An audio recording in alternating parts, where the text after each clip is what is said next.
It seems like you're really tired and sleepy. You should go to bed. You should get some Yeah, rest. it's often the case with you where you're trying to like represent the quote unquote flat Earth position with this like really like lowbrow um, statement that no one ever made, but you can say, "Oh, I heard a flat earther say that, there is no space. That means there's no stars. The stars don't exist," or something stupid like that. When that's not what anyone in the conversation is saying, or any other flat earther that we've talked to said, and you act like it's the opinion we all hold. That's what you often seem to do.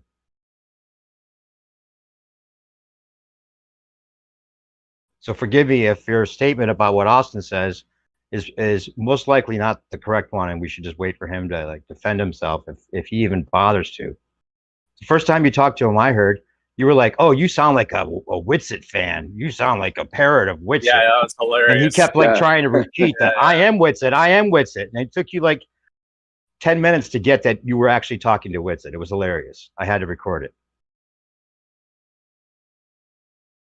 Yeah, that was funny. it. You sound like Witsit's biggest fan. That was so. Oh man. It is true. He does like himself some Witsit. He obviously didn't like that. He's just left. Yeah. I'm glad I made him leave. Yeah. Left without saying goodbye. Mm. What a shame. Just look at his icon. He's just playing a character.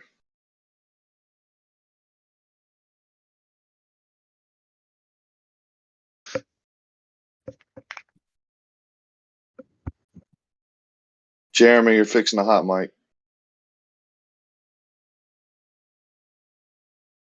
Jeremy, you're pre hot miking.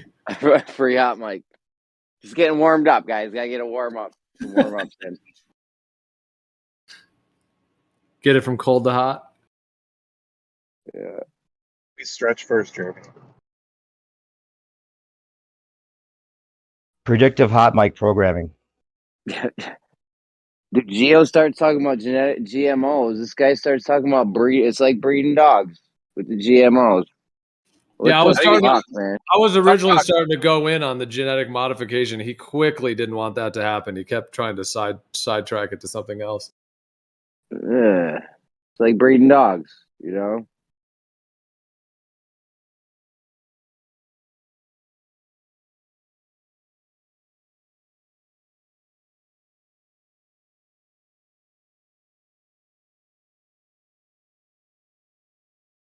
What flat earther ever claims there's a pyramid at the North Pole anyway?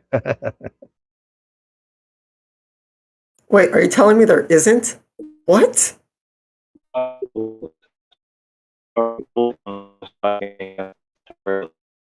great is he back? I only got in this for that was a robot straw man if I ever heard it.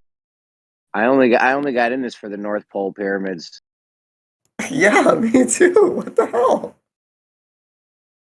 I would say there's a pyramid at the North Pole with a city on top of it.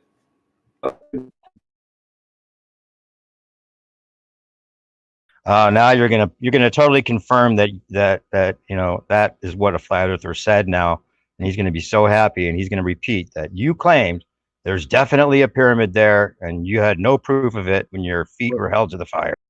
Well, Witsit may have said that though, because he's talking about how, like, when you have a quadrupole, like you can you can get like something will float in the middle of the quadrupole, like there'll be like the center of it will actually float, like all the whole the quadrupole field will actually like hold something up in the center of it. Have you seen the little? I'll post a picture of it. That's what Witsit was talking about. It was a pyramidal energy field, not an actual physical pyramid. He was talking. Well, that's the way I understood what he was talking about, anyway.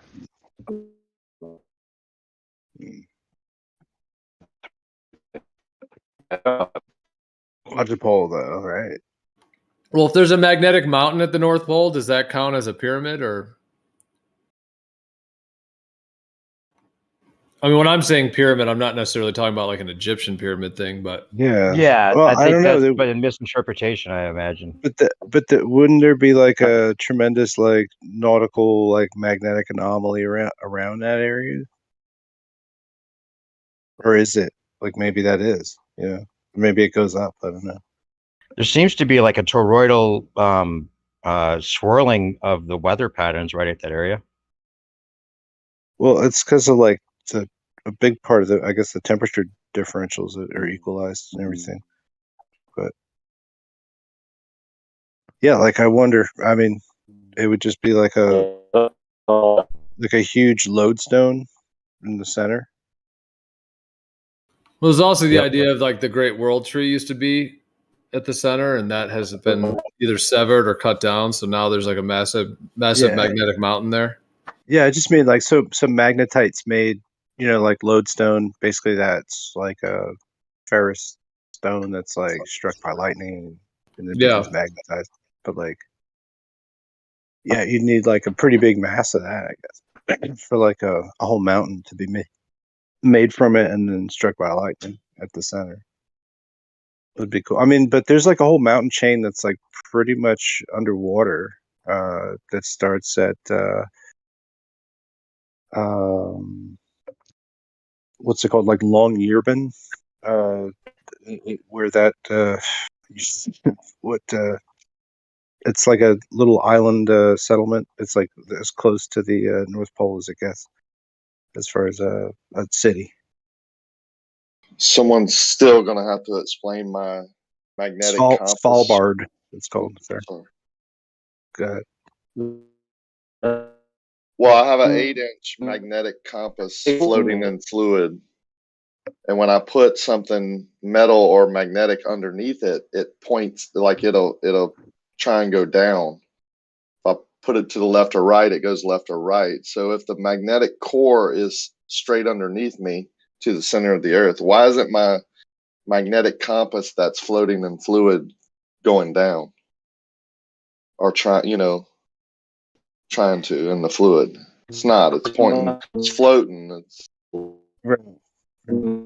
oh, good. Shady's here. I am JD 2000. Strawman. He's here complete with his island lag. Oh, he lives on an island? I didn't know. We're going to have to create rooms for the island people. But my magnetic compass points towards the north. It's floating in fluid and pointing towards the north. Oh, I think the speaking spell's done.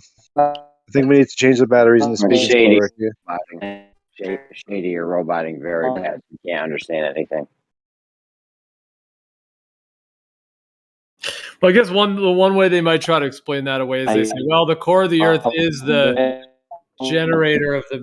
All right, hold on, Shady. I think he's singing a Christmas carol now.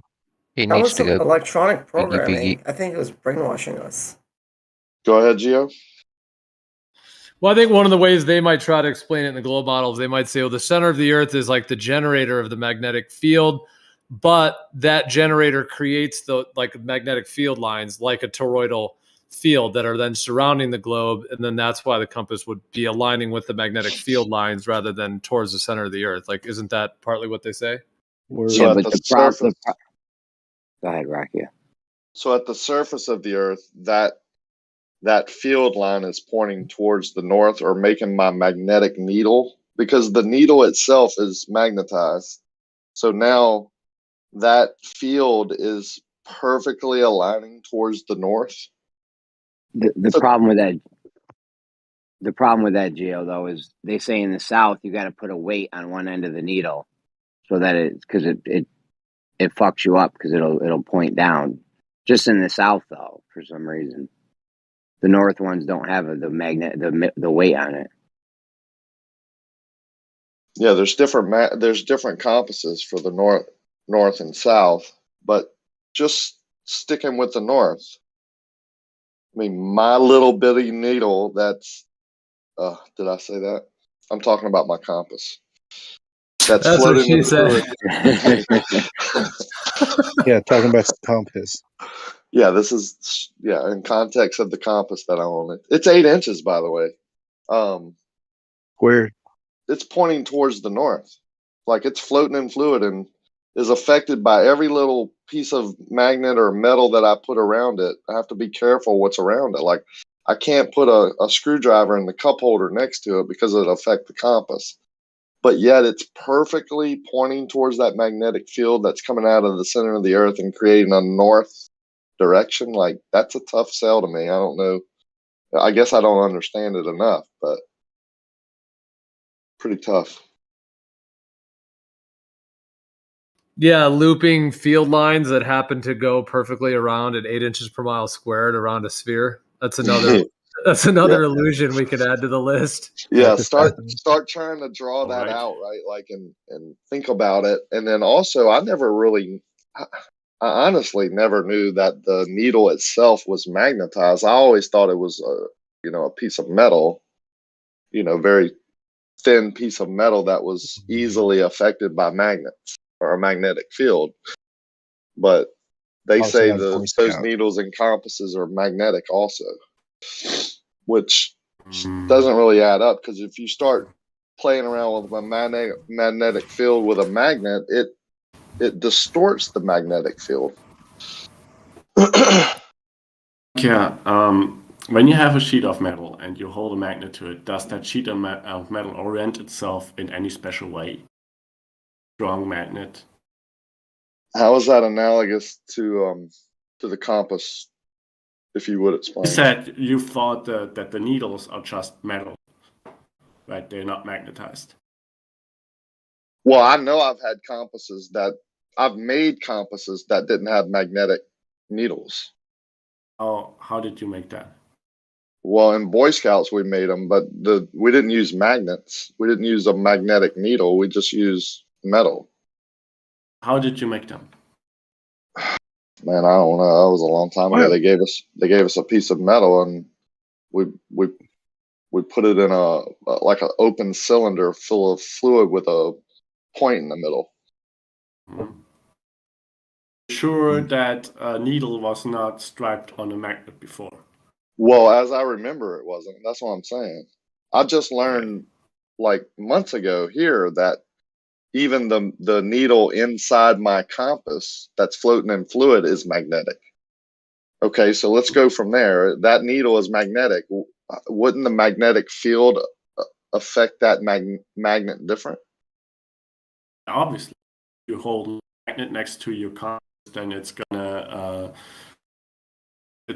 point somewhere else, right? That's what I'm talking about. If we have a magnetic field on the surface of Earth pointing, like giving that direction towards north, and you stick a non-magnetic metal and it points to the north, and you stick a magnetic needle in the same compass, wouldn't it act differently? The non-magnetic needle will not orient itself in any special way. Wait, is there not a fluidless compass? Is there all have fluid in them? No, there's Oh, fluidless, that's awesome. and I thought there was non-magnetic, needles also. No, that's not true. Okay, so all the needles. Okay, I'm fine with you telling me that, because I don't actually know.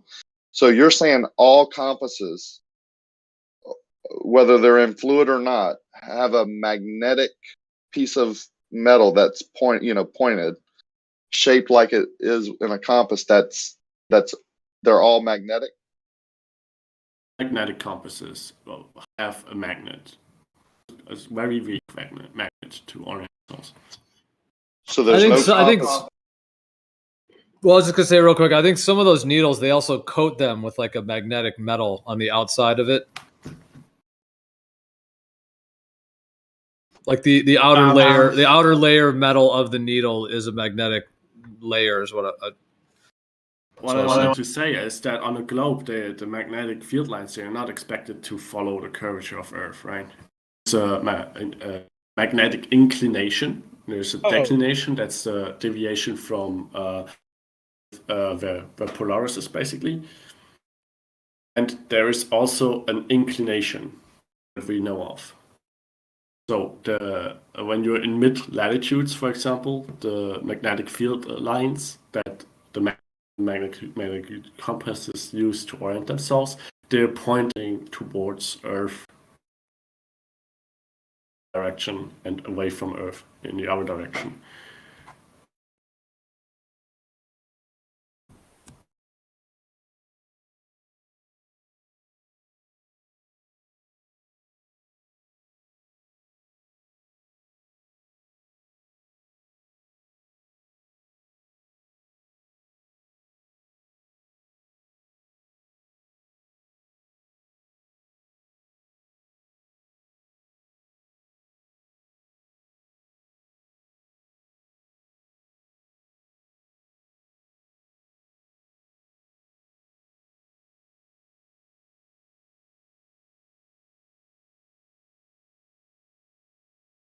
So oxygen paramagnetic, huh? What do you think about that? It's good gas. I like that oxygen. We breathe it. We love it. We know it.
Well, AK, I mean, they do say that the magnetic field lines follow the curve of the Earth, except at the north and south, they claim that like you need a dip needle compass because they claim that at the north and south there's greater variation of the altitude as you kind of get closer to the pole on the globe, at least from what they try to claim.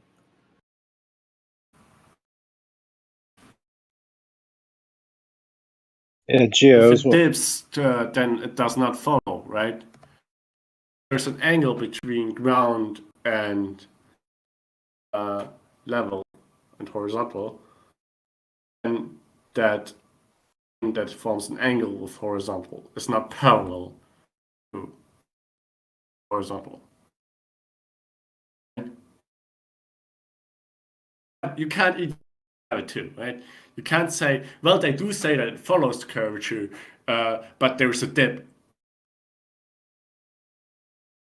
Either there is a dip, and that means that it doesn't follow the curvature, right? Or it does follow the curvature, and there's no dip.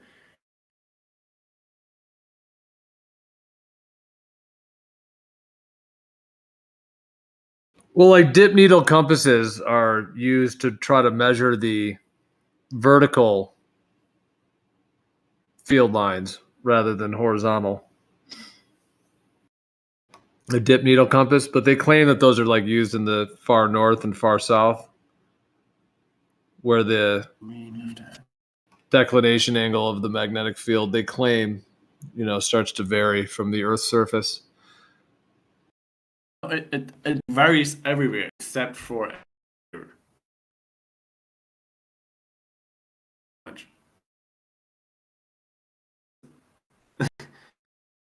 So it just happens to be that these magnetic field lines happen to curve along with the sphere. They don't. So what are they curving to then? Because they're spherical, right? It's a toroidal field around a globe. I mean, yes, I guess it. You can say it forms a toroid, but that's it basically. So you have to claim that the Earth is a globe, right? And then there's something inside of it that's alleged to cause that magnetic field. We don't know the mechanics of it. We don't know the details of it. We don't know where the fuck this is coming from. But that's what's claimed, right? And the effect of what's happening, what's claimed to happen inside of the core of the Earth, is creating a magnetic field, the same, pretty much field that visualizes the same way as just a plain bar magnet would. If you have like a bar, a cylinder, there's one half is north, the other half is south pole. The magnetic lines that forms, easily experiment them. You can easily make them visible, right? Easily illustrate them. It's the field, the Earth as a globe is supposedly hitting around it. Does not stand in direct correlation with the surface whatsoever. Those two things are not even claimed to have anything to do with each other. It's not following that. It's literally just going for the magnetic field. That's what's claimed.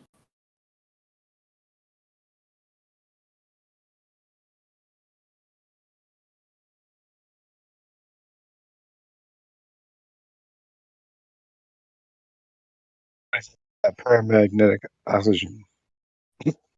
Oxygen. Paramagnetic gas.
Well, I guess it is quiet in here.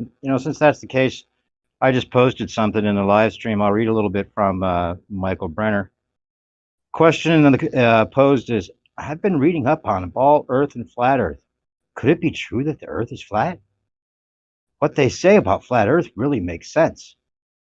Michael answers, the answer, so far, are sadly all defensive reflexes instead of intellectual reflection, and none of the answers show a first-hand knowledge of the foundational text and the reasoning behind the model they so vehemently defend. Nothing has changed around the conceptual foundation of the solar system model since the days of Copernicus, and therefore an intimate knowledge of his writing and reasoning is indispensable for having an informed discussion.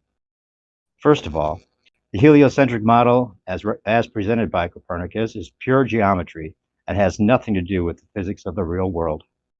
On the first page of the Heliocentrism Bible, The Revolutions of the Heavenly Spheres, we read, these motions of the spheres have been reconstituted on the basis of ancient as well as recent observations and have, moreover, been embellished by new and marvelous hypotheses. And at the end of the page, it says, let no untrained in geometry enter here.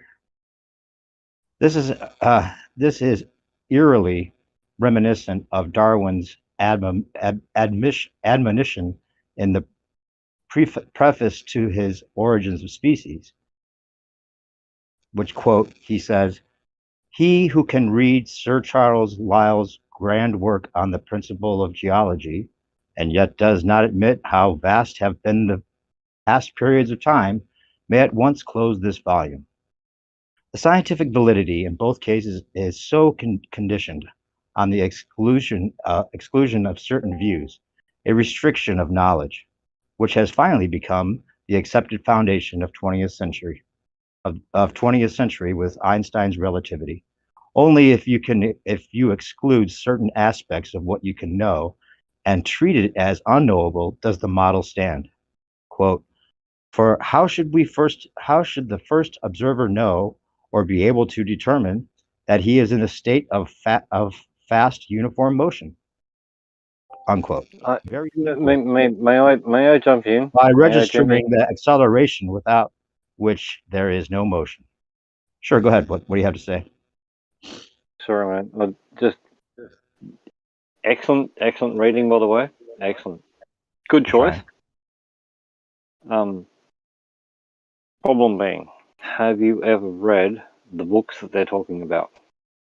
And actually understood them. All of them and understood them. Okay, I'm not gonna entertain that. And I wouldn't. You have? I wouldn't claim to have either. Not all of them. Okay. I'm not claiming to have either. But what I'm saying is the understanding level of what you're talking about when you are quoting books by reading like that, and unless you've read them, no one can really relate. There wouldn't be many of us here. Do we need to read all the books?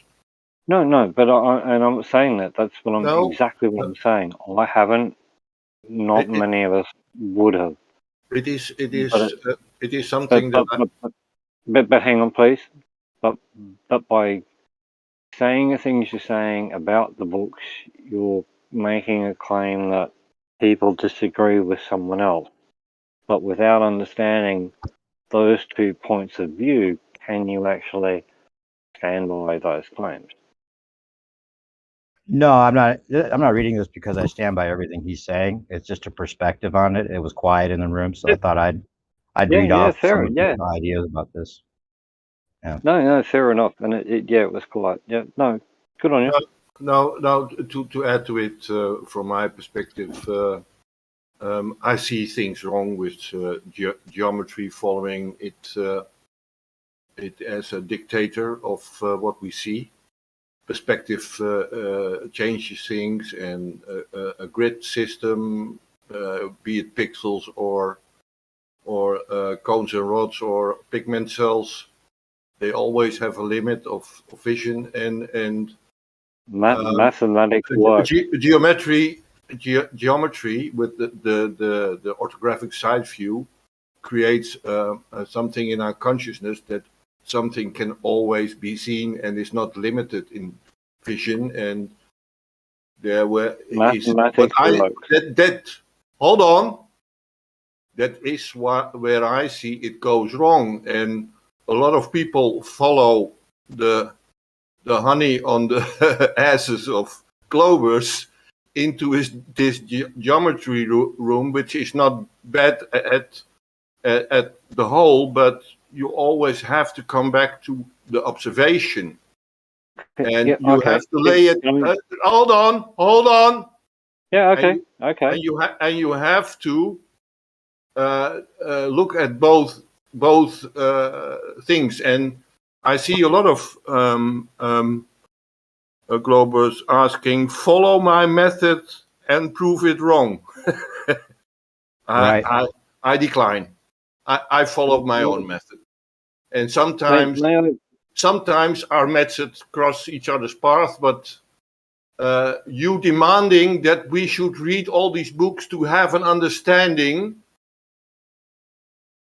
I didn't demand that. One thing is a kind of want to lead you to our understanding, and we can't do that. You agree with that, Dave? Yep. He says in the last part here, he says, here, in an act of philosophical smoke screening, everything circular and rotating is called natural. Everything flat and non-moving is called incompatible with the orderly arrangement of the universe. That really gets to it. Like, that's what it is. It's like, if it's flat and non-moving, it just doesn't compute with this spinning ball idea, so it's just not natural. Then he says, this is what Galileo would later cast into the catchy phrase. Galileo said, circular horizontal. That's what he coined the term circular horizontal, which is basically what they're always saying. Circular, everything's like curved and straight at the same time. It's the complete opposite, and they make it the same, which is why we're in this mess. He says, with it, our instincts go, which tell us that at rest and uniformly moving is natural in the sense of not detectable or corrupted into attributing into a circular motion. Copernicus continues, then the motion of a single body around the middle, which is thought to be the center of the earth, will be both away from the middle and also toward it. See how they double speak? Everything's double. All these terms are double speak, and it's the brainwashing that the heliocentric model puts you in. I'm spinning, but I'm motionless. It's curved, but it's straight. It's the opposite of it, even though it seems this. So everything's an illusion in your paradigm, bro. Shady, how do you feel about accepting these illusions for every single thing is real?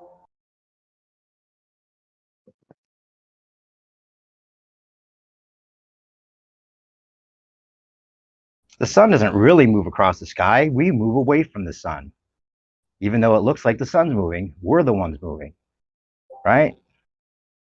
Illusion. Everything's an illusion.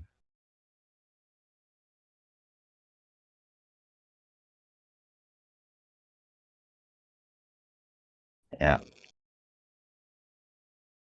I don't understand. I do not claim to understand everything about this. I understand a little, but not everything, you know.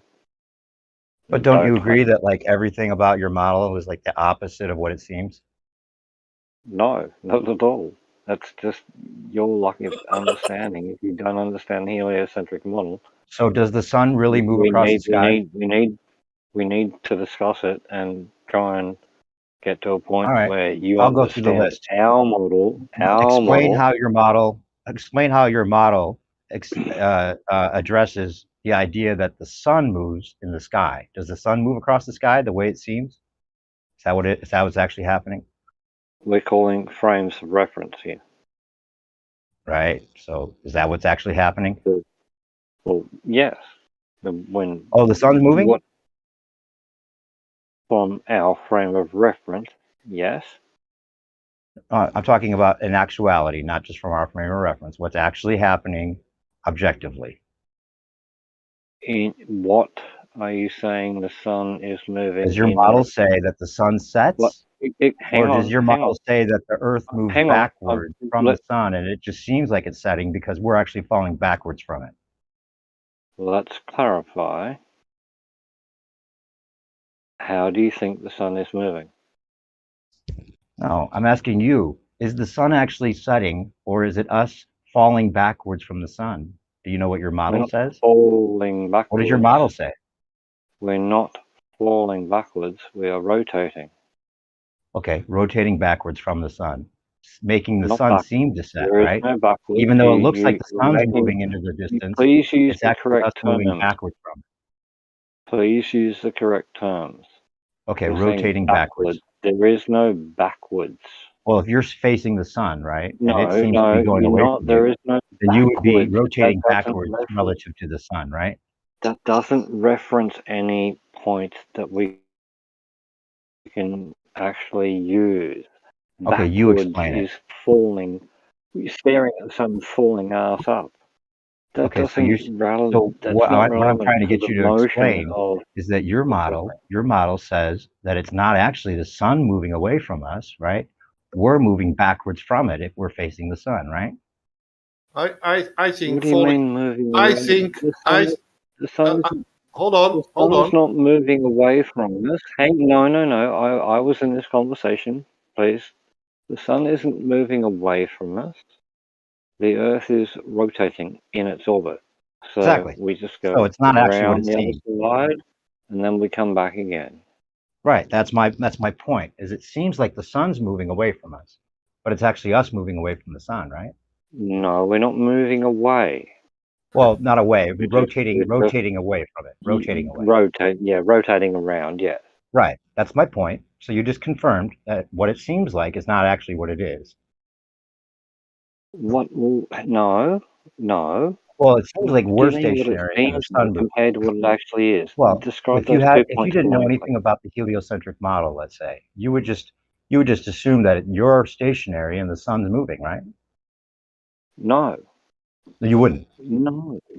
Well, Because would you at least no. admit that that's what it Hang seems like? on.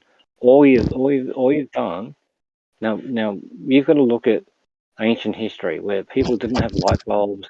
At night, the sun went down, and then all I had to look at was the stars. Now, we didn't go inside and watch TV. We didn't cook dinner. That was already done. When the sun went down, we looked at the stars. That gave us knowledge. We looked at the stars, how it went through the seasons, the moon phases. That's what cavemen and the ancient people did when they didn't have fucking electric light bulbs. Yeah. You looked at the stars. So we gained knowledge about the stars. Right. Okay? Right. Does that make sense? No, you don't have to explain that to me. It's obvious. It is. Yeah, that's obvious. But to get to the people, for the people then to then jump to the idea that, oh, we must be moving, even though we don't feel any movement. That took a lot of time, right? We didn't jump to any idea. Oh. This is where you've just made that assumption again. We didn't jump to that idea. Right. It took a while, right? A few thousand years, Mm-hmm. or whatever, and the Egyptians definitely knew the Earth was a sphere. You've only got to look at it. So we didn't jump to any conclusion. We made the observations over thousands of years. Right. But what I'm saying is for those observations, those observations have to be right. But Shady, you have to realize that for you to give up all sensory perception, right, in exchange for the observations being interpreted as you're moving instead of the stars are moving, that's where the leap of faith comes. What sensory perceptions are you talking about? You don't feel you just movement, do stated you? all sensory perceptions. Hey, you don't feel movement, right? Please. Do you feel movement? Correct. Do you feel like you're spinning? You don't have to. Well, it doesn't matter if you don't have to, but I'm saying you're abandoning that idea that you would feel it, right? Against the laws of physics. Right. You don't I'm saying, understand physics, even if so you you're think denying. it's not about understanding it. I understand why you think that you wouldn't feel it, but at the time, when they didn't have the laws of gravity or any of that come along, right? They had to believe that they were spinning and they were upside down relative to right side up without noticing any difference, right? They had to believe that Yeah. before the whole gravity concept. Yeah, Right? because So that would be a leap of faith. they didn't need the law of gravity. They just understood that it happened, and that's the way it was. And then it took they just some understood amazing- it happened, and they didn't abandon Well, all it's like sensory fire. perception to understand It's it. like fire, right? Cavemen made fire. They didn't understand how it happened or Oh, how it was really done. They didn't understand the chemistry of it, but it worked. And it's the same for gravity. It's the same for Right. light. We didn't understand light at all, but we've been able to see for fucking millions of years. We don't have to fucking. Do you understand how it's a deal non with it in sequitur? that What you way. just said? Can you just at least depict your own statement and understand why that's a non sequitur? No, it's not a non sequitur. You're Well, making when a they touch claim. the fire, It's ridiculous. right? When they touch the fire, it's hot, right? Right. That's their sensory perception of the fire, right? Yeah, go on. So they're directly confirming this Keep fire's walking. hot. Now, Keep walking. another base axiom might be that they don't feel like they're moving, right? So to give up the idea that that feeling of not moving, which is the direct experience that they're having, just like touching the fire, right? They have to think, oh, well, touching the fire is not hot because the earth is spinning, and that's what makes touching the fire not hot all of a sudden, which is ridiculous. But it's like that because they're giving up their direct sensory Clicking that one. experience. Touching the fire isn't hot because the earth isn't spinning. I'm not saying that directly. I'm saying it as a way Oh, no, you of just said pointing that out twice. that You just said that but the twice. reason I'm You pointing it out is because you used the absolutely died. fire as an example, and I'm saying the direct sensory experience of just said touching that the twice. fire is as basic as your feeling of not moving. No, it's not at all. You just made that claim twice and absolutely failed. That's the most pathetic freaking thing I've No, heard. your claim of them not knowing how fire works is a total non sequitur to not knowing how the earth would spin without you being able to feel it. It's totally non sequitur. Well, no, it's not. Yes, it is. Could ancient Just because we cavemen don't understand explain? things doesn't mean you give Could up the all of your ancient experience as cavemen something that explain must be the opposite. earthquakes or meteorites or volcanoes or tidal waves or lightning or thunder? Sure. Could they explain any of that? Did they know anything? No. Right, but those things didn't require them to give up their direct sensory experience is the point.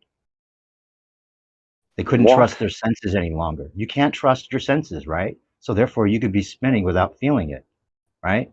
But not knowing how fire works or not knowing how lightning works doesn't require you to give up trusting your senses in any way. So it's a non sequitur. You understand?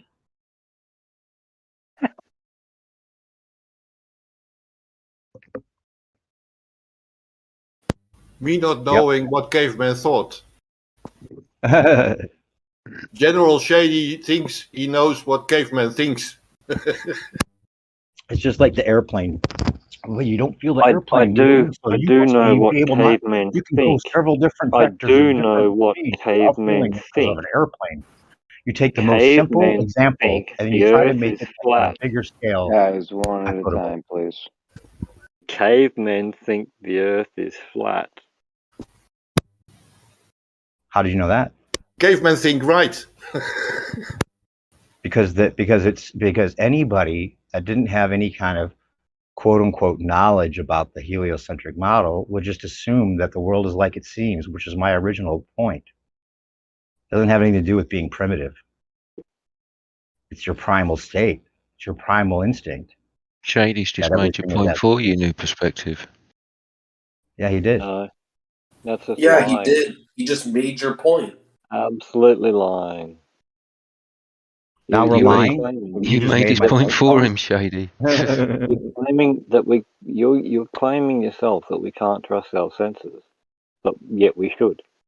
No, you I'm just saying- said caveman thought Earth was flat because caveman, all he had was his primary senses. So yeah, you're absolutely right. If all he had was his primary senses and caveman thought Earth was flat, you just proved his point for him. And he didn't have to believe it. He didn't have to believe it. The belief comes when you start believe. Hey, wait, Shady. The point is that the belief comes when. Hey, Shady. Shady, I'm going to mute you while I say this. The point is that assuming your reality is like it seems isn't a belief. But when you start thinking that your reality is the opposite of what it seems, that's when the leap of faith comes. That's where the belief comes in. Okay. It's not assumed though. New perspective. Can I ask a question real quick? You were saying that claimed rotation of the Earth requires you to concede senses. What sense do you use in order to determine motion? Your vestibular system in your ear does that for you.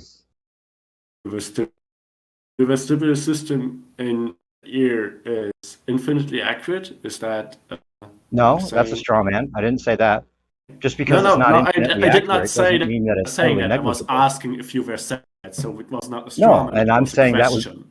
well. You're kind of implying it by you're saying if you're saying that you can't trust your senses, that that it has to be infinitely accurate. I'm not saying that. I'm saying that just because it's not infinitely I'm accurate, just asking for clarification. regardless of what Don't you put were an asking. implication into every question I'm asking. I'm Okay, asking let me just genuine say this questions. then. Okay. Let me just say this. Let me say this. Because your vestibular system isn't infinitely accurate, doesn't it mean that you can negate it altogether?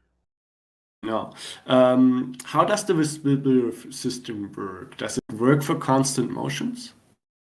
Well, I know that the theory is that you would be constant in a constant motion with your several vectors at different speeds, but a change in direction or a change in momentum or a change in acceleration, which all of your model includes, right? And then you have this threshold that you can't explain, right? You can't explain how that threshold was reached because that example that you give only works with one linear motion and it doesn't give you the several vectors or even near the speeds, right? You'd have to do a test that actually shows that that's possible to be moving those different directions and speeds without feeling it. You can't just say the threshold is this, therefore it's within the threshold. New perspective. I'm trying to understand what you think, like how you think this works, how our sense of motion works. And no, I understand why you think it works. You named the vestibular system, and I'm just, I have a rough understanding of how it works. Thing is, what happens to that system when you're in free fall, for example? You undeniably getting faster. Do you feel that motion when you're in free fall due to your vestibular system?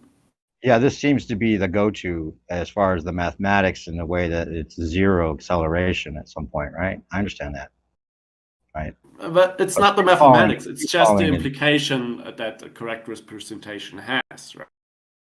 Like an orbit is essentially a free fall. That's just what's claimed, right? It's not the mathematics or anything. It's just the correct understanding of what is being claimed. You have a different understanding, then you're just strawmanning actually being claimed. Yeah. No. It's really important that you get what you're trying to debunk.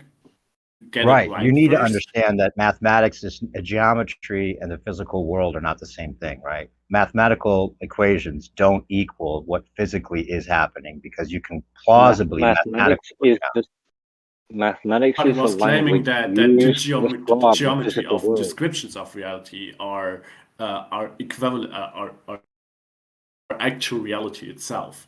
They're obviously descriptions. They're obviously representations of reality. But you will have to, if you're claiming that a certain description is false, you will have to show that the equivalency that you the mathematical equivalency that you draw between a description of reality and the actual real world object, you will have to show how that is violated. In order to do that, you will have to get the description, what is, in other words, what is being claimed about reality, that description of reality, that mathematical model. You will have to get it right to correctly show where the equivalency between actual reality and the description and model we make of it, the understanding we make of it, is not correct. You have to. Do you think understanding the concept equals accepting the concept?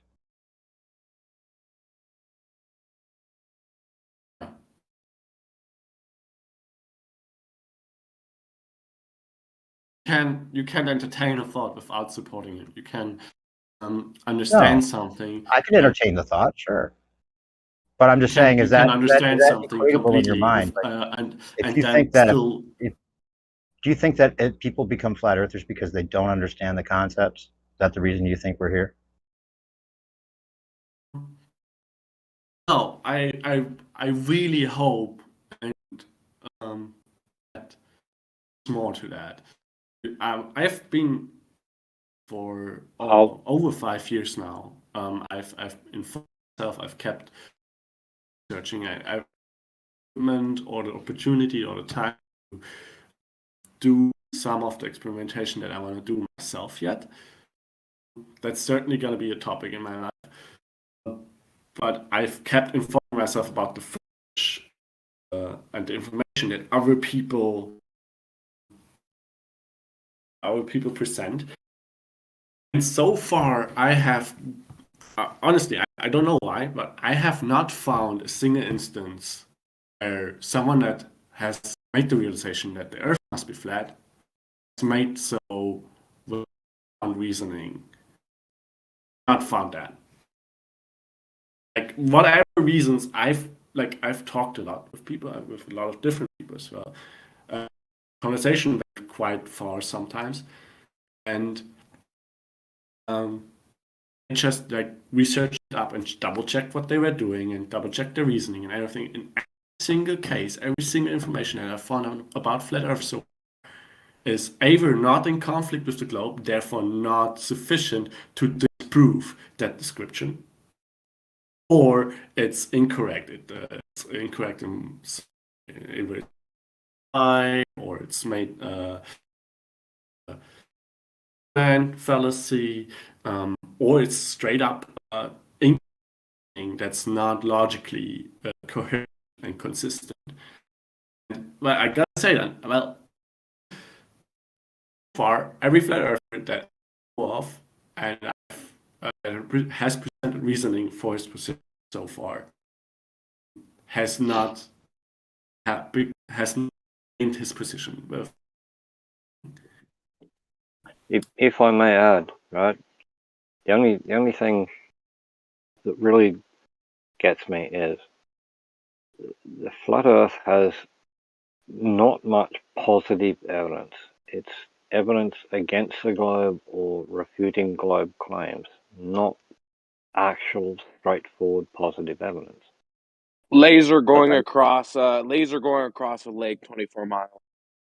But they'll still ask for positive No evidence of the impedance. globe, Yeah, and we can show them photos from space, rocket positive launches, flat lake, positive satellites. flat laser, We positive can flat show laser going you 24 miles satellites. Guys, over a one lake at a with no time, yo. impedance. I'm gonna have to mute you both, guys. Come on, man. One at a time. Yeah, and like I said, we could show you satellites, we can show you orbital mechanics, we can show you probes, we can show you fake astronomy. Fake. Yeah, fake. But we show you all this, and all you do is call it fake. But whenever you try and bring something positive, there is none. You don't bring pictures. You don't bring correct maps. You have no model. You have no anything, and yet you still want us to provide evidence to prove the globe. No, we have, and it's all there. So please bring on some positive evidence for your flat Earth instead of denying us. Like we said yesterday, Shady, just because you have a lack of understanding of what's put in front of you and you choose to deny through your lack of understanding, doesn't mean to say that the evidence hasn't been presented to you. Is astronomy Yeah, let's go over it. Let's see. Orbital mechanics. Astronomy a real science? Hey, wait, hold up. I thought you were done No, earlier. no, I want a straight answer. You're not. Okay, go ahead. Is astronomy a real science? No, Shady, I've told you this many times. Astronomy is not a real science. Looking at shit in the sky is not a real science, Shady. Definitely not. Noah's up. Go ahead, Noah. There you Okay, go. let's see. Orbital Case mechanics. over. Orbital mechanics. Figment of your imagination, your No, mind. case over. Case done. Satellites. That's Satellites. me for tonight. Satellites. I've proven my point. Shady, Oh, Now, Shady, Shady, do you not Shady. understand somebody else wants to go through points with you? Just because proving my just point, just and I'm because out. I just You because failed. why are I'm you out. talking through why are you Good talking night. through Good night, why are Everyone you stop Shady? talking. Hey, yo, Good everyone night, stop everyone. talking. It's Noah's turn. Why are you Good running, night, everyone. Shady? I'm not running. It's time Shady. for me to go to bed. Somebody else wants to engage with you, Shady, about orbital mechanics, which is what Okay. you brought up Okay. Yep. to Stop. I'm hanging. reference your belief system. Oh, everyone stop. I'm just muting. I'm just going to mute you.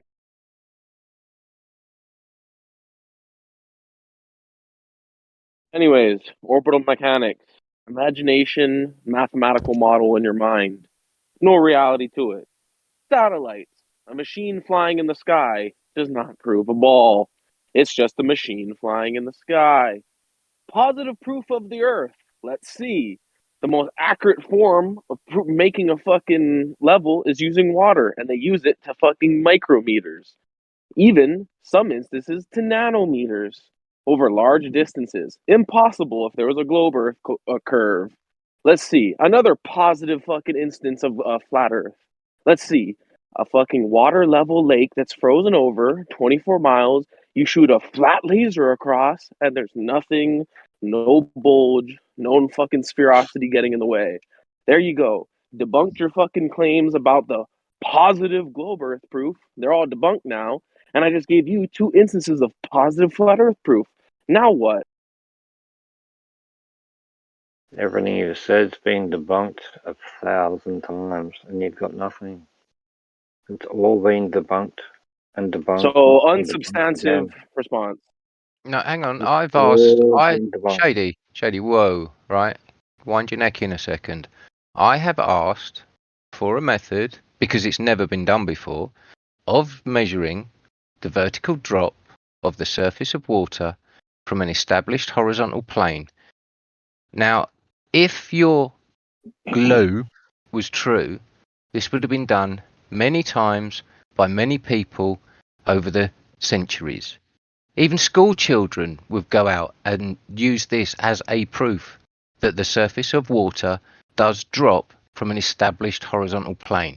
This has never been done. Never. And for you Yes, to it has. claim, no, May I it has talk? not. Yes, it No, has. it, May I talk? no, it has not. A Yes, it direct. has. May I talk?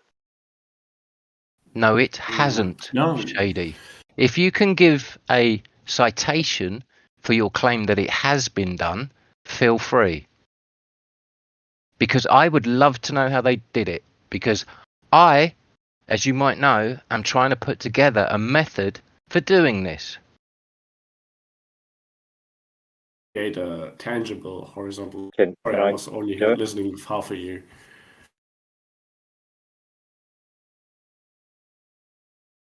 So neither of you got a method, no? Can I go 3D? I was listening with half an ear. What do you intend to do? You want to show Can I go? I was actually speaking to Shady, AK. So off you go, Shady. Alright. It's your turn to Thank talk. you. Thank you. When you said school children should be able to go out and do it, maybe not, man. I mean, we might need a little bit better equipment than that kind of shit, hey? Well, Shady, you said it has been done, and I'm now waiting for your citation and for you to reference where it has been done so I can go and look at this. So please, on you go with your claimed citation. You stated that school children should be able to go out and do this. And I've just So not said answering the that question. no, probably not, because that's not really the way it works. But on the other hand, radar horizons. Why are you avoiding my statement, Shady? Why Why are you running away from the water and measuring the drop from an established horizontal plane of the water over distance, Shady? And why are you talking through me? Because you know. You're trying to talk over me because you know that radar, especially from the English, dealing with World War II, the Shady, we're radar talking about horizon, water. We're talking about the radar water and horizon. measuring the Yeah, drop of what? the water. Guys, this over talking's killing me, man. Come on, please. The radar Let Shady horizon finish, over and then you go, water. DP. We're talking about water, Shady. Why are you running away to radar? We're not talking about radar. At this point, it's a non sequitur in the conversation we're having. You're avoiding a point I'm making where a radar horizon, right, is Shady. well known in. Don't stop talking over me. In World War II, the whole thing was to get the radar equipment as high as possible to reach as far as they could over the fucking ocean. That's water curve. Because That's there your. is a radar horizon based on the curvature of the Earth. Go and deny it all you want, mate, but that's absolutely true, and you can go right back to the beginning of radar and radio stations during World War II, and it all comes back to the curvature of the Earth. Deny Wasn't it. the Go first ahead. radio across the ocean like a And flat Earth Go curve? ahead. and these distances have been shown to be further than possible, Shady. Through ionospheric conditions and different things, yes, but not fucking on a flat Earth where it would go forever. Right, Shady. And they Right, Shady. Whoa, you've had your it was monologue, due Shady. to You the have had curvature your of the Earth. monologue. They Wind your neck stated in. it was due to the curvature of the Earth. Okay, reifying your belief system. Okay, we understand that, Shady. But They what I stated am talking about is a direct measurement. A yes, direct they measurement made it. of the They drop made it. They of the made it. drop of the They made claimed it. surface of water from an established horizontal plane. Do you understand that? Do you understand what a direct measurement is, Shady? A linear measurement in the vertical from an established horizontal plane of the drop of the surface of the water due to your claimed Earth curvature. Do you understand that, Shady? Yeah, you done? I'm going to unmute him. Let him finish, and then you go.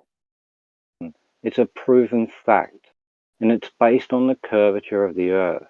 Go and refute that. Don't ask me. You go and refute the entire fucking radar industry. Go. Okay, a complete red herring non sequitur. Run, bitch. I'm here, Shady. Come on. Mate, you're running. I'm here, Shady. Well, go on.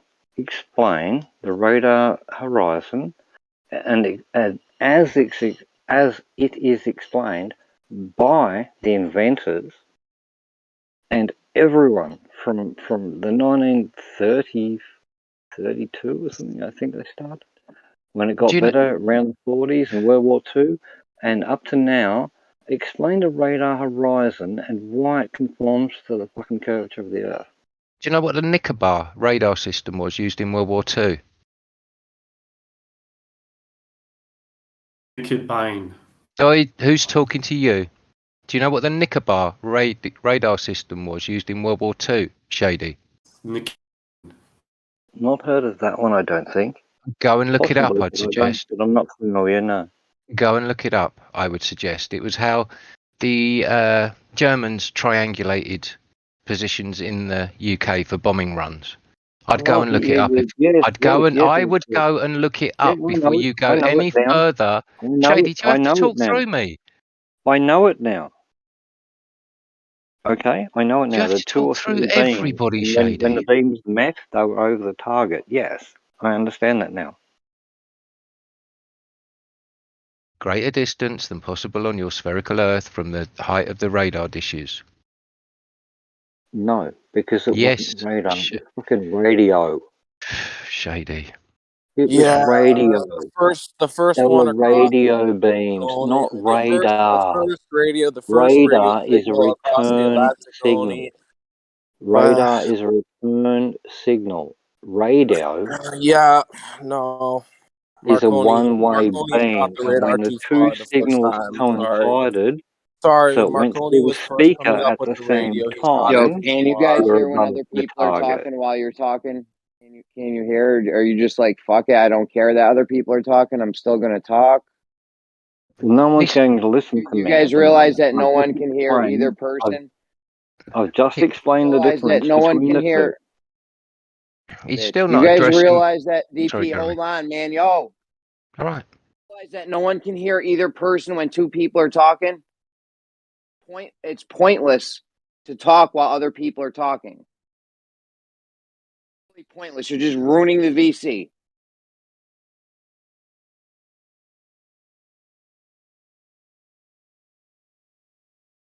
At this point, I'm still waiting for Shady's citation of the direct measurement that he claimed has already been done. So, Shady, when you're free, when you're ready, drop it in the VC, in the text chat, sorry. I apologize for chatting over, but what I'm saying is what you said 3DP is wrong. That wasn't a radar signal that they sent to triangulate. That was a radio signal.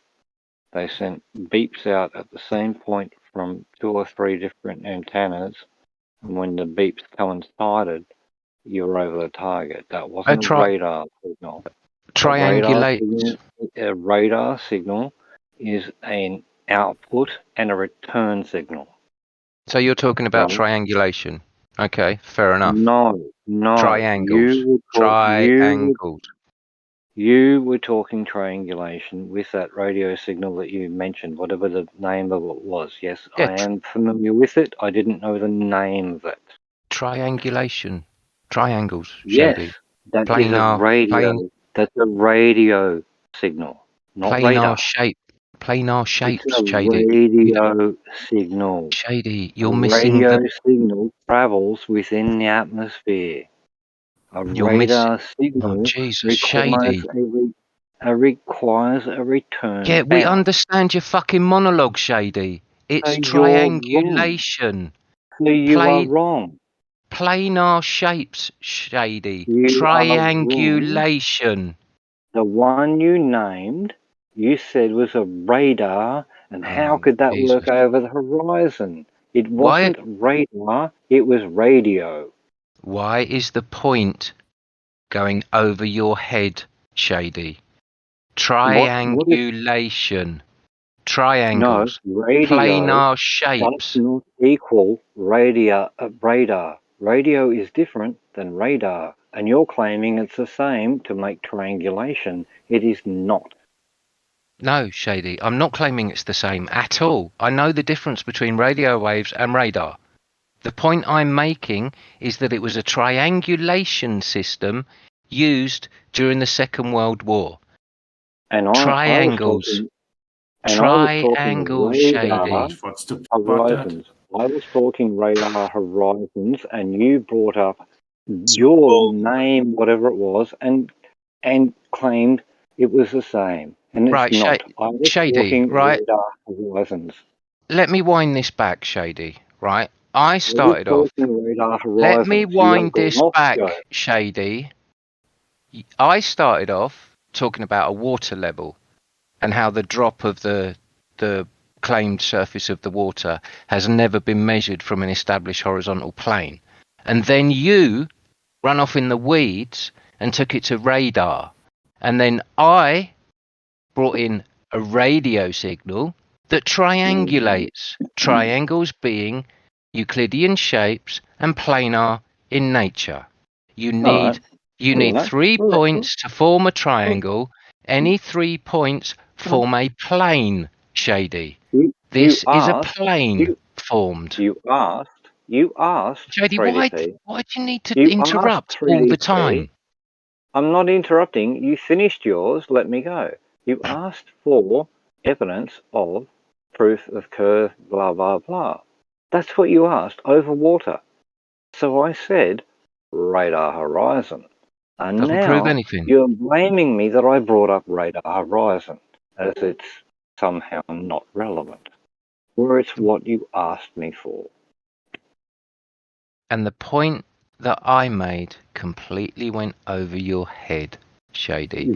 Both the point with the water level and with the triangulation that involves planes and triangles and 3 points in a plane to form that plane. You just missed it. The boat sailed and you missed it completely. Well done, you. Anything, dude. You asked me for proof of curve. I talked about radar horizons, and you brought up a radio direction finder, not Shady. radar. Stop. You brought up a radio direction finder, nothing to do with a radar horizon.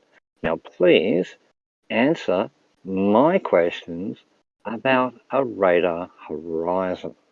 My original point, Shady, was about a direct measurement. A direct measurement of the drop of the water from an established horizontal plane. Yes. Now Yes. your red herring non sequitur regarding radar has got absolutely nothing to do with my original point, which you ran away from. You said you would put citations in the text chat. You haven't, and you won't, because it's never been done. He ran away from that, and he ran away earlier when he was saying that we only make negative claims and they only make positive claims. He ran away from what I said then. He's running away now. It just seems to be whenever he gets pinched, he just switches to a new topic and doesn't admit anything. Well, no, that's 3D. Absolutely. He runs away, switches to a new topic, which is their tactic, is what they do. And the thing you have to be tight on is catching them doing it. That's false, isn't it, 3DP? Like I was talking about radar horizons, and you turned it into a radio finder. And I was talking about a water level and directly measuring the horizontal drop of the which water. Is a radar horizon. Shady, it's not a direct measurement. It is, because a radar horizon can be measured exactly that works as per the height of the transceiver. Uh-huh. The higher it is up the mast of a ship, the further you can see. If you've got it on the bow of a ship, you're not going to see very far. Yeah, absolutely. And the higher up a mountain you go, the further you can see, Shady. Yeah, works well on a curved surface. Doesn't work on a flat surface. The higher up a mountain you go, the further you can see. And what is your point? On a flat surface, it doesn't work, because if you were 20 foot up or 200 foot up, you could still see basically the same distance on a flat surface. According to you. Doesn't work on a curve. According to you. That doesn't follow at all, Shady. Yeah, it doesn't take into account perspective at all, that statement. Perspective? Perspective? Yes, perspective. What you just said doesn't take into account perspective at all. Well, How is the sunset? Visible light, though, right? How's the sunset? How does it actually go down behind everything? Shady, you were asked, Shady, talk through me, why don't you? Shady, you were asked to explain the sunsets half an hour ago, 3/4 of an hour ago, and you backed away from it. And now you are asking somebody else to explain sunsets to you. You didn't ask anything me about sunset. What I'm saying. Who was it? No, you were talking. You're saying no, it wasn't me. You're saying the ocean. You were just talking with new perspective. If the ocean is you flat, ran away from it. If the ocean is flat, how does the sun go down behind the ocean? You ran away from new perspective about as a full half now you're bringing sphere it back and up drop after behind. Guys, Without while having we're time. talking, please need like a safe word so we know when everyone's done talking, so it's time for the next person to go, or what? Be nice.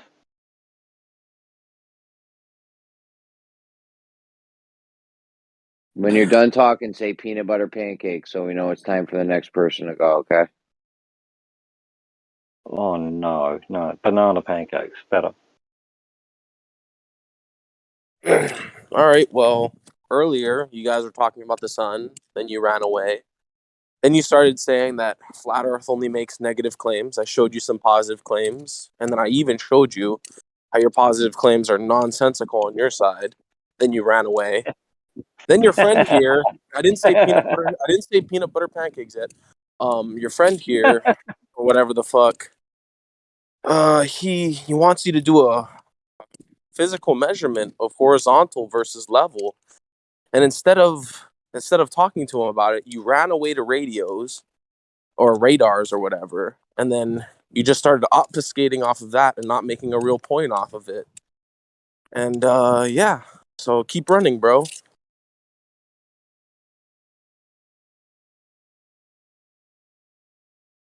And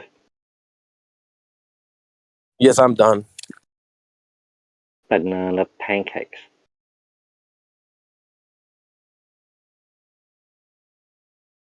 The whole point is, he asked me for proof of curvature over water. So I didn't run away to radar. I introduced radar as an empirical measurement of curvature. Then I'm told, oh, you can't do that because All right. where's the measurement and this and that.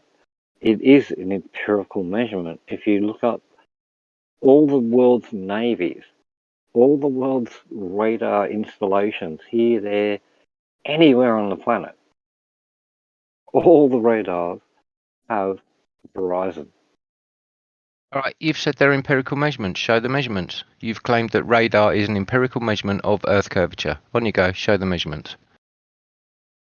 Not even bothered. I said earlier I'm going to bed. So you've made midnight. a claim It's there. midnight. You've made a It's claim there midnight. that you've It's made. midnight. I'll Jesus, do it shade. tomorrow or something. I'm not hanging around, mate. I've got to go to bed. I need So some you've made a claim there that you can't support.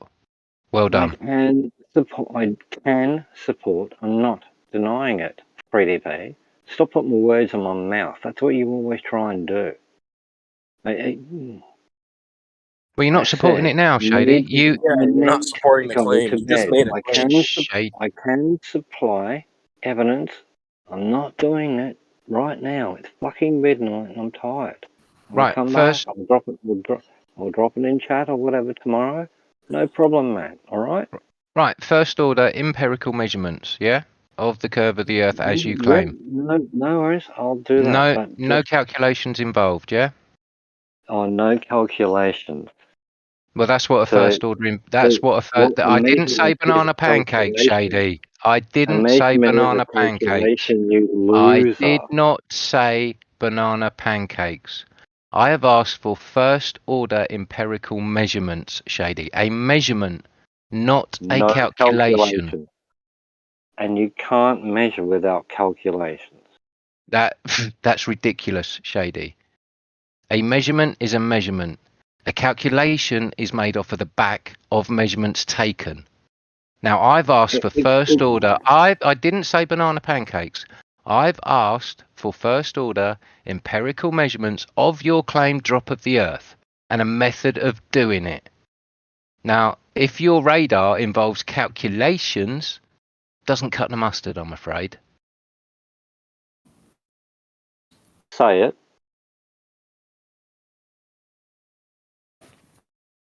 Fucking Well, I banana hope- pancakes. Is it that hard? Say banana fucking pancakes.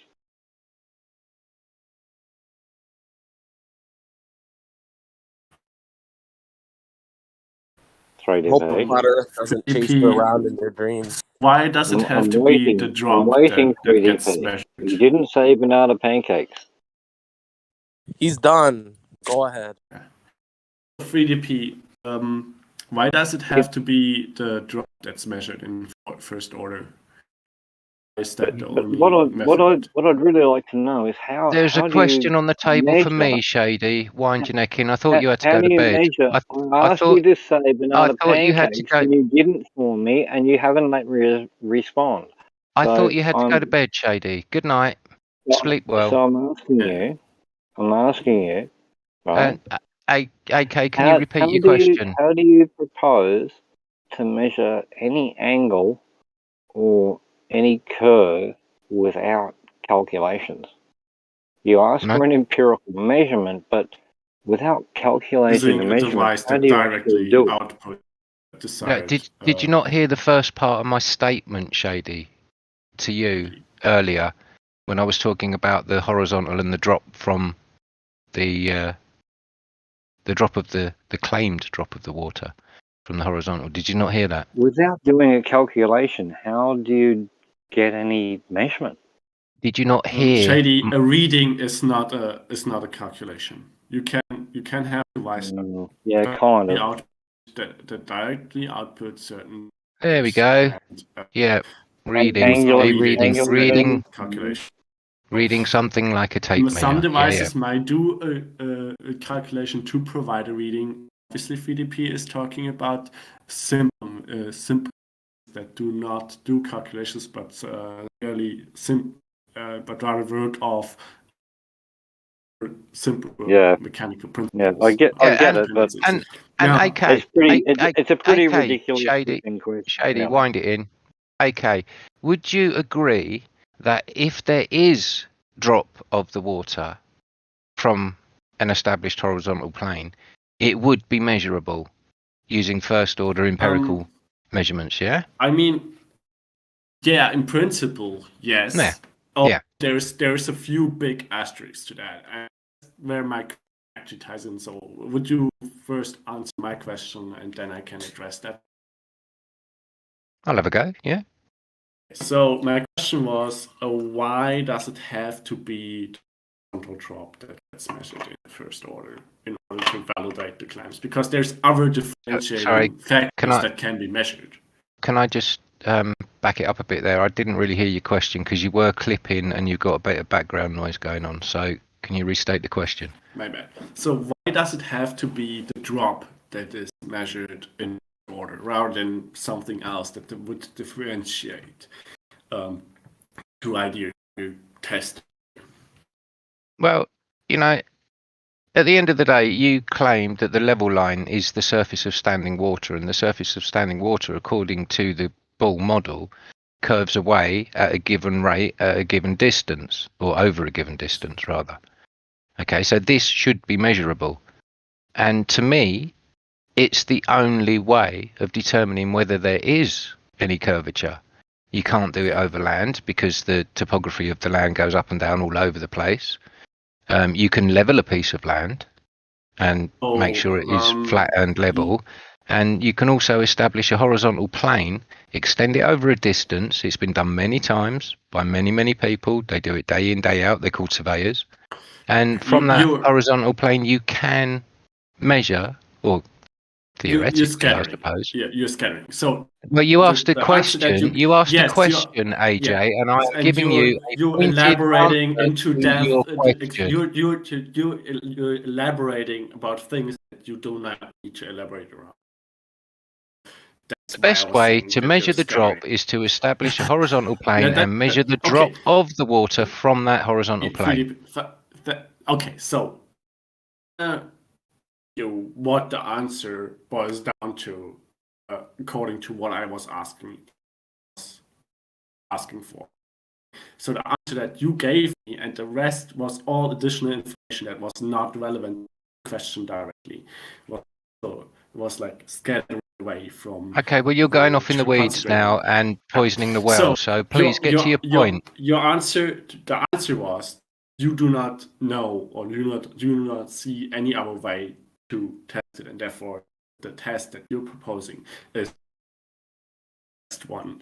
No, hang on, AJ, hang on. Just wait there, right? It's not that I do not know, right?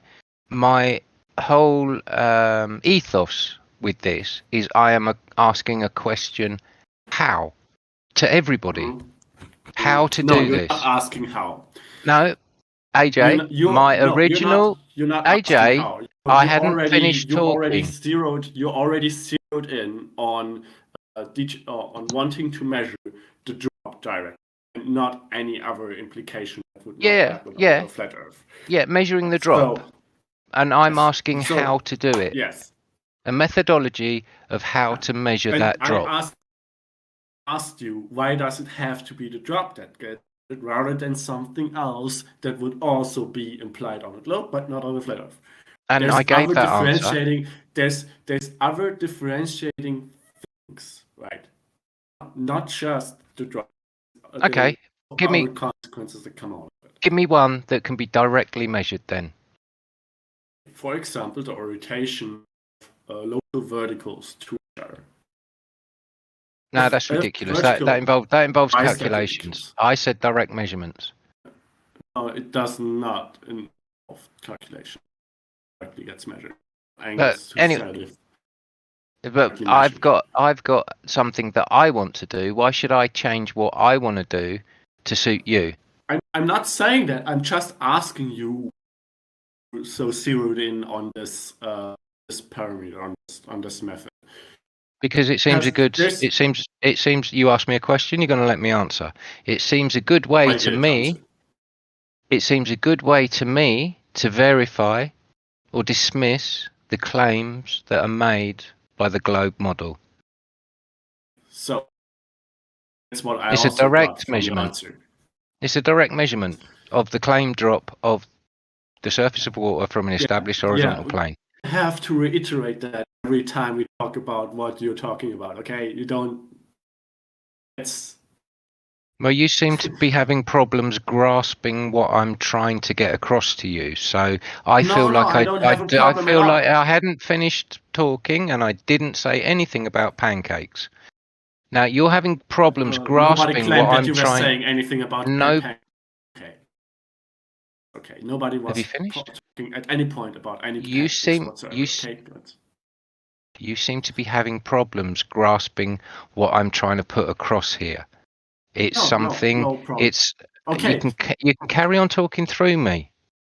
No, you're monologuing. You're gish I'm monologuing. I don't like that. Yes. I'm gish galloping. Okay. So instead of claiming and telling me what I seem to do or not seem to do in your opinion, why don't you ask me the questions about your trying to get across in order to see correctly, or in order to down where exactly my misunderstanding lies, rather than just going off and telling me for 5 minutes how I don't get you. Tell you where your misunderstanding lies. Well, I take it you know about horizontal planes. Well, I did not. No, why do you only listen to the last sentence I'm saying? Well, to be honest, strange behavior. To be honest, you're clipping really badly.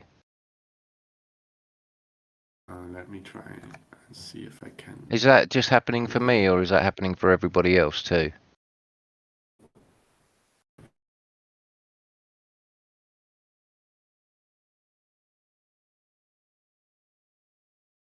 Yeah, he's clipping for me as well, TV. Yeah, he's got like an Augustus blue plaid.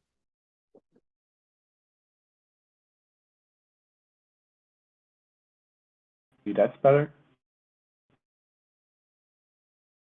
I can't tell with 2 words. That better? Seems to be. I don't hear you now.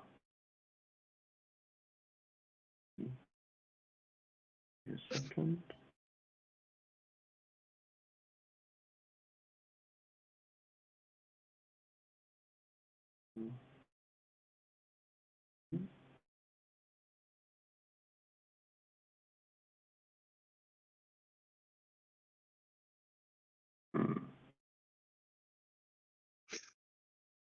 Oh, Brady left without saying goodbye. That's a shame. Shady, yeah. Is it better now? Yeah, seems to be. Okay. Where were we at? I don't know. You said you had a misunderstanding with something, and you wanted me to tell you your misunderstandings. And how can I tell you? How can I tell you your misunderstandings? No, that's exactly not what I wanted you to do. I asked you to, instead of going off and telling me for 5 minutes at a time what you think what you think I'm thinking, why don't you ask me about what I'm understanding about your position, in order to make sure that I got the crucial details right? Why would be don't I? much less confrontational, right? Why don't I ask you about what? So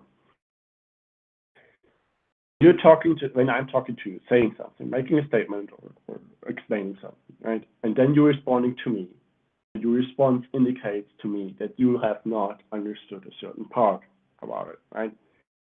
And in order to be less confrontational about it and not create a conflict like antagonism, in order to not antagonize you, I would tend to just ask you about what you think, what you hear me saying, that I know exactly what where our miscommunication happened, and I can address it more in a more target manner instead of going on rambling for many minutes at a time, assuming that there's some misunderstanding, but that might not be the one that is preventing us to communicate.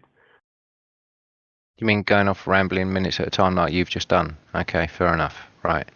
I feel like you shouldn't have a misunderstanding with the way I've outlined what I would like to do. The establishment of a horizontal plane is quite straightforward, and the measuring of the drop or the claimed drop of the surface of the water over a given distance is quite a simple thing to understand. So I don't really think that you have any misunderstandings with what I've outlined to do. Now, if you do have misunderstandings, then please ask away. You keep saying, though, you seem to have a misunderstanding. So what is it you really think? Were you lying now or before, or what's going on there? Like I said, it's quite straightforward. The establishment of a horizontal plane is a straightforward day-to-day practice, and measuring things is a straightforward day-to-day practice. What I am proposing is straightforward. Now, I'm saying I don't understand where your misunderstandings lie, if you have any misunderstandings, and I would like you to verbalize your misunderstandings so we can clear them up. I don't think I have any misunderstandings. Oh, that's good. That's fine. You were the one that kept saying, I think you seem to misunderstand. That's what you kept saying. And that's why I was like, well, okay, in order to, instead of like repeating yourself over and over with things that I do seem to understand, why don't you ask me about your position and determine if there is actually any misunderstanding in the first place? I don't have any misunderstandings, and I know full well my position. God. I know You're not quite keeping up here. I hadn't finished my sentence. I know full well my position and my understanding of what I want to do.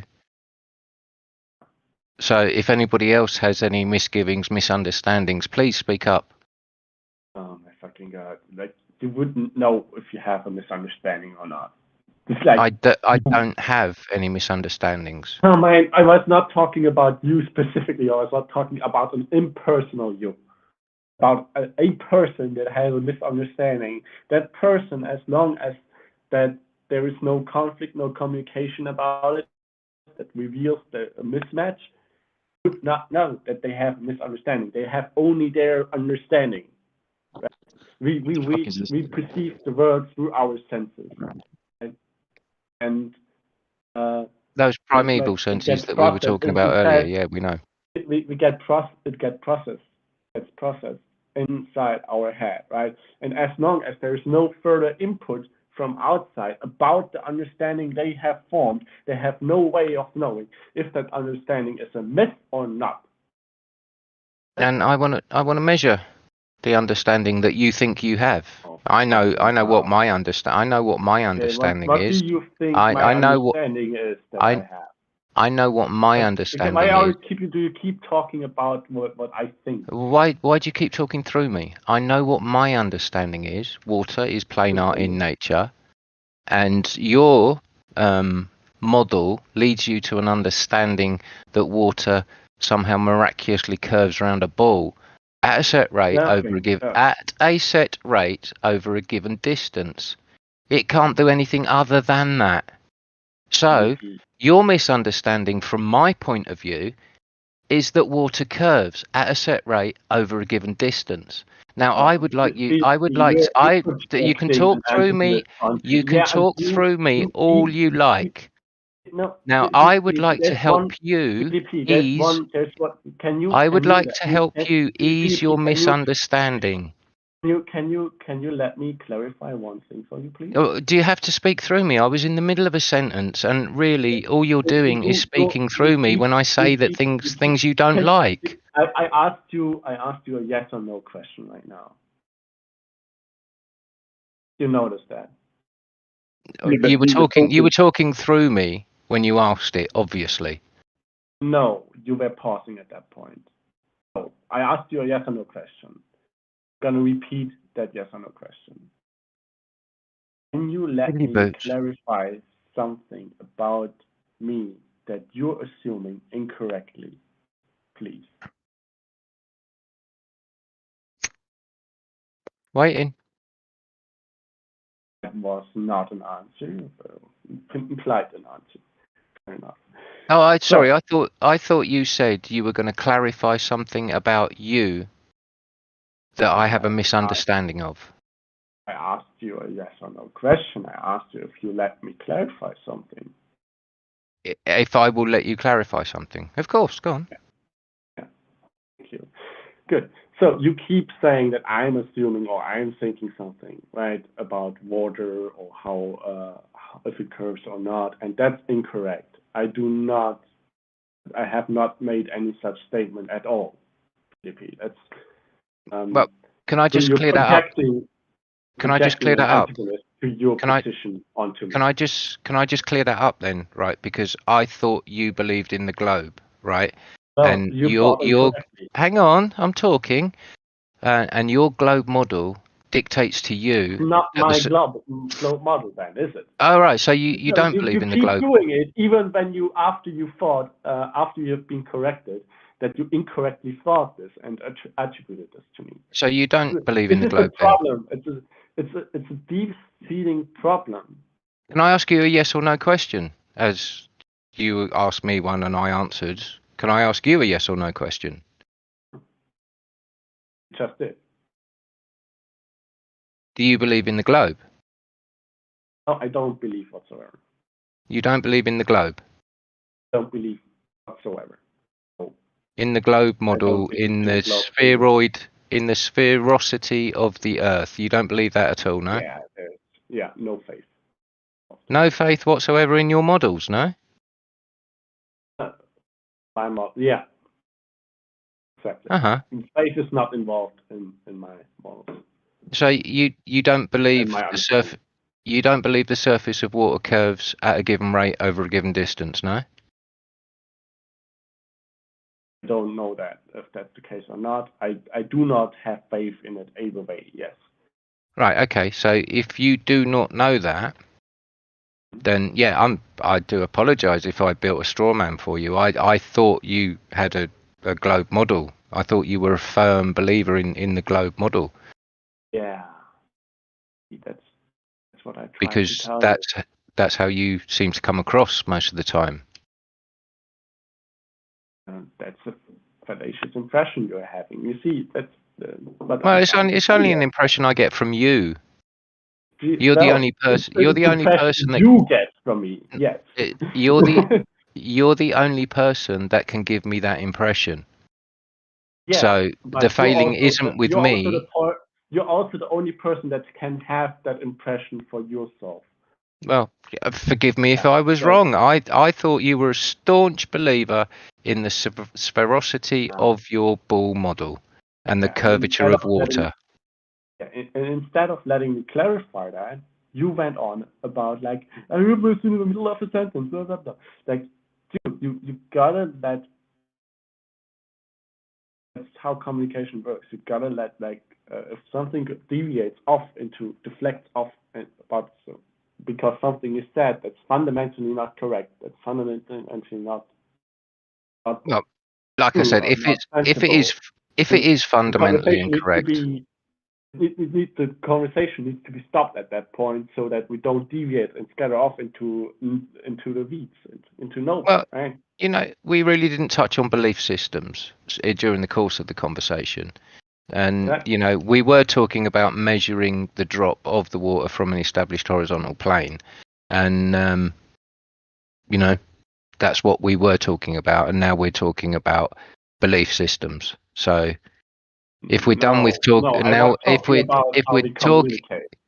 talking about if we want to go into all right communication, if you want to go into that, I don't really want to talk to you about that. But you know, if you want to carry on talking about how the drop of the water can be measured, then fine, we'll carry on with that conversation. But I do feel like we're monopolizing the room at the moment. So if anybody else wants to come in, feel free.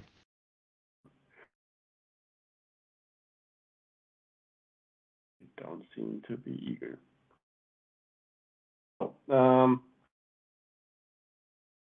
Have you got a methodology for us, AK, about measuring the drop of the water? Because I have put this out several times for people to come back with a methodology of getting this done, but everybody's failed so far. Well, the materials you need for that and the way you need to combine equipment for that would be very cumbersome and somewhat what, a tape measure and a tape measure, an auto level, and a measuring stick? I don't think so. No, it's not that simple. If you actually go into the details of it, it's to do this with sufficient accuracy and to mitigate the possible errors, that like the possible outside influences, then you need it's not the materials that you named are not sufficient. The tools, sorry, I was talking. The tools named will be millimeter accurate, so I don't see how the accuracy of the tools has come into question. Yeah, that's that. I've had it on my mind a little bit, in the back of my mind for a while already. So I'm already having quite a good idea on the problems and the limiting factors and what the problems are with what you named specifically, how that's not sufficient and so on. So I just didn't write it down in any presentable form or anything like that. So all right. Well, I've put a presentation together. I've done it several times. Done it once here and once over on Shane St. Pierre's server. Going to do it again soon. So maybe if you could drop by the presentation when I do it again, I'll send you a DM if you like, and you can have a look at the presentation. It is on YouTube actually, on Geo's YouTube stream, but you'd have to go back a bit to try and find it. It was on Livestream 2. So that might be easier for you to find it if you just go back through Livestream 2 on YouTube. Have a look at it. Give me some feedback. That'd be great.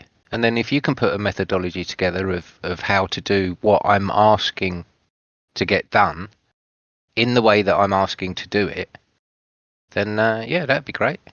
And maybe we can take parts of your methodology, my methodology, put them together, and hey, presto. We have a combined effort to get this shit done. Yeah. So if you drop me a DM about it to just as a reminder, that would be awesome. Then I can. Yeah, no problems. Yeah, no problems with that. So I'll actually, what I'll do for you, AK, is I'll actually go back through Geo's live stream and I'll find a link to the presentation for you. How about that? Yeah, that would be great. So you did mention something else though. You said something about like the fact that you know what water's level and how it behaves. I said water is planar in nature. Yes, yeah. Planar in nature. That's nonsensical statement to me. Can you, like, what do you mean with planar in nature? Is it water? Does it consist of planes or? No, planar in formed planes? nature. How can water consist of planes? Planes are geometric and water is physical. The surface of the water adheres, or the nature of the surface of the water adheres to a horizontal plane. Therefore, the water is planar in nature. What's the difference between the nature of the surface of water and the surface of the water in itself? Naturally, the water in nature adheres to the properties. Should we say Sorry, I was talking. Should we say the properties of a plane? The surface of the water, standing water, water at rest, adheres to the properties of a geometric plane. Sorry, I didn't mean to interrupt you again. How did you make that conclusion that the surface of water is planar in nature? Well, there's several ways of doing it. I mean, everything we see regarding water, the horizon line, the horizon being the line that all horizontals are measured to, compared to. In the definition of horizontal, it says parallel to the plane, plane being another geometric term relating to straight lines and horizontality. So here we go with the plane, just mathematical. Oh yeah, a plane can be at any orientation, but when you're talking about water, it brings in that horizontal orientation. Yeah, we know that planes can be in any orientation. So with the drop that you want to have measured or disprove that it can get measured, that it's already like that would be a measurement for how the surface of water behaves, right? Absolutely. Yeah. So you claim you have already found the conclusion that it has to be flat, and now you're asking to propose a method to do the measurement. No, you're building a straw man here, because I never claimed. I said through what I observe. Okay. You know, So you asked me what's led me to my conclusions, right? Yeah. And my conclusions are what I've observed, and you know the definitions of the words and some tools that have been used. Yes, yeah. Okay. So you see, it seems to you that water is planar in nature. I gotta say. Hang on! I did forget one thing. McToon agrees with me that the surface of water is planar in nature. We had a little chat about it. Some would call it a debate. I wouldn't really. We did have a little chat about it the other day, and I walked him through it, and McToon agreed with me that the ends of a water level establish a plane and can be moved infinitely far within that plane, and the surface of the water in the ends of that water level obviously will still remain within that plane infinitely far at any given distance. So you know, I've got the backing of a baller. Would you believe that? I don't. Although I don't think he's. That's right. I wasn't still talking. I don't think he's really a baller though, because he has agreed that the surface of water is planar in nature, in that the ends of the water level can be extended anywhere within that established plane that the water level itself establishes. Yeah, infinite distance, and it still remains within that plane. You're repeating yourself, okay? Okay. I'll just point out that 3DP is the only person that seems to think that's what McToon said. That's exactly what he said. That's exactly what he said. But you're the only person that somebody else has interjected here. Let me address that point. Let me address the point that somebody else has interjected with. Let me take that for you, okay? No, let me Well, address the point that you somebody else. interrupted AK first to interject that point, so I think it's only fair you let him speak. Let me address the point. That was really Let me uncool. address the Just erase point that conversation. Return of the Mac has interjected Oh, with. fucking God. Okay, No, he just lied. Okay. he lied. Yeah.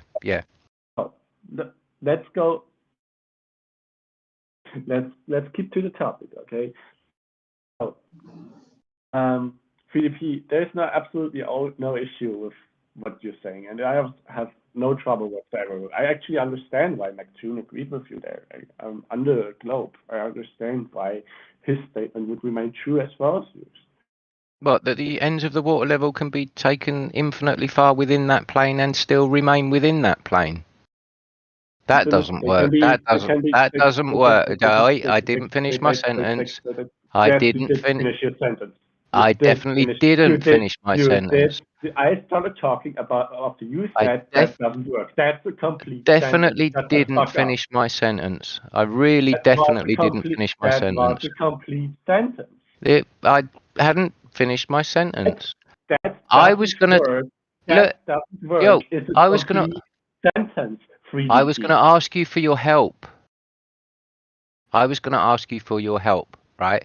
I don't see. Explain to you. I don't see how a water level can establish a plane on a sphere and the ends of that water level be taken infinitely far within that plane and the water level still being the thing that establishes that plane, the ends of the water level, the surface of the water remaining in that plane. And as Toon said, if you drop one end of the water level out of that plane, the water spills out. He said that, not me. Now, to take the ends of that water level infinitely far within that plane, the plane being the horizontal that's established by the water level, to take the ends of that water level infinitely far within that plane on a ball. Explain how, AK? Fucking God. Didn't even ask a concise question at the end. No, I'm asking you the question now. Yourself a couple more times. I'm asking you the question how that is possible on your ball model. Simply by a water level establishing a horizontal. And the water level, the ends of the water level can be taken infinitely far within that plane that it establishes. And as Toon said, if you drop one end of the water level out of that plane, the water spills out. So how, on your ball model, can you take the ends of that water? Still, like you make how? the same mistake. All right. Okay. I'll take that back. How on the ball model, not the one that you claim to adhere to, how is that possible? That the water remains within that plane infinitely far? Well, simply by the nature of water and mechanics. Yeah, exactly. It's planar. Yeah, water is planar in nature. Yeah, exactly. Yeah, thank you. Thank God. Oh. You're really, really hard to talk to. Did somebody ever say that to you already? Did you ever give that feedback before, that you are really a pain in the ass? That sounds like a projection, Morty Master. Yeah. And it sounds like you're trying to poison. Sounds like you're trying to poison the well as well, instead of answer the question. The very pointed and direct question I have asked you. Now, are you going to answer that question, or are you going to keep dancing and poisoning the well? I did answer the question. Yeah, water's planar in nature. Yeah. No, wait a second. That's not what I said, did I? I said it's mechanics. Simple. It's planar. Yeah. It's simple Newtonian mechanics, how that works. Hey, Pickle Rick, you sound a little muffled. Can you fix your mic? No, I can't. I don't have any better mic right now. Okay. All right. Well, I haven't heard from you in a long time, so it's good to hear from you. Hope everything's well. Is this Pickle Rick? I think it is. That's definitely Morty Master. If you're familiar with him, that's definitely him. Pickle Rick called out Return of the Mac as being a liar. Great stuff. Yeah, well, he is. Yeah. June most definitely would have agreed with you on that. Yeah, that the water level forms maintains the Horizontal plane line. no matter the If distance. you have just two ends, right, then they form a line, right? Yeah, they form a line. But as I put third one out of that. as I pointed out to McToon, you can move either end of the water level, left or right, so giving you a third point, so producing the plane. Well, yeah. If you make a third point that's not on that line, then you produce. Yeah, exactly. Three coplanar points form a plane. Yeah, we know about geometry. So, and as McToon said, if you drop one end of that water level out of the plane, then the water spills out of the water level. Okay. Yeah. So, about the nature of water, I would like to talk with you about the nature of water, because I think we can figure out more about water than whether it's planar in nature or not. We can find out more precisely, more accurately. We can in general just go more into it about that. Wouldn't you agree? It's pretty vague understanding.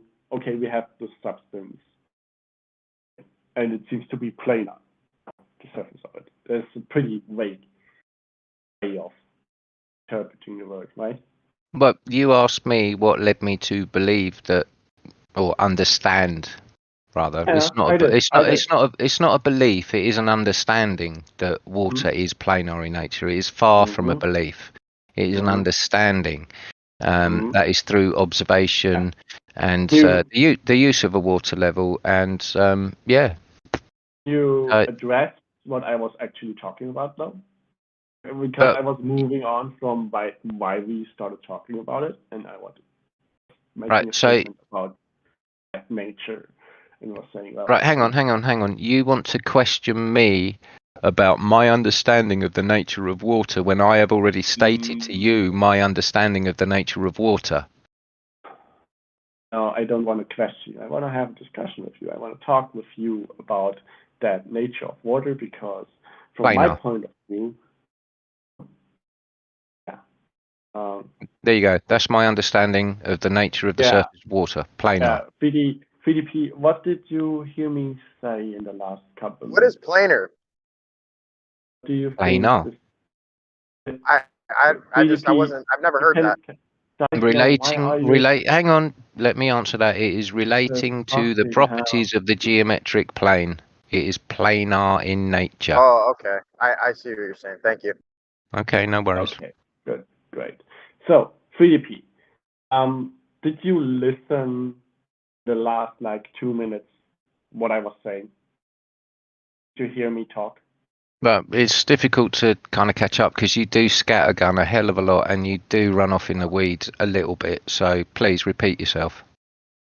So I was saying, not that I'm questioning. I was just trying, if we can have a chat about this nature of water, planar, as you say, because saying that the surface of water is planar and that's the nature of water, that's all there is to it. It's a little bit simplistic. I think we can find out more and can break down the nature of water to more fundamental things. Have you ever heard of Occam's razor? Is it Occam's razor? Yeah, Occam's razor. The most simple explanation is, or the one with the there you go. There you go. Assumption is the best one. Yep. Yeah. Spot on. Yeah. So absolutely spot on there, Pickle Rick. Hey, Pickle Rick, do you know what? So VDB, why you did notice that you were interrupting me though, right? I was interrupting you to well, I didn't really feel like I was interrupting you. I was going to compliment you. Actually, you were interrupting me with if I have heard of Occam's razor. Yeah. No, you were interrupting me politely said, "Good job that you had the correct definition," and you were kind of just finishing off, and he just wanted to add something to what you're saying. He was not finishing off. He was interjecting with the question. Well, then like, he what Occam's razor apologized is. for in the interrupting middle, with you. in the All middle right. Continue of on my then. fucking You don't need to All make right. a big deal out of it. Just continue on then. But Sorry. VDP makes a bigger deal out of it, right? Because I'm actually trying to talk with about something with VDP that he doesn't even recognize that I'm talking about that. No, I said, in the Well, it middle might of be your me mic, man. explaining that, Your mic is really horrible, he bro. Your mic is really horrible. in the And that- middle of Mhm. of explaining that, he had the audacity to interrupt with a question and then act like he didn't even interrupt. no, I just said Occam's razor. That's all I said. The principles that you were outlining was Occam's razor. Yeah. Okay. So we have a chat about like what this property of the first surface of water being planar or being perceived as planar by you arises from. Do you think that would be useful in the understanding of how water behaves? Occam's razor. Oh, fucking hell. So you do not want to talk about this? My observations, the use of tools that I have used. I've used a water level before, obviously, and that gives me a horizontal plane at scale. And the geometric principles of a horizontal plane are work at any scale. So if a water level gives me a level horizontal line at scale, i.e. my back garden building a deck, then the geometric principles of that horizontal line work at any scale. And therefore, the water that I see and observe is horizontal and level, and as it is defined, as horizontal is defined as being parallel to the plane of the horizon. Therefore, through using Occam's razor, everything points to it being scalable. It works at a micro, it works at a macro, and it works all the time. And the one thing that hasn't, no, you can interrupt me again if you like. The one thing that hasn't been proven is that water curves. So it doesn't, though. It doesn't work on the micro, does it? It does.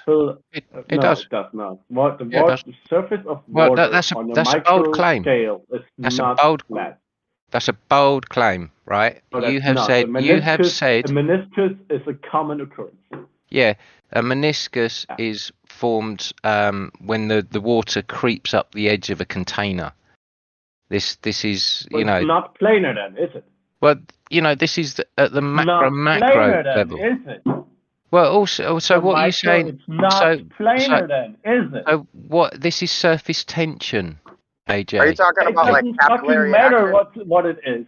Your claim that it works on a micro and on a macro is incorrect because the surface tension and the adhesion and cohesion of water is a natural property of that fucking water. Stop wetting yourself. This is a different force, isn't it? This is surface tension. We're talking about water at rest. It's a natural. It's resting. Yeah, you're talking about tension and forms a non-flat surface. It's still at rest. Stop wetting yourself. It's not at rest. It's under surface tension. No, it is resting. It's not moving. It's under tension. If under tension are at rest. Surface tension. Okay, so when you're saying when it works under the micro, but the surface tension exists, so it doesn't. Because well, obviously, it gets surface tension is a natural property of water. Okay, so then there needs to be some magical size where surface tension is not present anymore in the water, and therefore the natural behavior of water is that it is flat. You were claiming that it works on a micro and on a macro, but what you actually meant is micro as long as it's not too small so that it's not under tension. Yeah, tension is a different force. We're talking about water at rest. Once surface tension in a capillary. Why do you have to talk through me, and why do you have to interrupt me and then bitch and whinge and complain that I'm the one that's talking through you and interrupting you? Why do you have to do that? Sorry. You're talking about surface tension. This is an outside force that is on the water. You know, water rolls up into a ball under surface tension.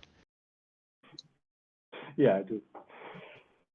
3DP, can you define the word at rest, the term at rest? Can you define it accurately and precisely? Why do I need to? In order to see, you won't do it. In order to see if we have one-for-one the same understanding of the term, or if we can come to the same understanding of the term. Yeah, I can find water at rest, actually. And the second, in order to see if what you are claiming about water being under tension, not being at rest, is true, does match with the definition of being at rest that you will provide. I have an example for you, Pickle Rick. How about a frozen lake bed where the surface is completely flat, it's at rest, there's no curve to it? That does not define the term at rest. There's no... I mean... Can you provide the definition for the term accurately and precisely, please? Relevant, snipped to the relevant interpretation or the relevant context here, obviously.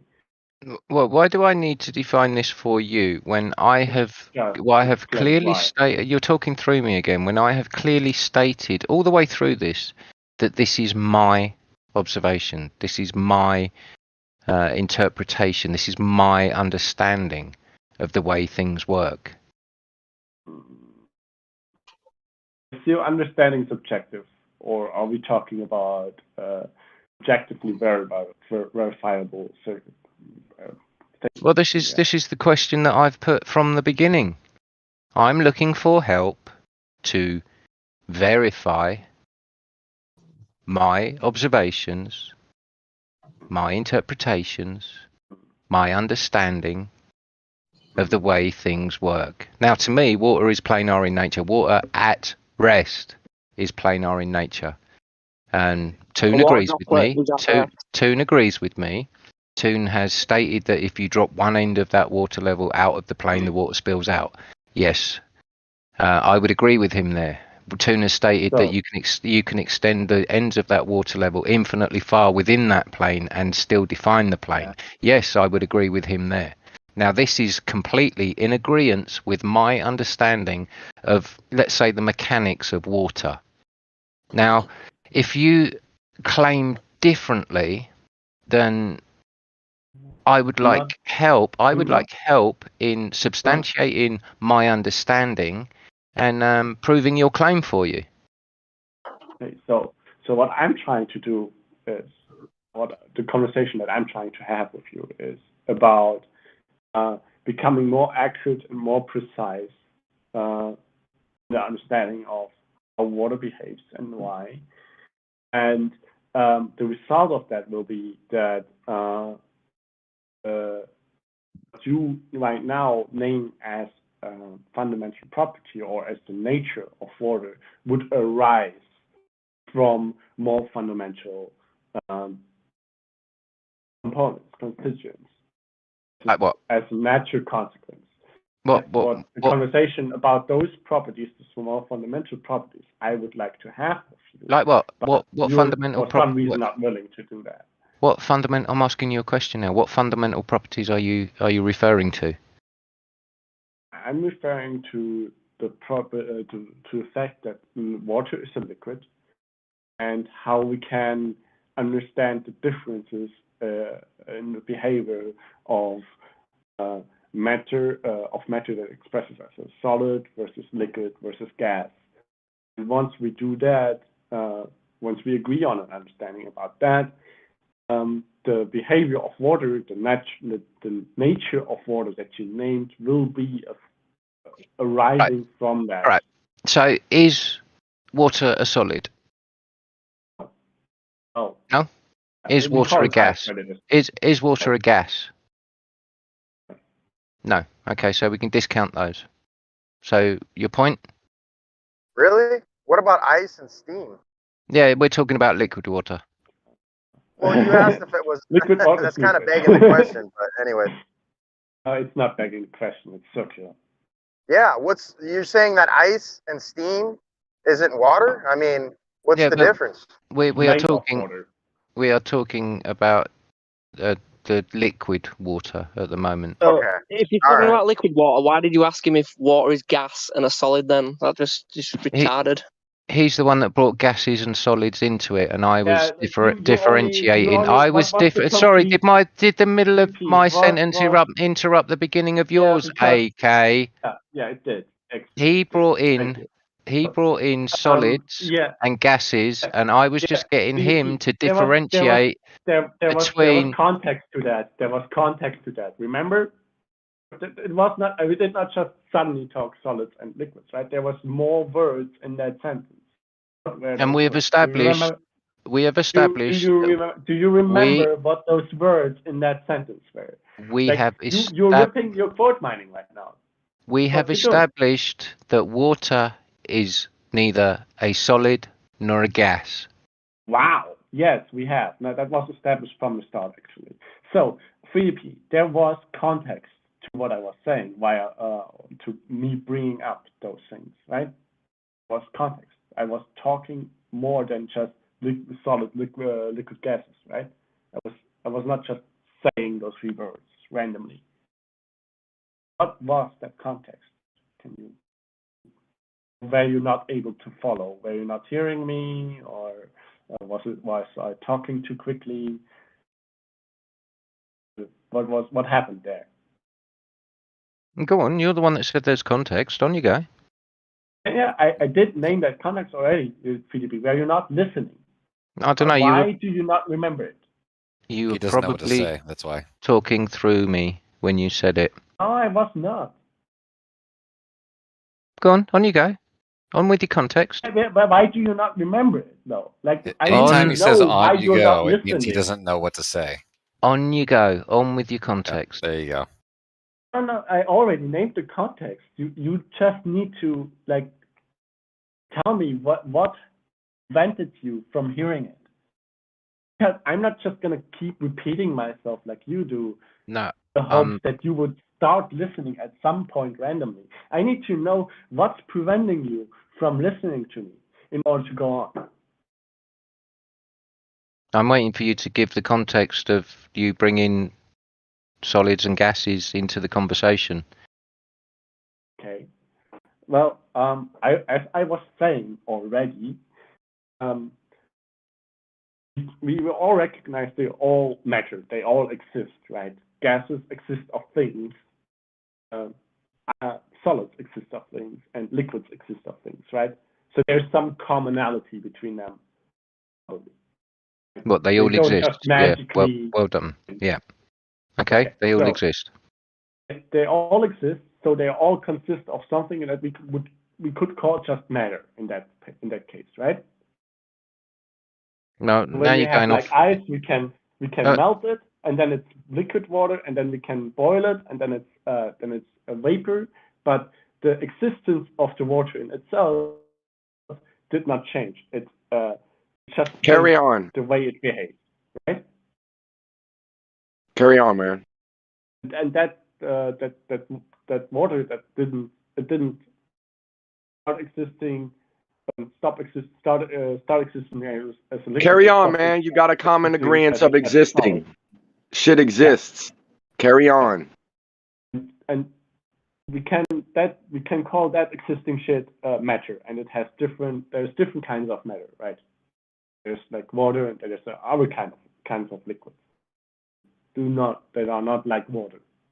They are also liquids, and they also continue to exist when they're frozen or when they're boiled. Evaporate. By differentiating that, by understanding the difference between what makes it a solid behave like a solid, what makes it behave like a liquid, and what makes it behave like what we would call a gas. Understanding that differences, you would understand why water behaves that way, is what I'm saying. Water is binary in nature. Yeah. Yes, that would arise from that understanding. Like, we would take a more fundamental approach. We would say, like, okay, there's matter, and it continues to exist. It doesn't stop existing and start existing when it changes its state. And those states are solid, liquid, and gaseous. And then we like look at what is the difference between those three different states if the matter inside of it, of the matter of the substance that we're looking at when it changes state, does not change its existence in itself. There needs to be some other difference between the three different states. It does not concern the existence of the matter in itself. I take it there is a point here somewhere. The difference is bonding. Yeah, What's the point is that, again, the nature of water being planar, as you say, would arise from investigating those differences between solid, what the difference is between solid, liquid, and gaseous, given that the matter continues to exist through those three different states without like changing its nature fundamentally. Can I just stop you here, right? Yeah, you can go and do that if you want, right? But all I want to do is measure the drop of the water from an established horizontal plane. I don't care what you hold with your differences between the solid state and the gas state. I don't care. Right? You can go and do all that in your free time. I don't care. I just want to establish the measured drop of the water, not gas, not solid, the water from an established horizontal plane. So your entire monologue for the last 3 or 4 minutes is pointless. Finally, an honest answer, though. Right? You could have just denied the conversation about more fundamental properties of water that your understanding of water would arise from in the start. You could have just said, like, no, I'm not interested in understanding the word more fundamentally. That's okay. Not everybody is interested in physics. That's okay. Was that English? Why do you want to I don't measure think so. that drop? I didn't understand anything you just said, man. It sounds like he doesn't want to answer him. It's going to pretend like he didn't understand him. All right, Negator. You can No, it's fine. you can just spout your shit as you normally do. Understood. Perfectly fine. It's all right. 3DP, can I ask one last question, though? Why do you want to measure that drop? Already found. Why do you want to? Why would you want to? Who said that? Oh, that was the drain surveyor. Why would you want to? Why would you want to? It's never been done, AJ. It's never been done. Okay, I never pissed myself in a handset. That doesn't mean that I want to do that. Well, that's a really crass point and really irrelevant. Okay, I'll tell you that. Just because something has never been done does not explain why you want to do it. Why do you feel that I have to explain my wanting to do something? Yeah, I'd say I want. I don't feel like do you want to talk through me? Do you want to talk through me while I'm in the middle of answering your question? You were posing a counter question, and I answered. I was asking a question to myself, actually.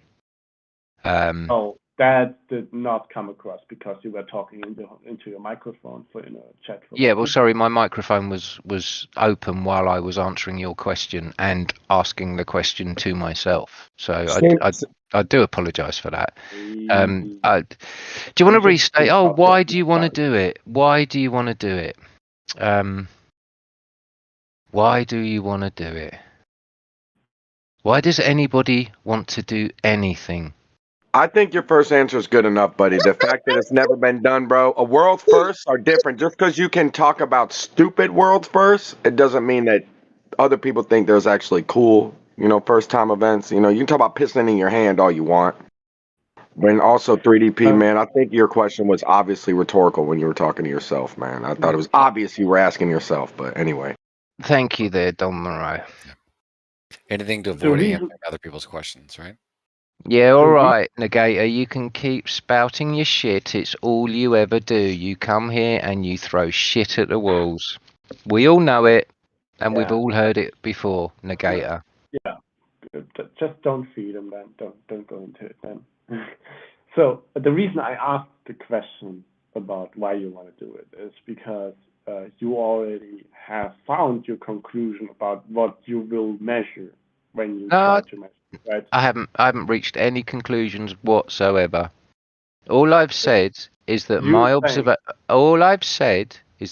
observations and the way that I've used water levels in the past lead me to that understanding that the surface of water is planar in nature. And so far, I have had an agreement from McToon, as we have said.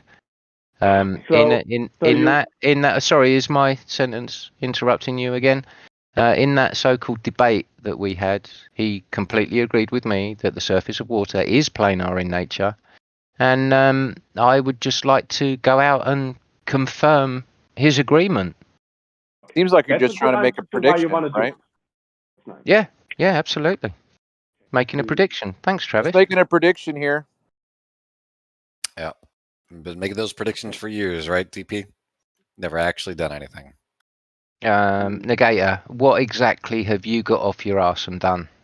That doesn't. It And- doesn't answer And my actually, question, does Negator, it? I have actually been out and done stuff. I spent two summers on a beach, Southport, Blackpool, around that area, taking measurements, making observations.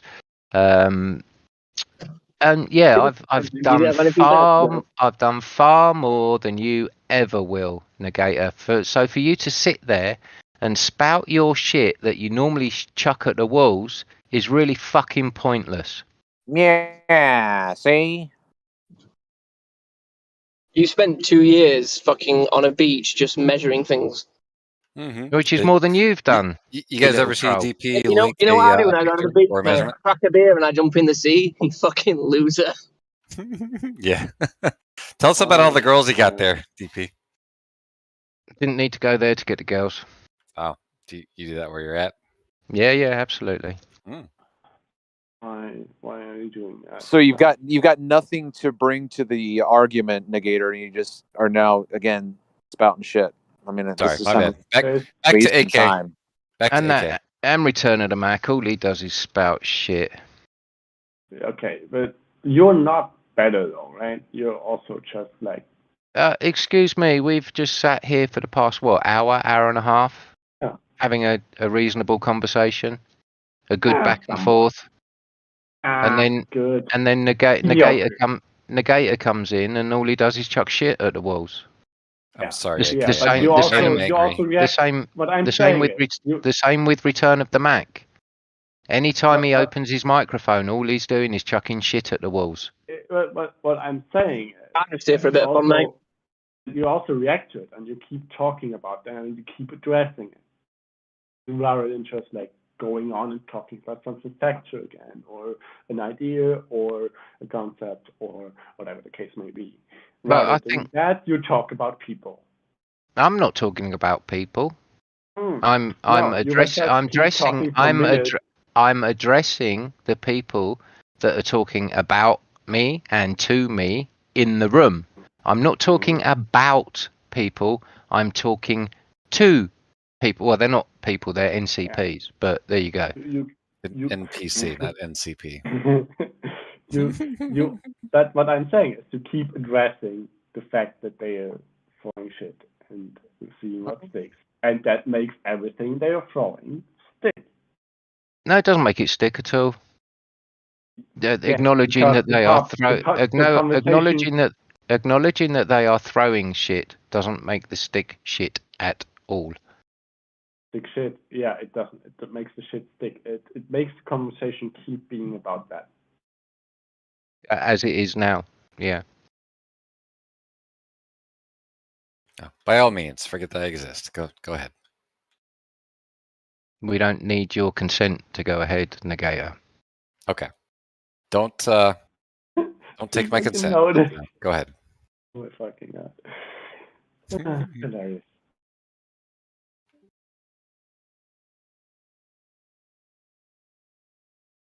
I gotta say, man, AJK, you're fucking horrible to listen to. I'm sorry, man. You spend more time just fucking analyzing DP's understanding of your. Yeah, I spend a lot of time analyzing DP. Understanding of. Yeah. Just fucking have a conversation, dude. Yeah, I was trying to get to a so you can point. poison the well. We know your game now. Is it just AK? I don't know that symbol. What that formula is? A and K. That's a bracket notation. Okay. So the A is a bra and the K is a cat. If you type it in, or Dirac notation, it's also called.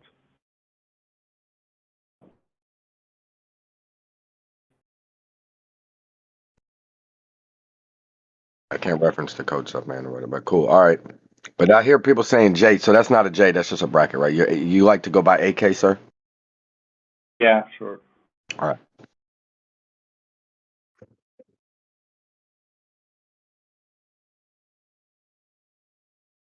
Might change it again now.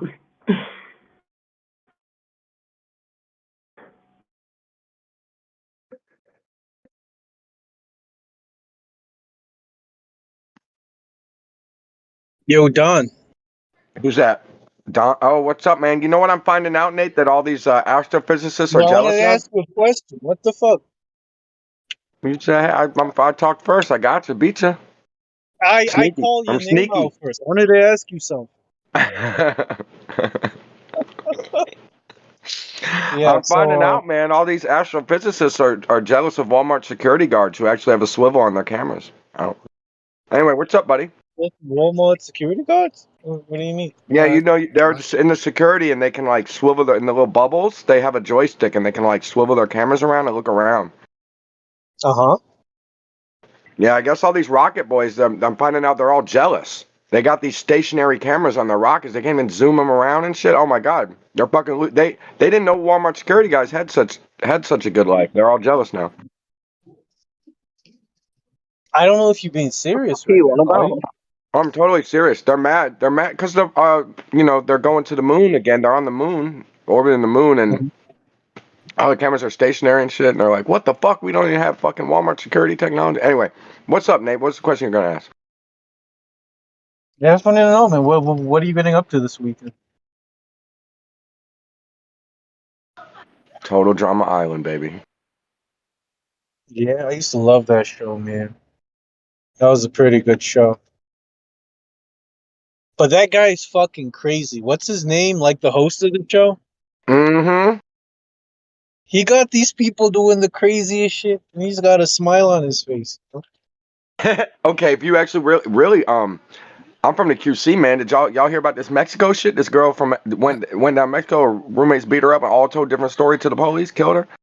How the fuck did this conversation turn from AK and what's his face? I think this is a better conversation than whatever it is you guys were talking about earlier, the Gator. They were just accusing you of throwing shit on the wall. Do you want to go back to that, really? Well, I'd like to. I'd like. Was All right, enjoying let's go listening back AK to talk accusing the Gator for throwing what's his shit on face? the wall. We can do that too, but that's a DP thing.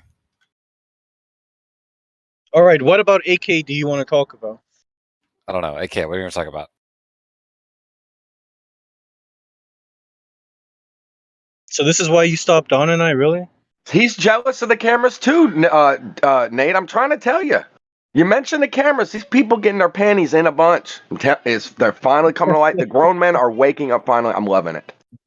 That's such a weird thing to talk about. Just of the cameras, yeah. So yeah, but what do you think about us going back? Well, it's not humans going back, but sending something back to the moon, Doc. It's pretty cool, right? Yeah. Oh yeah. Such a cool story, man.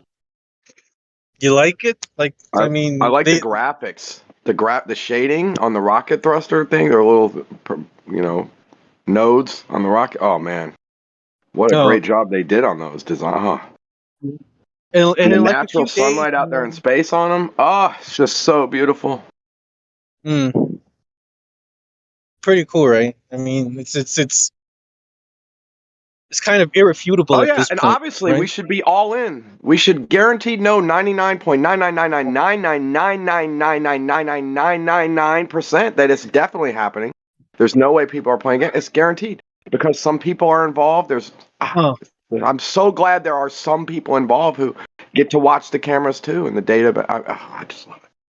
Okay. Sarcasm aside, what is the likelihood for you that this is actually happening? Like, what is the percentage? What is your confidence in this actually happening? 49%. That's a pretty. I was not expecting that. That's a big number, Don. It's pretty high. I mean, it's this high number, but it's very possible they could be. But Yeah. it's only halfway. I feel like only a healthy person would only be anywhere from that middle ground margin. It's just unhealthy to be too far off in another way. It's just unnecessary to be polarized, like extreme, I should say. This is crazy. Yeah, I would agree with you. Anything below that is a bit unhealthy. Yeah. All right, I reached my stop. I'll talk to you tomorrow, bro. Have a good one. Yeah. You definitely someone I'm gonna talk with more when I got time, bro. I ain't been in here talking a lot, but it's good to hear Negator. Hey, John. Yeah. Why did you say that there is no pan and tilt capabilities on the cameras on the Artemis mission? You know that's incorrect, right? No, they have they have them. What I'm saying is the people. Okay. I do come off wrong like this. The people are jealous that they don't get to do it. Right? They're jealous that they in live time that they don't go. Let me touch the joystick. You know what I'm saying? Like, why wouldn't something actually happen? They're jealous of the security at Walmart because they had that capability, that was just you lying, right? Because they have the same capability is possible. Oh, see, that's the thing. You don't have the capability. The item has the capability, but the actual people, don't have the capability. Like, for instance, no, you don't. Yeah. No, you don't. Prove it. Wiggle your camera. Boring, Don. Boring. Wiggle your fucking camera, genius. Oh, this is you're jealous of the people who have actually Wiggle the studied. camera. You're jealous. Yeah, I'm jealous for you, buddy. Everybody's getting their panties in a bunch, buddy. It is a big deal, dude. The fact that Walmart can manipulate the angle of their camera view, pan, tilt, zoom, all that. I haven't seen NASA do shit, but just strap a fixed camera to one particular twirl it back to the Earth. Twirl your camera back to the Earth. Let me go moon, sun, moon, Earth. Twirl it around. Please stop yelling and over talking. Oh, you all right? Apologize. No? Okay. Did you calm yourself now? Don't do jealous. Don't do attacking, and don't do personal on me. Don't do that on me. You're done. Let me know when you're done. Triggered, and then we'll continue the conversation. Okay. Bro, you're not gonna do that. Don't make it personal. That's what the problem is. We can joke around and kid around. You can talk about that hole and that. You talking about it all out, Don. Get it all out. Like this. No, man, don't be personal. I'm not even gonna fuck with you. Okay. Are you done being triggered now? Bro, so, you about to be talking to the wall, bro. I'm not gonna sit here and listen to you like this. Okay. You want to talk to the wall, or do you want to talk? When you're done, let me know, and I will actually respond. So the navigational camera that is located on the moon has a 360-degree pan as well as tilt, zoom, and 4K capable resolution, which is much better than anything that you're gonna. It's much better than anything you're gonna find in a wall. I'm sorry. There seems to be a little chipmunk in the background. We heard you. Now show me your little scientist that's wiggling the camera. Show me someone at Walmart wiggling the camera. Yeah, prove it. Yeah. Go to Walmart right now. Some cameras at Walmart. Do it. Go to fucking Walmart, Don. There's the link to Kool-Aid. Kool-Aid, dude. It is good to hear you, though, dude. I'm glad you're back. I know. Stop being triggered for 2 seconds, okay? Kool-Aid, don't do the personal words. That's just not cool. Okay. Don't do that. When you're done, please, sir. Please. He's not. Okay. Kool-Aid, can we just not do that anymore? Okay. Go ahead. Let me know when you're done being triggered, and I'll continue the conversation. Kool-Aid, bro. First of all, I'm the nigga member that told him to invite you back in here, right? Okay. Second of all, bro. Don't call me personal words, or we're just not going to talk anymore, okay? Okay. Okay, please. So, now if we can move back to the conversation and off your feelers, I just posted the actual specifics of the 3 different cameras that are located on the cupola module. If you look at specifically the navigational camera, which is on the nose, It has much better resolution and much better zoom, pan, and all of those things than anything you're going to find at a stupid-ass Walmart. So, the question then becomes, why were you talking about how they're jealous? If it's jealous because they have actually studied and got to a position of power and responsibility, cool, I get that. I mean, it makes you pathetic. Because they get to actually do it at literally Walmart. in fucking chat. For 2 points. One, it actually gets to get done. Just you go asked ahead the and question, trigger buddy. it. You don't want the Enjoy. answer? You asked two and three-parted question. You need a fourth in there? Yeah, prove They're it, jealous Kool-Aid. because they don't get to fucking do it. That's why. No one. One more You time. can't say, "Hey, buddy, let Citation me get a is in turn. chat. Let me get a turn. Show the public the fucking joystick and show that shit happening, okay?" And tell them to your question about it's better. Tell me what's better. What's fucking better on this camera than the Walmart camera? What's better on it? Show the public the Walmart camera joystick? Is that what you're asking? Yeah, dude. You can look. It's right there in the side door. It's right there in the side door, dude. You can ask the dude, "Hey, bro, like working a joystick to look at a camera? Is that made public?" Yeah. Oh, is And it, you got a video of that? Last time I checked, those were not in 4K. So that's what I mean. You don't think it's a 4K camera that they got? No. Wow, this guy crazy. Don's an man. expert. Don's a rocket scientist. You don't think that security cameras have the best resolution possible of camera? Correct. It is demonstrable that security cameras get a good enough image. Most of them don't actually even record video, but rather record snippets and have. I'm sorry, you're so triggered you can't even let somebody else You're talk. so wrong, dude. Like Amazing. you can sit here and All right, say, "Hey, enjoy things are yourself, like get Don. outdated, dude." But every time it's like, "Hey, it's time to modernize our stuff. Get the new shit. It's time to there's updating and upfitting all the time. You think that the big stores don't have the best one? You don't think the best actual security areas Walmart, when a new best building is security built? Like ever. that, you can sit on Walmart all you want. The point is, you're jealous of Tell 'em any all about fucking it. security Tell 'em, motherfucker. Don. Tell 'em. You're jealous of all of them. I could be like, hey, cool tractor manufacturer company. That's a cool camera you got outside. Hey, buddy, show me a little camera. But he'll be like, yeah, come on up, Don. Check out this system I got. Boop, boop, boop, boop. Wiggle the camera around. You're fucking jealous because NASA won't Don. show you, bitch. You'll call me Tell 'em trigger. about all the security cameras you've installed, Yeah, Don. motherfucker. Don, are you drunk? Can you answer No, honestly? man, Are you this is drunk? hilarious. Do you not see he's fighting over me making a? He thinks he's gonna call me a liar because You Show him, man. sort of Put him in his demeanor place. just seems like you're sloshed. Yeah, no, dude, it's just hilarious. I'm not gonna sit here and we're gonna make it personal over the fact that see how he was I talked about a general group of people, and he applied that to himself, made it personal, wanted to call me a liar. Bro, fucking That's just show 'em, crazy. man. Put him in his place and show him. Get him, Don. This guy Show 'em says that fucking there's security footage. no good, the best resolution cameras don't exist, and so they I get good know. enough and they take snippets. It's This is fucking the crazy. logical These guys leader are we're retarded. dealing with here. Come on, man. Come Yeah. on, Hey, man. Don. You gotta Get 'em, look at Don. it. You gotta look at it this way, Don. Go look at the news and watch the shitty video that always comes out from stores. You'll find out that stores are running behind the times in the technology. Moyak, that's way too much research. We can't do that. This is flat Earth. We have to just go with the got claim to be presented. kidding me. You're Show him, kidding Don. me, right? Get him, man. Put him in his fucking place, Don.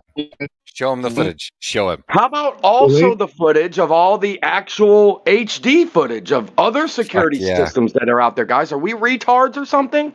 Absolutely, these guys are When are we retarded. going to see a NASA camera moving? I want to see that. Fuck yeah. NASA doesn't know how to make cameras move. They're They don't retarded. do it, genius. We need to push their faces in the doo-doo. No, and say, we "Did don't you want do to this? give the Did public you do extra cool stuff because you would only be trying to appease flat earthers if you were doing that, and we don't have time to swivel the camera, motherfucker. You know what you need to be Don, can you hear me? asking them? They True have fucking 16 story. cameras. I do on hear board. you, They have hear 16 me, cameras Don? on board. We just established that one of them is 4K, can swivel around and do all kinds of magic stuff, right? Yeah. Better than any other camera. Now, this is the question you need to be asking them. Show him Montreal. Show us. Hold on. Fucking show him. Hell yeah, Check this Montreal. out, guys. Check this out. This is where they're gonna die right here. Ask Yeah, them. kill it. Kill him, Montreal. Let him speak. Let SE speak. Go ahead, SE. Fuck yeah, speak us. Thank you. Ask them to Put show these you motherfuckers this. in their place. See what they're doing? They can't have. They know it's devastation coming. Yeah, they know it. They know it. Go ahead, SC. I know. Fuck Thank these you, guys. Negator. You're gonna interrupt me again? Let's see. Nah, dude, show them the fucking footage, dude. I will, Put them man. in I their will. fucking You place. ready? You guys ready? You triggered, or you gonna stop? Nah, dude, let's go. Do it. All right, now this is what you need to ask them. Ask them this fantastic 16 cameras. Ask them to show you footage of the past 2 days. Go. 16 motherfucking cameras. Hell yeah. Yeah, the past 2 days. I want to see one picture or a video for the past 2 days. Go, Negator. Come on. That's Fuck your yeah. challenge. Go. Go, you motherfuckers. Show them. Prove it. Do it. Do it. Come on. Logging into my cameras here. Check Can you out hear me? today's date and yesterday's date. Show me the pictures of these beautiful 16 cameras. That's right. with Show them. swivel. Come Show on, guys. SE. SE's Oh, right. look at they're leaving Come the on, room. Negator. SE, can you hear Where's me? the video? Where's I the can hear video, you. guys? Yeah, I'm just pulling up my my security cameras at work. Most of my security cameras are 2 megapixel, which is a quarter of 4K. Fuck and your I have stupid about- straw man, Negator. Bro, that's not what I asked you. I have cameras that I can turn around with my phone right now. I can be 100 miles away from my and house. I have about Yeah. So what we want to see is I have about footage, 30 plus pictures cameras from the here. last 2 days. Go. Hang on, I have 30 plus cameras here on surface and about that number underground. Can you show me any picture from any of these cameras? We're asking you Craig. specifically How about many your of those NASA cameras are on the? God, he's just they don't care about real motherfucking possibility of you know us being on the same team. Do you actually know that's a possibility, right, Negator? We actually could be on the same team, buddy. Okay, you want to see one of the I'm cameras? still waiting. Live. Still waiting. Oh, I'm not live. I'm live now. Last 2 days, I want to see a picture of the 16 cameras that are 8K, capable of all this stuff. Go. 2 days. Let's see one picture. He's straw manning. He's talking about his own personal cameras. He's Of trying course. to avoid it. No, you don't understand the question, obviously, because you're not listening. So there's a picture live. We don't care about your shitty camera system, fucking Kool-Aid. He's showing us a picture of his house security camera. Can you Yeah, believe and it's it? like when I say Walmart, Yeah, yeah, it's like I'm actually envisioning like warehouses with like actually more expensive merchandise than Walmart. Some high tech systems that I've seen. We all know they have good cameras in good places. So you can straw man to fucking Walmart or your fucking backyard all you want. The point's still gonna stand.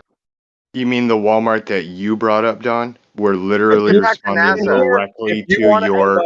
If you want to I pigeonhole almost the got a communication sentence like out. a fucking Fuck me. you're You a guys fucking are. a-hole. Fuck you. Fuck you, You guys are Come a on, bunch of Kool-Aid. Come on, triggered Kool-Aid. Show us the children. NASA cameras moving.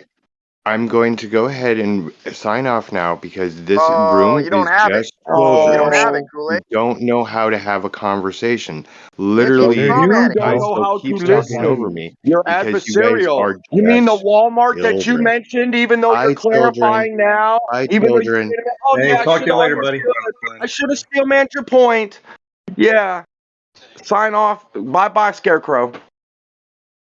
So does any Glober have NASA cameras moving that we can see, please? NASA cameras moving, like ones in the spacesuits, where the people No, are moving. no. What We kind want of to see cameras? the ones on the outside of the shuttle moving and looking at different views and stuff like that. For that, they had the live camera with Okay, guys, several I just different posted- feeds. I don't know if I've ever seen it move between feeds. Oh, so Walmart's technology is better. I see. Got it. No, didn't say that. So you're limited. You're limited where Walmart's cameras are very versatile. What's up with that? Why do you say it's limited? It's doing Because the you job can't it needs to. you can't pan, you can't zoom, but Walmart can. That's interesting. It doesn't need to. Why would you need to? Well, we're asking for it. We want it to. Well, that's your tough luck. Go put a camera in space. Oh, okay. So your technology is Wait. your technology is weak. I see. Okay, got it. Okay, I'm just posting 2 pictures. It's taking a minute here. It should be there now. Can you guys pull up those cameras for me and tilt and pan them? Any of the You're flat kidding, earthers. right? You're showing us pictures of racetracks? Boy, you guys are in a bad world of earth, man. Where do you see a racetrack? This is really sad, man. Really sad. Where do you see a racetrack? You're showing us on Earth, a picture on Earth. We're asking you for pictures of your fantasy Artemis thing. And you're No, showing I'm us asking pictures of you. Earth. Do you see how pathetic and desperate this is? Essie, can you tilt, pan, or zoom my camera for me, please? Can you show me a picture of yesterday's mission and today's, a picture, one picture? No. We Do you know why? Why not? Why can't you? Because I don't work for NASA. There is no pictures of today and yesterday. They said they don't have coverage doesn't of follow. the mission. Don't you find that Because funny? I don't have. Do you have access to my cameras, Essie? Nobody has access. So We those have cameras 16 don't cameras. We have 16 cameras aboard, and we have no pictures for 2 days. The biggest enterprise undertaken by human beings ever. Essie. And we have 2 days of darkness. It's incredible how Stockholm you are. Listen to me and answer the question. And while you chant through my message means that you are not capable of hearing truth. I hear you. I already answered. You need to listen to me for a minute. I have over 30 cameras on surface. Straw man. You can't. Which one of those are on Artemis, the thing we're talking about? He almost let you say 3 words. They're on surface. They're not underground. They're on surface. So yeah, but which of them are on Artemis right now? I'm asking you a question. Can you let me finish? You can't see any of the pictures on those cameras. That does not mean they don't exist. I can see them. Nice straw man. Now answer my question. How does that relate to the picture, to the cameras on Artemis, which I asked you for the past 2 days? All you got to do is produce one picture. One picture. None of us here. The past 2 days mission. Go. None of us here work for that company. You know they don't have to. exist, It's public. It's public. I do not. Find one. Find you one work picture. For Artemis? Hey, also, you know, most of our cameras are 2 megapixel, not 8.3. Hey, real quick, what's crazy is I was just like asking myself this morning, like, hey, so what's up with the live feeds that they said that there is gonna be like some photos and videos? So I go online looking for it, can't find it nowhere, and I'm like, let me jump in Discord and see if anyone like has any of them posted on the boards. And right when I jumped in, you guys are literally talking about it, and I find that very interesting because I do have the same questions. Where are the videos and pictures that they said that they put all these cameras on it this time to prove and to show and to have these wonderful, amazing, videos to show the world of their mission that they spent $93 billion on or whatever it was. Well so, said, brother. Where are the videos at? Where are the pictures? They don't exist. That's what I've been asking them. Show me a picture or a video of the past 2 days of the mission. Go. What's funny is like the after the 2-minute launch. You've been sold a bag of goods, guys. You bought it hook, line, and sinker. It's astonishing your mental inability to process information given to you. Yeah, after it launched, you can hear me, right? Yeah, you're telling them. Look, you're telling them you have 16 cameras, but in the past 2 days, you don't have one video, one picture of it. All they have is this stupid little thing that the captain just posted. I mean, it's a joke, man. It's a total joke. Not even the past few days when it launches, like, bloop, just there it went, and all cameras off. We waited fucking hours. I mean, that was what? Yeah. 10 hour fucking video. Bro, hours. They waited. Yeah, that was total nonsense. Yeah, they waited until they were 50,000 miles away, so to call, which I don't believe it at all. I'm just telling you the story, to open the cameras. They waited until they were 50,000 miles away, 57,000 miles away. Yeah, and that's the weird thing about it. Like, they showed a camera on it. I actually took a lot of screenshots of the feed, of the live feed, and they don't even make sense because at one point it's really, really, really bright, and then like not even 20 seconds later, it's dark. And I'm like, well, what happened? Is it in the sun or is it not in the sun? How are these pictures coming back so opposite, so different? And then that was one one flag that went off, and then another was what happened to the camera that they had facing towards the backside of it, towards when it was standing up, they had a camera facing towards the ground, which would represent that they have something to trail its backside. So what happened to that shot? What happened to that video? But like you're saying, they finally didn't turn them on until they're X amount of miles away to get the Earth way in the back shot. Well, what happened the whole time that it was going? Like, why did they? It's just all a gimmick. It's all a gimmick. It's all a con, man. It's all a con. And then you have all these guys who believe in it, who they bought the snake oil, and they're like, oh, no, and then now they're here justifying why they don't have pictures and videos standing up for them, as if like they're just trying to how would you say it? They're grasping with reality, and they cannot let go of that stronghold that they've been fooled, that they've been duped. So they're here just like, no, it's real, it's not fake, it's real. You know what that is? That's called pride and arrogance. Yeah. Keep on crying. It's also You're going called to the moon again, buddy. It's also called Stockholm syndrome.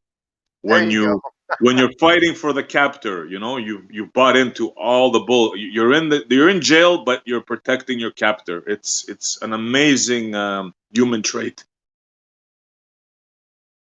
Yeah, sad, really. Sad. Yeah, on the same wavelength, Dicelo. It's sad because the fact that I honestly want to be a baller again, and then just try to see where my mind's at now. Like, okay, it's been 2 days now, and they never showed us that video or the photos that what happened. First of all, like, I want to get myself back in their train of thought and try to see like what they go through. Like, how do they deal with that? They just hand wave it, like, oh well, it is what it is. They're on their way. You know what I mean? Like, how do you not question it? How are you so honestly, Apocryphon, I think that they're fucking paid trolls, dude. I don't think that these are genuine people looking for answers or upholding truth. I think that they're being paid to deceive others. I don't think so. I noticed that lighting condition as well. Look at the 2 pics I posted. Look at the different lighting. Yeah, I'll show you the pictures I'm talking about. I think they're on my other phone. Let me look. Because I was screenshotting the live feed. Every time they would cut to this one camera, I tried to capture it just to see like what the hell are they transferring it to, like what are they switching to, and then they kept going back and forth and back and forth and back and forth. But I'll see. What is your interesting thing about the lighting?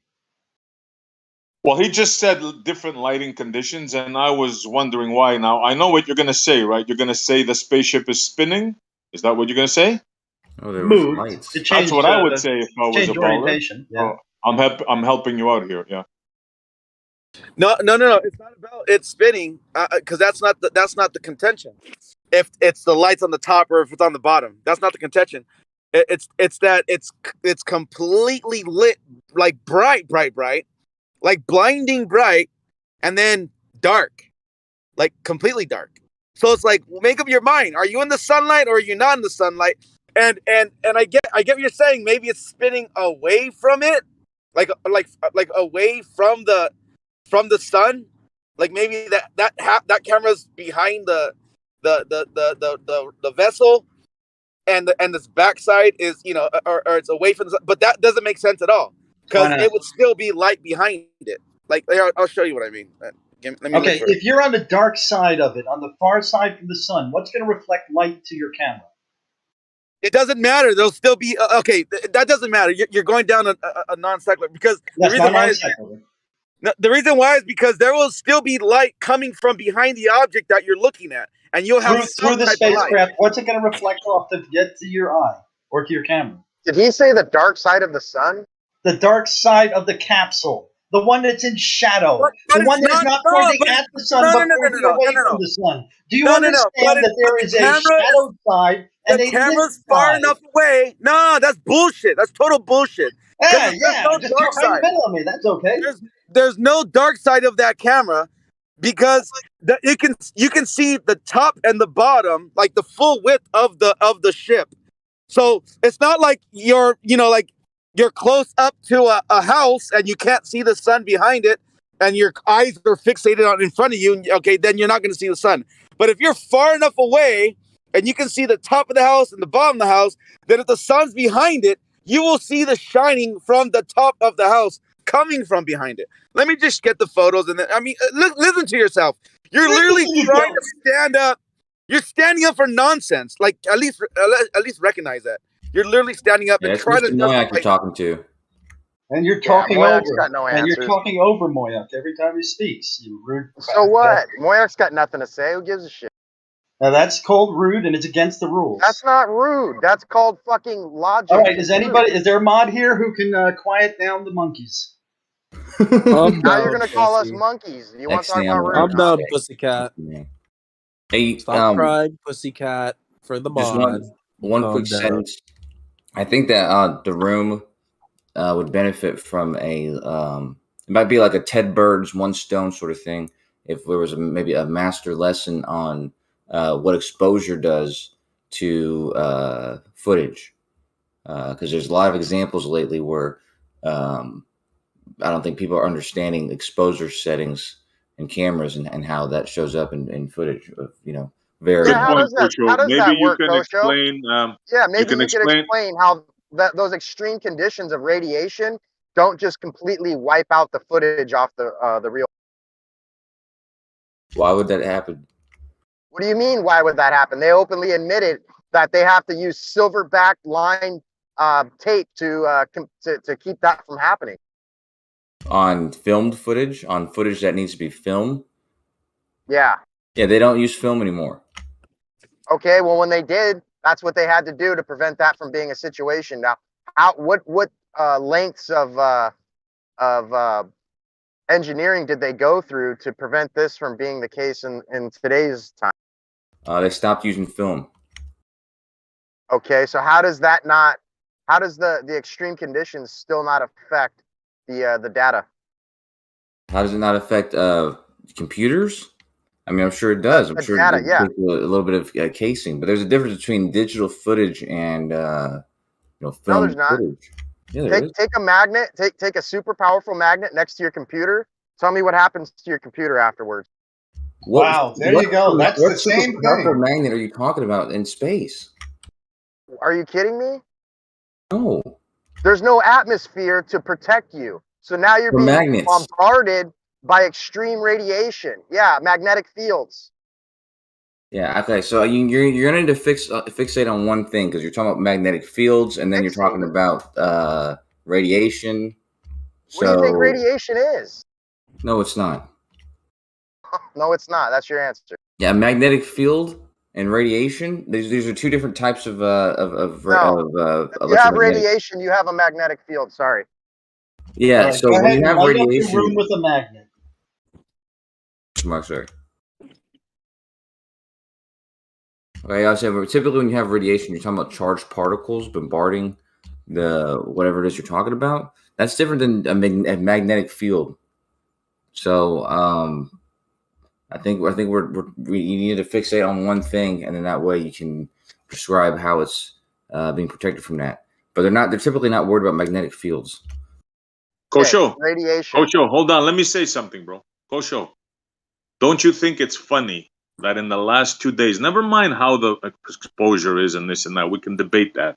Don't you find it funny in the last 2 days of the most spectacular mission in the world, there's been no pictures or video the last 2 days?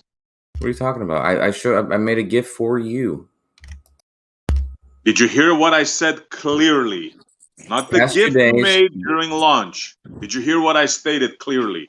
The Okay, so last 2 days, in other words, today and yesterday. Okay, so like the last day, you mean? Okay. Yeah. I haven't looked at the footage that they put out yesterday, but the day before yesterday, That's not what I asked. That's not what I asked. Clearly, I asked you something specific. Oh, you said last 2 Today days. or yesterday, It's 9 in the any morning. video or pictures of the most spectacular mission ever launched? Let's find out. Let's find out, because I couldn't find any. So if you search NASA Live or NASA TV, it'll take you to I NASA.gov. checked it all the past hour. Maybe I'm bad at searching. That's why I'm asking anybody. Yeah, he's showing the same thing that they showed earlier, just the video of it. Earlier it was just a screenshot of it. But Coach, here's the thing: why, when they put these cameras on there, why don't they have a live video of the entire trip, not just like, I get in my car and I hit record and I only show you 5 hours later when I get to the destination, even though I had my phone recording the entire time. Why not show the entire stream? That is the question right there. I don't know. Did you give them a camera to do that? They have a bunch of cameras on there to do that. They specifically were promoting how they had all these cameras on there, so that way they could, record the journey and show everybody. Hold on, Apocrypha. When someone answers a question like that, why would you talk to him or ask him any more questions? Kosho's being Kosho. Yeah, technically we did because we did you give him a camera to do that with? Yeah. Is that really what you said, Kosho? He's asking me why I don't have. Yeah, I know what he's asking you. I heard. Yeah. And you answered like that. Yeah. Anyways, I can give you the number to Johnson Space Center. I don't need it. It's here in Houston. Rakia, just one moment, Rakia. You're full of shit, man. Yeah, so the Johnson Space Center, they're going to be. Hold on one second. The Pocket Farm Rakia was talking all through me. But yeah, at the Johnson Space Center, they actually are watching all that footage and what do you call it? The telemetry data. So it's possible that they might have, somewhere where you can see what they're seeing. Possible, but not.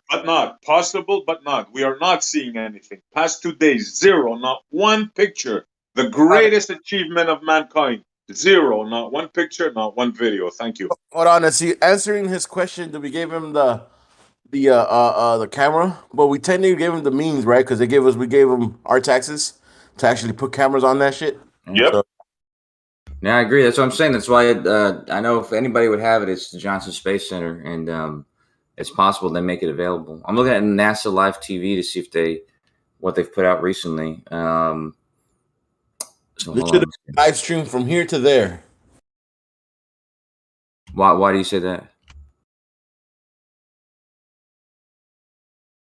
That was the whole point, right? We want to make it to the moon, so they should have cameras. Whatever could be streamed will be streamed. Why? We want a live stream so we can call it all fake. That's right.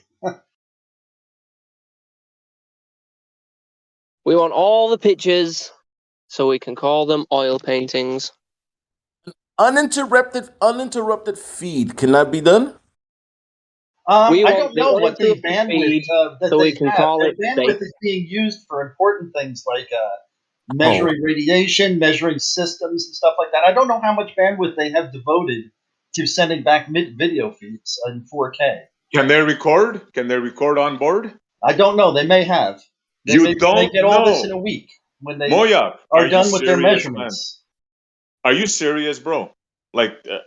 Are you trying to have a good conversation? You don't know if they have recording capability. FC, are you being serious here? Because everybody knows that no matter what was given to you, you would just call it fake anyway. So you can't really be having a conversation about arguing in good faith. It means nothing what you just said. No, it does. It does. It does. You don't find it funny that in 2 days of the most spectacular mission, there's no pictures and no video? You don't find that in the least bit funny or worrisome? That you're asking for it, knowing, and you know that you will do it. Everybody knows that you'll do it. You're asking for it, and you will just call it fake no matter what is given. So you're assuming what I'm going to do before I do it. Nice. You're a clairvoyant. Yes, because I've seen what you do. That is how humans operate. We observe other humans, and then we make assumptions about what they might do next. Yeah, I've done that. So you've been observing me, have you? You've been observing me. It says we have been observing you for a long time. They can only make cartoons. Go ahead, Kosho. Give me a picture from the last 2 days, today and yesterday. Go ahead. Well, no, I'm going to tell you that. So this is according to the Johnson Space Center that they're going to have at 5 p.m. I don't know, Eastern time. They're going to have a mission briefing, a status. So they're entering the moon's sphere of influence, and they're gonna have some footage and shit. So before that, nothing to see here, right? Nothing to see here. Before that, nothing that they are displaying to you now, except for the gift that I showed you, which shows them When we went over that, I see why that footage was taken at that moment. Kosho, with all due respect, you're expecting us and the whole world to believe that this mission from liftoff, they turned on the cameras at 57,000 miles away. They took a few pictures, horrible ones at best. So this whole mission rides upon 5-6 pictures, and that's okay with you until we get to the moon. That's a Let's bold see what they give us then. But that's okay with you. I made a GIF of 6 minutes of footage, right? That's not a couple of images. That's 6 minutes of footage, and there was more of that. That's footage of what? From. So footage of and what? that of them orienting themselves. The back end? Of them orienting themselves in the injection. All right, that was one of the important parts of the mission, and it was the first time they could settle and get a nice image of the Earth. So they did. How much swivel footage you got? I was AFK 10 minutes. Did you show them the swivel? There's no confetti. Zero. They have nothing. Absolutely nothing except those few minutes after takeoff, and they waited until 57,000 miles away. Of course, we know they're not there to open so, the Don, camera. Can you show me where the swivel cameras are expressed in the design of the capsule? I don't think that I don't know if they have swivel cameras. Do they have them? Somebody claimed they did. Moyak, you're late to the convo then. Yeah, someone was claiming that they was. Yeah. Yeah, because I mean the one on the solar panel, that's not necessarily swivel. That one looks like a fixed. Moyak, ask Kool-Aid, okay? Kool-Aid is the champion of the swivel, the 4K swivel on the Artemis. Ask Kool-Aid. Let's go look at the cameras themselves. Was it true if you hit it? It was full of candy. Kosho, Moyak, do you now admit there's no footage of that today and yesterday? Do you guys now admit that? Yeah. Do you admit it? SC, I admit it. Okay, thank you. Thank you. Do you remember the Apollo missions? You remember I talked to you about this, the scene on funny thing happened on the way to the moon where they're turning the ship around, they take an image of the Earth, and you guys say they use the window to do that. That was an important part of the mission that actually gave them something to show back to Earth. So they turned the cameras on and they streamed it to Earth. And then when was the next time when they got on camera and showed it to the people on Earth? That was when they landed on the moon. Yeah, back when they had limited footage, right? Yeah, so then they were busy. Nothing to show you. I'm glad your 50-year-old excuse is applying today. Using one thing to justify the other thing. No, I'm telling you the reason why that's the case is because there's nothing going on between them looking at the Earth at that one time and getting to the moon. Really? There's nothing between the moon, the Earth, and the moon to see. There's nothing to see. We can't take pictures. Hold on, let me finish. We can't have a camera pointing out the window and look at the Magellanic Clouds, focus on stars, and look at the moons of Jupiter. We can't do any of this stuff, right? There's nothing to see there between the Earth and the moon. Nothing. Come on, man. Looking at the cameras quickly, it looks like they're all fixed. I think SC's got a point. It's magnificently boring. Moyak, ask Kool-Aid, man. Kool-Aid was like so mad. I'm looking at the site. I'm not looking at Kool-Aid. Hey, I'm saying your teammate is the one champion. I don't give a shit about teammates. I don't have teammates. Hey, I feel you. Kosho. Yeah, I have a question about your GIF you made. Hey, who turned off the sun? If you watch it, you see the light turns off even on Earth. Look at how the light, like, just keep watching it, and all of a sudden it's like someone turned off a light, and then the solar panels go dark, the moon goes dark. Like, look at it. Do you remember what I was saying about taking a class, all of us maybe, on exposure settings? I think the people at NASA may have taken that class. So you're saying from ground control, they were able to change the exposure of like from the ground. That's just weak though, because there could be automatic. Like, it certainly looks like that's the case. So you'll agree that then they do have access to the cameras, right? They have access to the entire craft. Okay, so then why didn't they record the entire journey? Don't know they didn't. Yeah, exactly. So that's what I said. If you want to ask about the footage for the whole thing, you can talk to the Johnson Space Center because they're the ones who are watching it, constantly and looking at the telemetry data. But Kosho, they don't want to.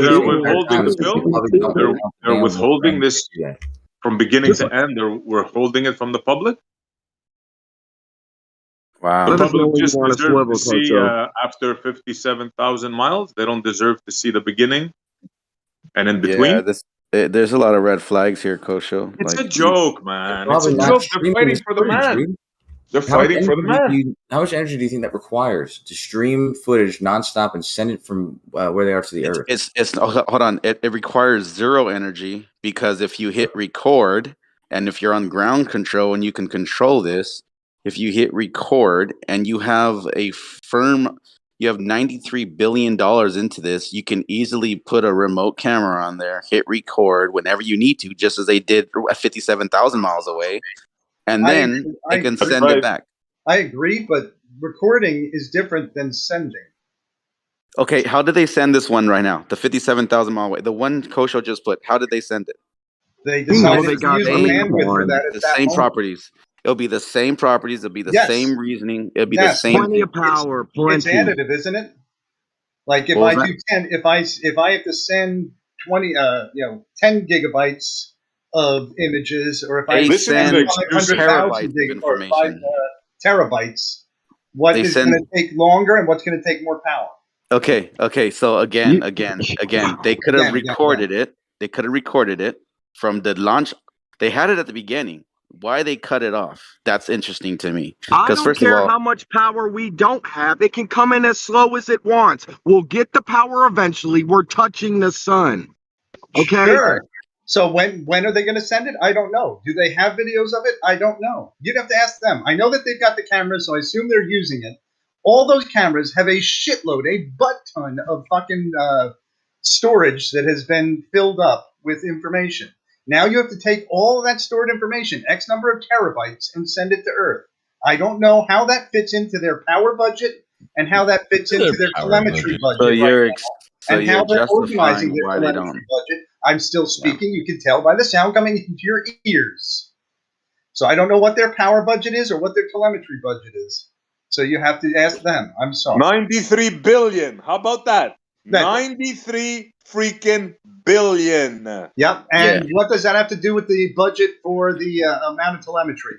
The budget is not a monetary thing. It's an amount that you can send. You're a shill at this point.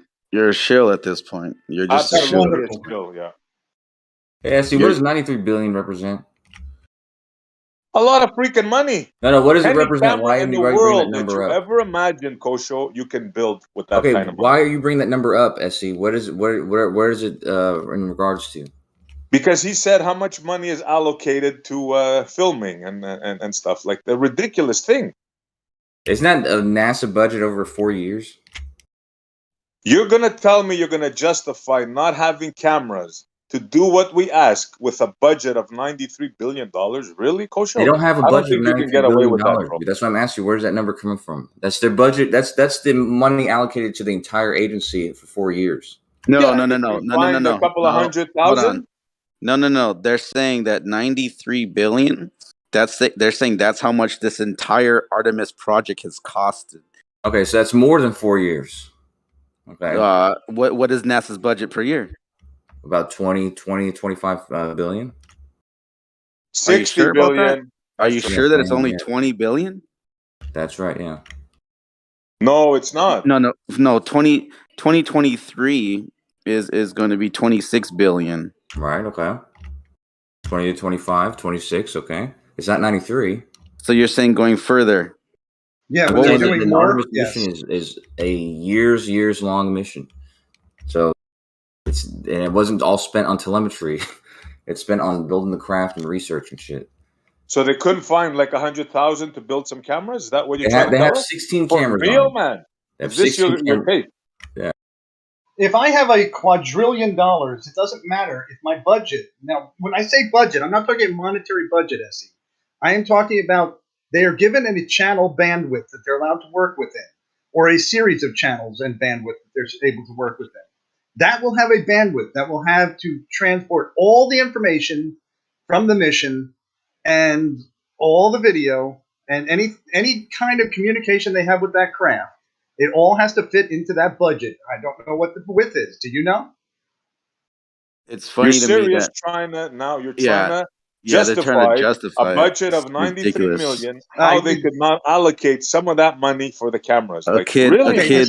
That's not Wow. budget money. Where's That's all budget your bandwidth. satellite power They may now? not have enough bandwidth to do what you're asking for, and Where's it all has your nothing satellite to do power? with money.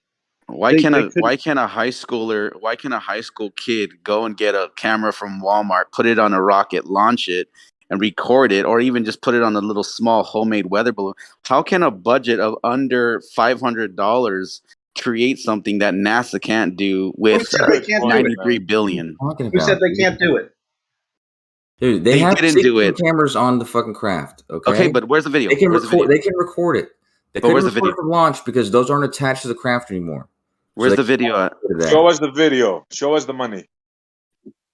Show me have the to wait. money. What are you talking about, dude? Like, what are you guys even saying? They don't have the video. Okay, so they had a camera on the vessel that was facing towards the ground. Okay, they showed it at the very beginning.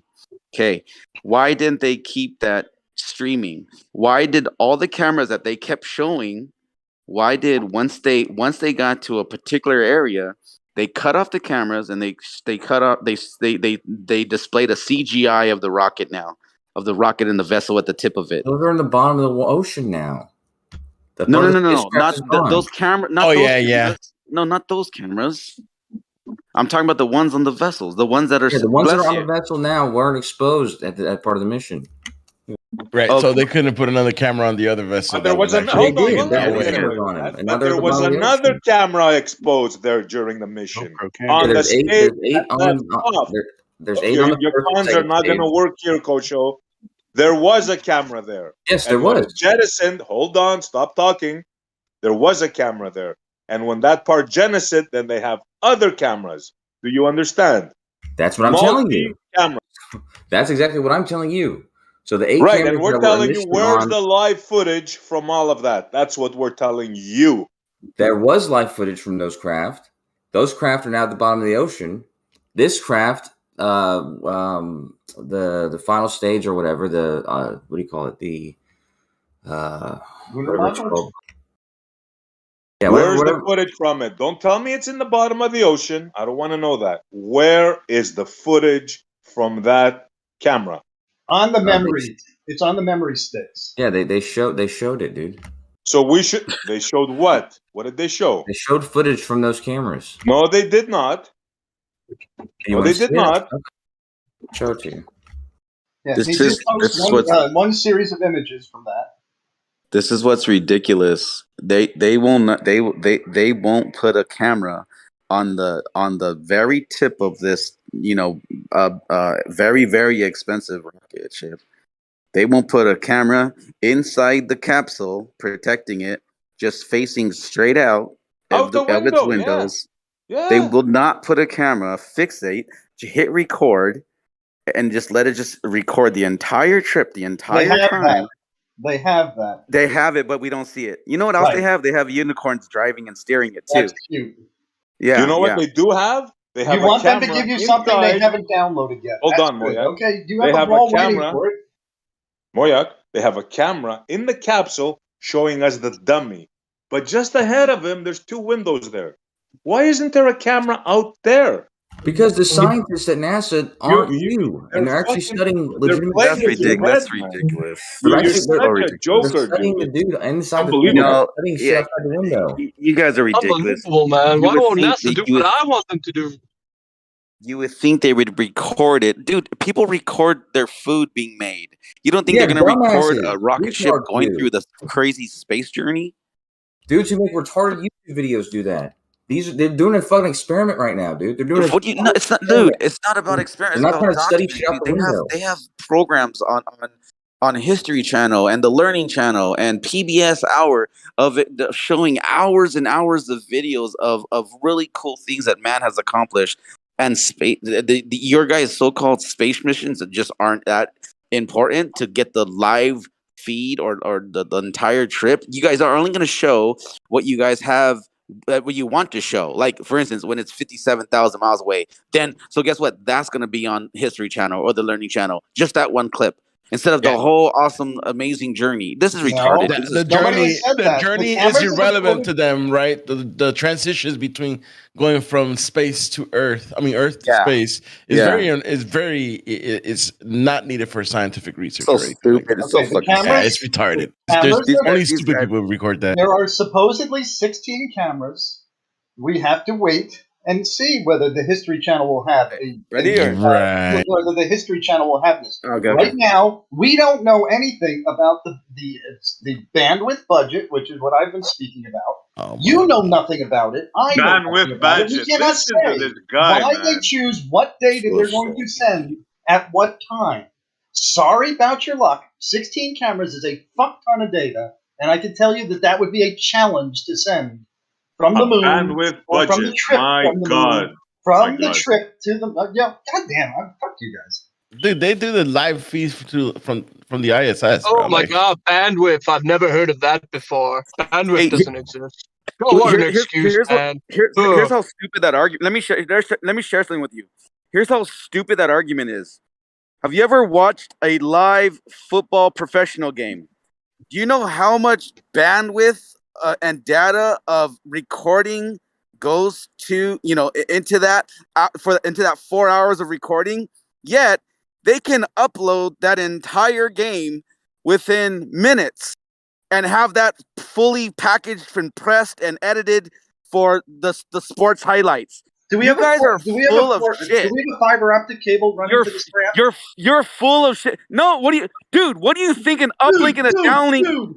What do you think an uplink and a downlink is? You're sending information, right? So let's say I'm at a football game, okay, in fucking Pittsburgh, all right, and I'm recording it, okay, and then I'm gonna send it over to LA to the network studios, and so they could edit and package for their Sports Center newscast at fucking 7:00. Shut up! I'm talking. No, so what it is? Shut up! I'm talking. So what it is that they're sending hours and hours of data, right, from Pittsburgh to California within minutes. They can transfer that shit, and they edit and package, and it's ready for the tonight's news. Okay, but what is you're the saying, bandwidth of the fiber optic cable they're using to put that but there? what you're saying is that a simple camera recording on a space vessel or whatever the fuck it is, that it's going to take weeks to come back to Earth. It's just a fucking radio signal. How do we talk to people on the moon? It's a signal, right? It's just with a signal. 30 kilohertz of bandwidth. Dude, that's how you talk to somebody. I'm telling you, about 30 kilohertz, a little bit less now with digital age, but still. Even still, I'm telling you, it doesn't matter bandwidth. It doesn't matter. It does matter bandwidth. No, it doesn't. It fucking does, dude. No. In this argument, in this argument, it doesn't matter. It matters when you're like going to say, I'm going to upload a video that's 16 hours compared to 2 minutes. Yes, because the bandwidth does matter. But that's not what we're arguing. You're saying they haven't sent any video of the entire launch because of bandwidth. Dude, I found it. Oh, good. See, check this out. Good. and check them out. And wait, I love it. Watch when it get around 13 seconds or so. Yeah, 13 seconds. You think, with your using as an example, you have a limited resource. Hold on, you haven't even watched the video yet, Shut boy. the fuck up. Watch the video first, Shut your fucking mouth. Okay, so you've got this your house bandwidth. You've got no more bandwidth that you can use in your house. I want you to upload 4K video to the internet with your 2 megabit per second upload speeds, and I want you to do that in 24 hours. I want you to upload a 2-hour video. Now do that with 16 cameras. I want to see how long is it going to take for you to upload 16 cameras worth of information using your home bandwidth, because that's all you have to work with. Now, whatever the mission specs are, they have a certain amount of bandwidth that is associated with the radios, the transmitters, and the power that they have available. And that is all that they get. And they have to do everything that they have to do, including telemetry, which is a much higher priority than stupid videos for retards on the internet. Yeah, I watched that video. I'm convinced now. Now I'm a NASA fanboy. Thanks, Pretty bro. cool video. It's amazing, isn't it? I am a specular NASA highlight. fanboy. I was wrong all along. You know what's love the funny about this specular highlight. video? I like this video. Yeah, you do, don't you?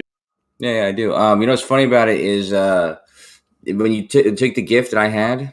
So if you learn the trajectory of the path, like it had to go around the Earth, and then about the time where it made a full cycle, so about the distance, so about the part of its path where it would have been a full cycle, that's when it was about 60,000 miles away or whatever. That was like at the the translunar injection or whatever. That's when it was on the same side as the sun, and you can see that it's near the back side of the sun on this side. So you can see the sun in the footage, but you can also see the like a slimmer of the Earth. So obviously when it's on the back side of the Earth, it's going to be dark, and you're not going to be able to see a good image of it until you get to about when they showed the footage of that part of the mission. So it makes perfect sense why they're not showing you, or why they're showing you footage at those times, because all the other footage is going to be nothing to see. They're going to waste energy sending that to you. You think that looks real? I think it looks real. Yeah, I mean it does. I think it looks real. It doesn't look like somebody made that. Yeah, I understand. And you're satisfied with the 16 cameras, 8K, all kinds of swivel, better than any camera. You're satisfied with that video. Like I told you the other day, dude. I didn't even ask that him to video do it. fake, SD? What's that? Is that video fake? Is that video fake? Yeah. What do you think? Oh, isn't that exactly what I predicted you would say? So why did you guys genuine ask for video? mate? That's a real video. What are you talking about? We know that you're just going to call it fake. That's a real video of CGI. Why did Real you ask for CGI video video, if you're assuming that they're just faking this shit? Bro, why, you think this is if actually you're assuming real, they're just faking this shit, why don't We they don't just assume, we know they're little faking it. retards on the internet? Or if they're not faking it and this is video, well, I just don't understand why you're asking for videos. Let's ask that. You know that you're going to say it's fake to everything that is offered. Well, they can't. Why I'm asking is this: they can't even make the fake video. That's the problem. They seem to tell be me. able to. They've You had, tell me why with they all can't. the pushbacks they've had from the launch pad. Could it be? I'll tell you why, Moya. Could it be because there's so many geeks that know where every star should be, and they know if they show something a fake film, they know they can't get the stars all right. Could that be the reason why, Moya? No, that's not likely at all. Oh no! That doesn't even make sense, mate. SE, that doesn't even make sense. They spend hundreds of millions of dollars building fucking gigantic rockets, and they can't even match the movie budget to make something fake. You just got no idea what you're on about, mate. Yeah, right. Oh, I watched a guy last night. With a game camera. It swiveled. He could control it from his phone. He could swivel it, make it go up and down, pan. He could do 4K or take it off of 4K. He could snap pictures. He could talk through the microphone to scare off bear. He could do all kind of things, and it was linked through the just through the cell network, but satellite network, right? So why couldn't NASA do the same thing? I mean, legitimately, we should be able to not only have the camera video, not only have the video, but we should be able to control the camera actually easily. Rakia, I have one of those. Be able to talk to the space I have bears, one of those on my phone right now, Rakia, and it even has night vision, bro. $50 camera. I have 6 cameras on my boat. Night vision and voice comms to talk to the space bears in the dark. Yeah, I have 6 cameras on my boat that I can swivel. I can press a button. If someone's on my boat I don't want them to be, I can press a button and talk through the camera. Hey, what are you doing? Get off my boat. So could I. Yeah, right man, now. NASA need that. When they find some strange man just standing on their spaceship. Hey, what are you doing up there? Listen Thank God to the we answer. had those swivel cameras. I would have been able to see you. Listen to the answer. You guys are lost in Who is space, this guy? man. Well, the point we're making is that normal guys like off the street can buy it off the shelf, but NASA doesn't want to show space. Like, doesn't want to have people interested in being astronauts and seeing these 4K cameras of space and what's going on around the rocket and outside on the way to the moon. Are you kidding me? That's the best way to much drum as a up dog interest. passes by my house, I get a Yeah. notification on my phone. If They a dog, spend millions on shows and trying to drum up science projects that get people interested in NASA and being an astronaut. And you're telling me they don't want to spend a little money on 4K cameras that would, I mean, be amazing shots where people would be interested in their program? They're It doesn't showing add you up. that they have 4K. They have Science first, videos Rocky. of the Science mission. first. Yeah, so I don't know what you guys are saying they don't have. They have the footage of the mission. They don't have live footage that you can tune into right now of where the ship is right now. Okay, but you're asking why do they have footage, and they do have footage, and they are showing it to people because they know people want to see it.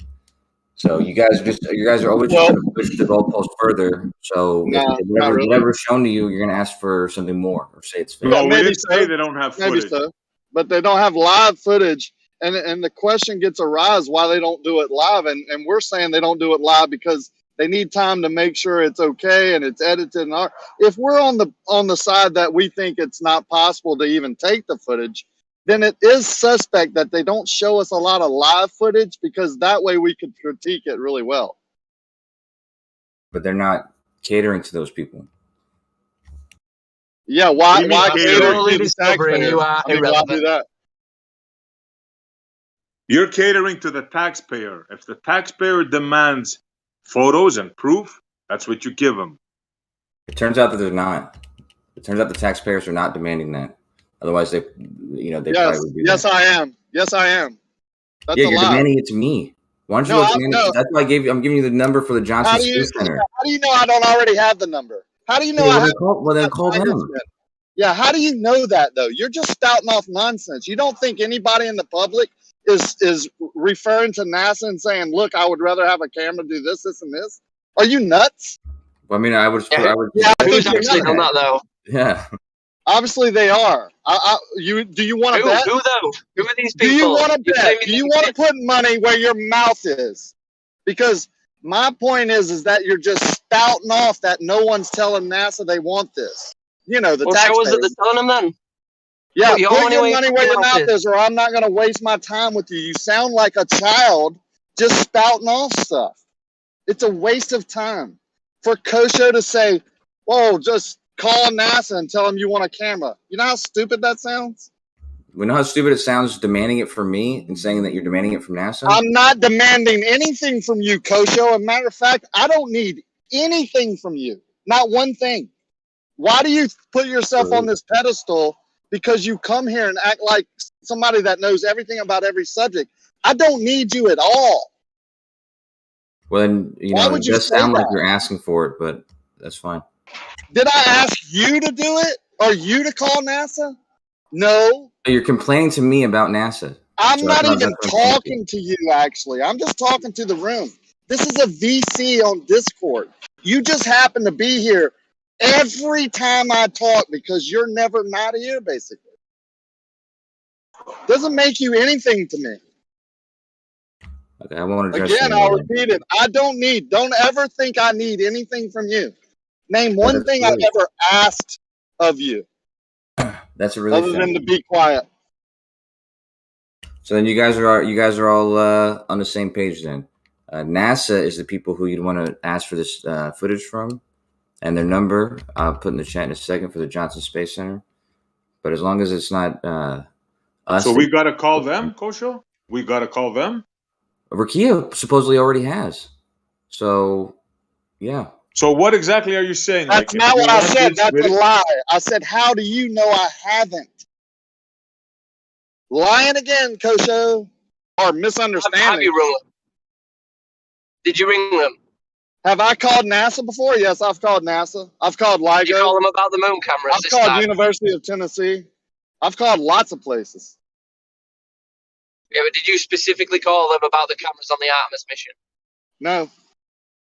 Right, cool. Solve that one then. Yeah, never said I did, asshole. Solve that one. I didn't say you did. I didn't say you did. Okay, then what are you trying to talk about? What's your point?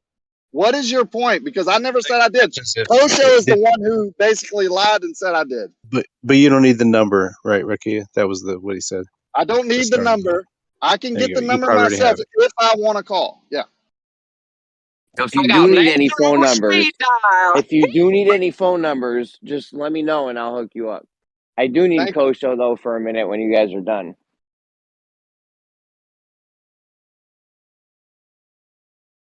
Yeah, I don't do that. I don't do that anymore, dude. Me too, Kosho. I don't do that anymore, guys. Copy me. Kosho, are you gonna any more being the key? You gonna make these predictions this weekend, Kosho? Yeah, I have to be honest that I haven't looked at the messages you sent me yet, but that's assuming that you sent also the information for that that weather station or whatever. I told you I gave you 2 local links. Yeah, he told you that a week ago. I was here. Thanks for Kia. If yeah, you no problem, bro. not You being seem a like you mediator didn't between remember. me, I'm having a conversation with somebody else real quick with Kia. Yeah, I'm hearing. Rakia, please. Yeah, Travis. Just let me look that over. So maybe by the end of this weekend, I'll take that bet. Because I'm gonna send a message to a friend of mine, but he lives in a different country. And Walter Bislin's going to help you, is what you said, right? I can't Do you tell if remember you're talking to saying me or that? one of the other people in the VC. I'm talking to you. You said, don't you remember that? Wouldn't you know I was talking to you because you are the one who said Walter Bislin. You said one of your friends, and then you said Walter Bislin is going to help you with this. Do you remember that? That was last week that you didn't do. I remember him saying it. I'm looking forward to this, man. Yeah, man. Come on, Kosho, make some predictions. Predicciones, please. Por favor. Should be fun. It should be fun listening to you make excuses why you haven't done it week after week. I mean, he only said you would. Mic check.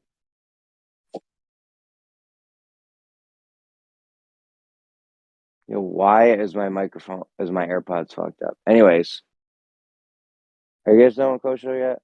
There's some info for the Johnson Space Center. Yeah, go ahead, man. I want to make sure these guys are done with you. No, Yeah, we're gonna wait for him to produce some video from the last couple of days, and yeah, we're still waiting.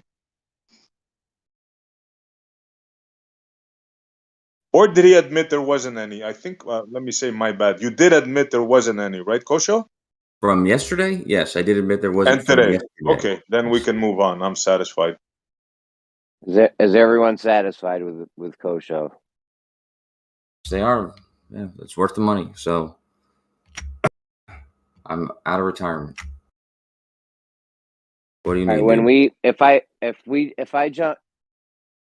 jump off a cliff, and is there any scenario in which I'm not falling to the ground at 9.8 meters per second squared? That question does need to be because I know coming from you, I'm gonna have to be careful and tell you that yes, you're like when you're falling, that is the acceleration acting on you, but that's not the acceleration you're experiencing because of what do you call it? Drag, you know. Yeah, give or take with the drag, yeah. About 9.8 meters per second squared. There's nothing in relativity or no Einstein thing or nothing where I'm definitely falling towards the ground at 9.8 meters per second squared, right, in all scenarios. On average, without drag, on Earth, near the surface, sure. All right. Are you sure? Do you know about relativity? Well, you're gonna say something about what, like what? Because relativity and the equivalence principle will just say that there's an equivalency between accelerating downward and being in a gravitational field. But Zanuck the other day was trying to tell me that we're not actually falling at 9.8 meters per second squared. I got into this weird thing with Bacon last night where I didn't understand. He like double speaks and runs shit back a lot, so I didn't really understand what he was saying. So I just wanted to make sure in all scenarios, like there's no theories or anything where we're not falling at 9.8 meters per second towards Earth. Well, I mean, relativity explains what that means, like what gravitational attraction actually is, and says that it's some object following geodesic, they're space time in a straight line. But I don't know. I don't know the context of what they were talking about. So yeah, space time got brought up, or relativity, or something. I don't know. Well, at any rate, yeah, 9.8 meters per second squared is the outcome, the way that it's experienced. So, regardless of what's ultimately happening, they might have been talking about what's ultimately happening. Would we experience that? Because I don't. If you jump off a cliff, would you feel that acceleration? Oh no! Well, like I said, without drag, so without wind resistance, no, you would not. You feel weightless. You feel 0 G's. When you're in free fall, you're standing on a cliff. You're standing on a cliff, and then you jump off the cliff. Now you're accelerating. That you don't feel that. You didn't feel a change. No, like even when you're definitely feel it when I fall. So you're saying a black hole. So you're saying when I jump off a hot air balloon, I won't feel a change? No, I told you, Albo. They were saying if you jump off a cliff, you wouldn't. No, Yeah, he's saying yeah. Listen to he prefaced it by removing the atmosphere. Right. That you would still feel the change. How? Because you have to accelerate. Moving around a little bit. You have to accelerate. Definitely. I don't know how you would say that. I could give you a citation from my skydiving site. Yeah, please. No, listen, man, you can't. Nobody has ever been in free fall outside of a vessel and been in a near vacuum like that. There's no one that you can't have anybody give you a report on that. Kosho, on Earth, if we jump off a cliff, we're on Earth. We jump off a cliff. Would I feel that acceleration or no? You feel the wind resistance against your body. Yeah. How much acceleration can we have? They done any studies to see how much acceleration we can feel? The human body can feel. Yep. They have. How much acceleration can we feel? I think like 0.1 meters per second squared is the minimum. You can feel 0.1 meters per second. Hold on, Travis. Give me like 2 minutes. All right. We can feel 0.1 meters per second squared, but we're not going to feel 9.8 meters per second squared. Right. That's what you're telling me? Yeah, so 0.1 meters per second squared acceleration acting on your body would be like 0.01 G's. When you're in free fall, you're experiencing 0 G's. So that's how many meters per second squared are we feeling? Now, how many meters per second squared are you traveling? You're traveling at a certain rate. Per second squared, are we accelerating? Yeah. See, the thing is, when you're accelerating, if you want to experience it, like on Earth, like sitting in your chair, when you're sitting in your chair, you're actually feeling the upward force acting on your ass, called the normal force. The downward force, you're not really experiencing. But the human body can sense 0.1 meters per second squared acceleration, right? Yeah, but that's if there's something acting in the opposite. If there's something that you're acting against. If you're just accelerating, the human body no resistance, then there's nothing to feel. You said the human body can sense when we accelerate at 0.1 meters per second squared, right? We can feel that when you're acting against something. Okay. So if you're in a centrifuge, for example. Yes. So, but when we fall and we're moving at 9.8 meters per second squared, we don't feel that acceleration. Right. In a centrifuge, you're experiencing the centrifugal force and the opposite centripetal force. So there's something against that. If you were just being pushed outwards, you're not going to feel that. So you're standing on a cliff. You're standing on a cliff. You're roboting or something. Well, on top of Jeremy's conversation. You're standing on a cliff, and then you jump off the cliff.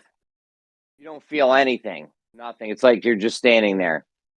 Well, you'll feel the wind resistance until you hit the ground. If there was no wind resistance, you wouldn't be able to tell a difference. Not until you hit the ground. All right. So, from Skydive Carolina. So, what does it feel like to skydive? You want to experience a feeling of falling.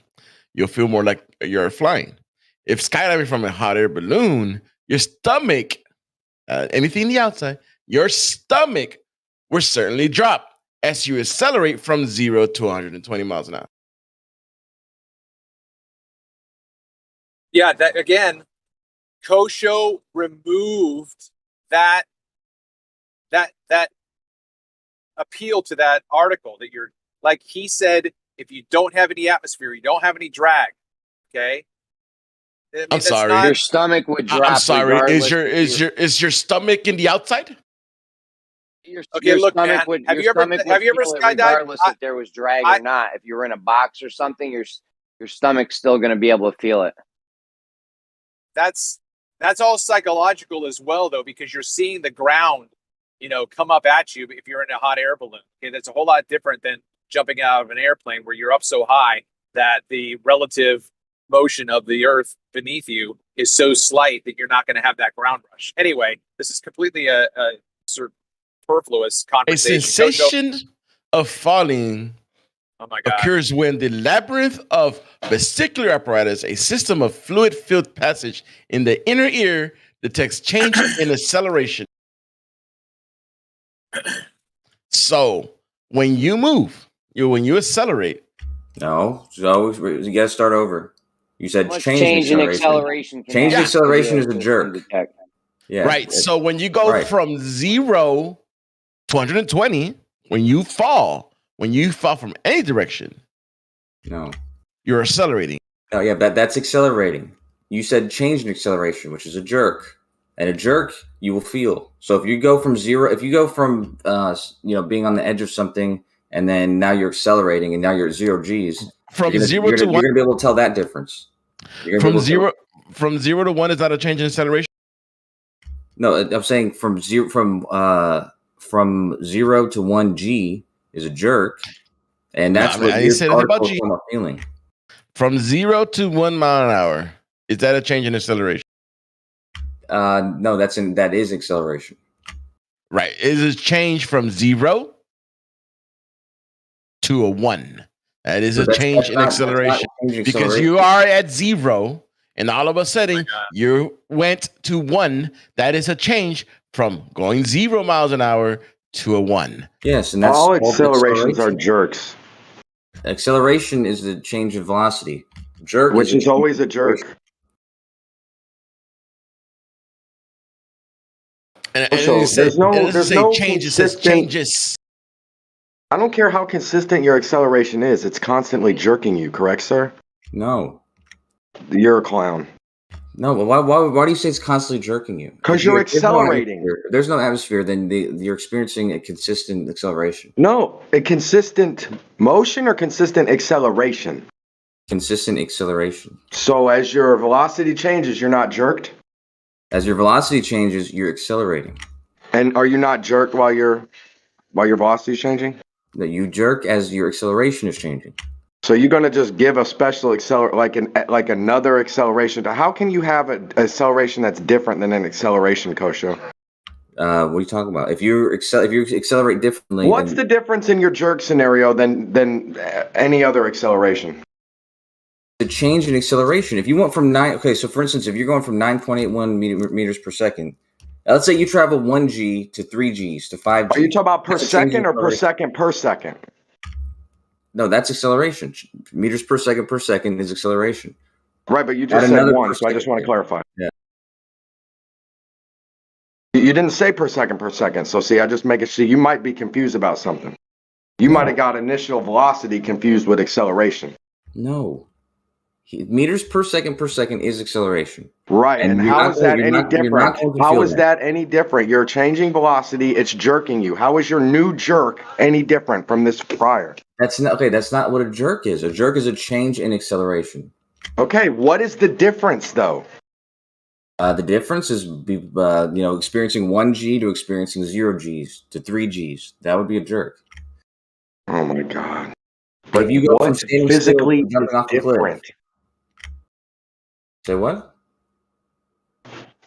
You're still gonna feel it no matter what, man. That's the point. No. If you're just only accelerating, like if you were falling towards the Earth and there was no atmosphere, you're falling from the space station or something, you're gonna feel like you're 0 G's. I don't care what you feel. An accelerometer is going to measure the acceleration. Really? I'll test this. Get an app. Is it not? Get an app called Physics Toolbox Suite and drop your phone from the second story onto a couch and record the acceleration. And I assure you, it's going to feel nothing. You're not going to feel moving faster? Yeah, your phone doesn't record zero. It's not going to record that because it's traveling. It's going 0 G's. No, it's actually not going 0 G's. Well, then test this and prove me wrong. Fuck. Yeah, the only reason why you think it's going 0 G's is because your phone has an added value, which is called negative G. Dude, 0 G's isn't amount of pound force. Pound force is what you feel, dude. The same thing. No, dude. A G is not a pound force. A G is acceleration. No shit. Yeah, I know. So a accelerometer, which is not going to be negative, it's not. It doesn't have an added negative. It only has the acceleration it's experiencing. It does have an added in there. It's not added in there. Yes, it is. No, it's not. It's not. It's Dude, I measuring. showed you this long time ago. What are you talking about? It's measuring that. It's not added in there. It is added in there. A MEMS accelerometer has a field that's generated by a collector field, and then it measures the movement based on that. So it's voltage controllable. So it's tuned to a certain voltage, which means it's really not measuring gravity per se, but just motion in itself. Right. Yeah. So it's measuring. It's like an interferometer of field. It's measuring. You're talking about adding force. You're right. No, I'm not talking about adding force, dude. I'm talking about acceleration. Getting any accelerometer, including the one on your cell phone, and measuring it, and then throw it somewhere, throw it up in the air and catch it. And while it's up in the air and before it lands back in your hand, it's going to be experiencing 0 G's. No, that's wrong. Are you do it and prove me wrong then? The developer that Android uses this Android open source project sensor, right? Provides 3 software-based motion sensor, a gravity sensor, a linear acceleration sensor, and a rotational sensor, right? So these sensors are virtual, right? And they have that accelerometer that's there. It's not detecting that G when it's like, when you put it flat, it shows that there's always some kind of supposedly like vector going downwards or whatever, like acceleration. And once you throw it up, it shows when you throw it up and it comes back down, it shows like 0. That's because that already added 9.86 meter per second squared. It's reading that to 0. Now, if you can actually turn off that filter, right? That added G. And when you throw it up, you can actually measure the real acceleration that's going. Here's what I find is happening, Kosho. You're describing constant acceleration like it's constant motion, bro. Hold on a second. I got a question for you, bro. You could have already heard me by now. Yeah, I'm trying to respond to what he just said though, and then say something because what we just talking about throwing the phone up and it being added in beforehand. If this were true, then when you throw it up in the air, when it falls back down, you would have to be throwing it up at 9.8 meters per second squared for it to be reading 0 when it's when you're doing that, which doesn't make sense. It like you can toss it up slowly, and it will be reading 0. So you're not accelerating it upwards at 9.8 meters per second squared. No, when it reaches the turn, when it comes down, that's when you feel it. You see it goes to 0, whatever, or up, whichever.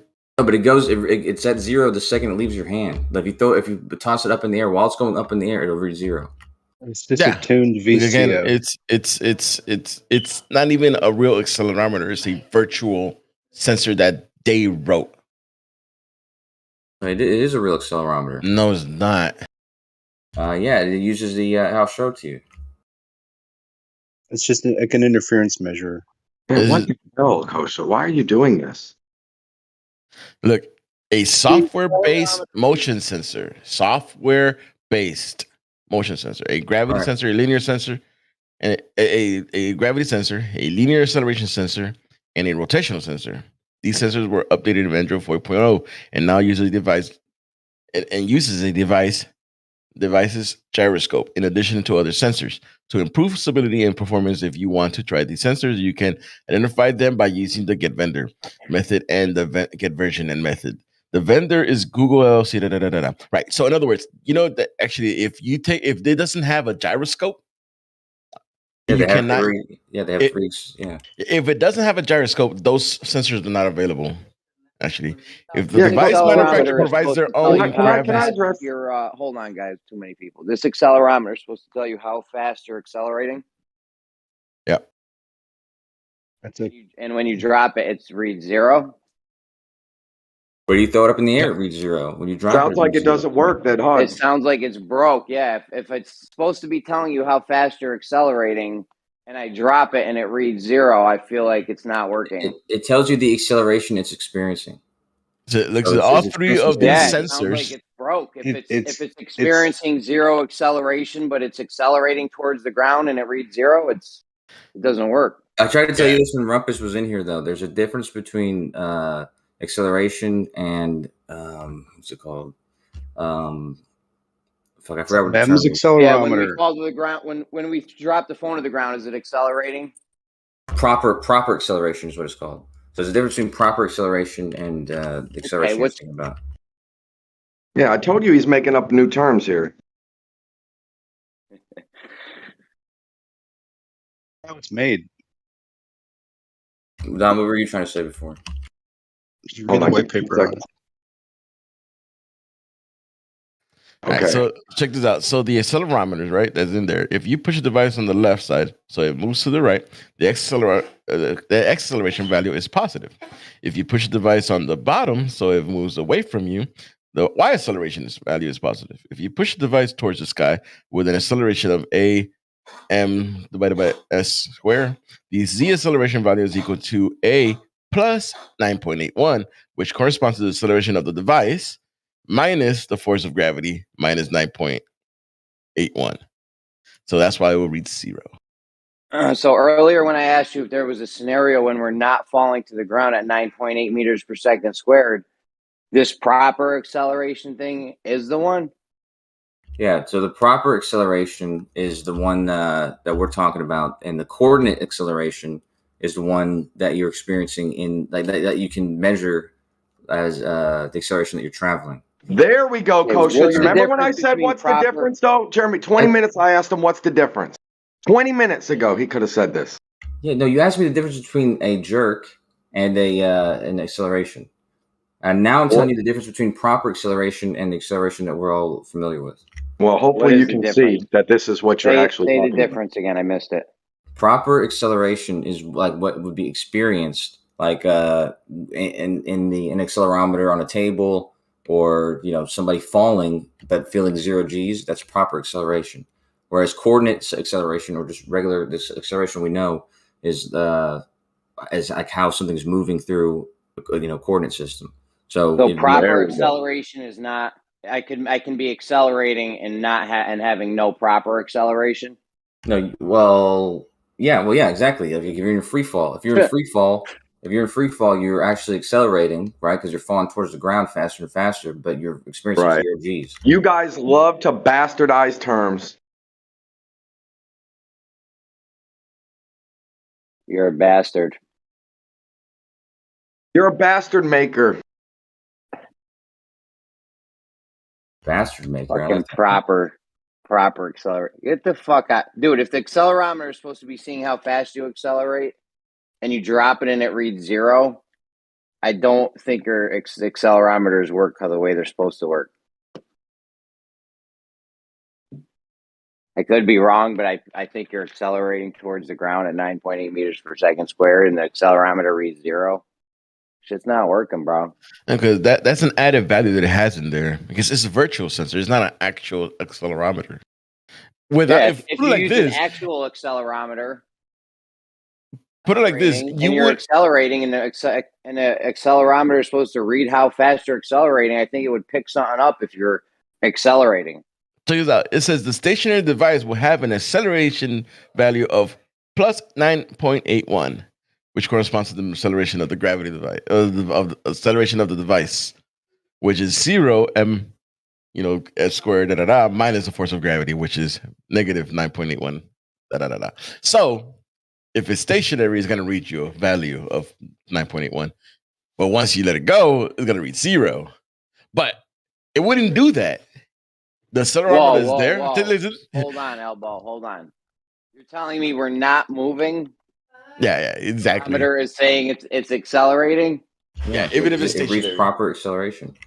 Now, even if it's stationary. Now, if you want to read the real value, you gotta pass the filters to turn off that 9.8 that is added in there. You know, now if this would not be added in there, you would not be able to have that 9.8 if it doesn't have a gyroscope. Why wouldn't it need a gyroscope to show the 9.8 meters? It doesn't. The gyroscope. No, it does. No, the gyroscope that's in there is usually just another accelerometer. That's just either you used to have just 3 of them in 3 different axes, or they have a different. I just read it to you. If it doesn't have a gyroscope, I'm showing you what they actually look like though, and what they are. They're not just they're not just digital. No, this is a sensor, a software sensor. Yeah, it's a sensor. It's a sensor measuring software. Square field with a square field around it. It's measuring the difference in these two fields. And then it calculates that out to gravity. No, see, like the one I just showed you is the gyroscopic one, and the one I showed you earlier is the accelerometer one. And it only experiences this when it moves. It has to actually move. Look at how it's built. You know. Yeah. Yeah, I'm right. I mean, I'm showing you exactly how it works. Like this is literally it moving. It doesn't move unless it's being gyro is the gyro, but a straight accelerometer out of a phone, like the earliest ones, and still used right now. Yeah, go ahead. So this proper acceleration thing, we're not talking about movement when you're talking about accelerating. This is some other type of acceleration? No, it's the acceleration that something's feeling, something's experiencing. So it's like but when you use the word acceleration just now, we're not talking about movement. Right? No, okay. For instance, if you have a certain amount of mass, right? You have a certain amount of inertia, and something is you're experiencing a force, right, acting on you. You can derive the acceleration that is being felt on that body, even if it's not moving. Okay, so when you use the word acceleration, when proper acceleration, we're definitely not talking about movement, right? Because you're reading acceleration when shit's not moving. For proper acceleration, it doesn't necessarily have to move. That's right. Yes. So not a change in velocity, not movement. We're not talking about movement when we're talking about your type of acceleration.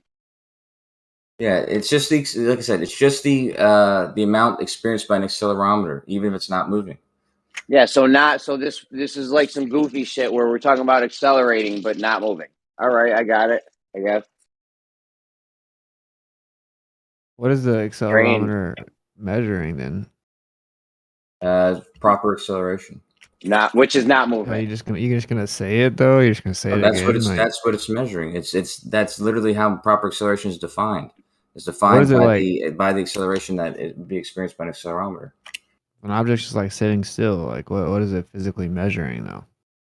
Well, in the case of a MEMS accelerometer, there's actually a piece in it that is moving, and it's being its inertia its mass is being field historicity. It's just measuring that shit. We got back to moving again. Gotcha. Yeah, that one piece in there is moving. That's right. It's just flexing. Yeah. So it's like so it's got a tension on it, and it's like a micro flex. It's like it's just measuring the field depth to form of the collector. So moving. Measuring gravity. It's just measuring motion.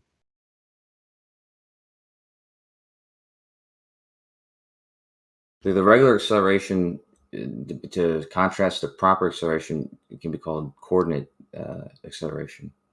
But that's the one that is experienced as the change in velocity. It doesn't sound very proper if it's not moving. Proper acceleration, the proper. The only reason why this is built into a phone is I'm sorry. Go ahead. My alarm went off. I got cut off by my own phone. If it was properly accelerating, there'd be a change in velocity, right? You get no respect even from your own phone. What's up? You get no respect even from your own phone, dude. I know, my own phone cut me off, son of a bitch. What are you saying, though? I'm saying that if it was properly accelerating, like a changing velocity, then it would read it. But you're saying this proper acceleration thing, you don't even need movement to have it. That's right, yeah. But the MEMS accelerometer will still experience it because of what Snacks had said. There's tension in the accelerometer, and it's being pulled separate from where the sensors are, so it'll actually read that.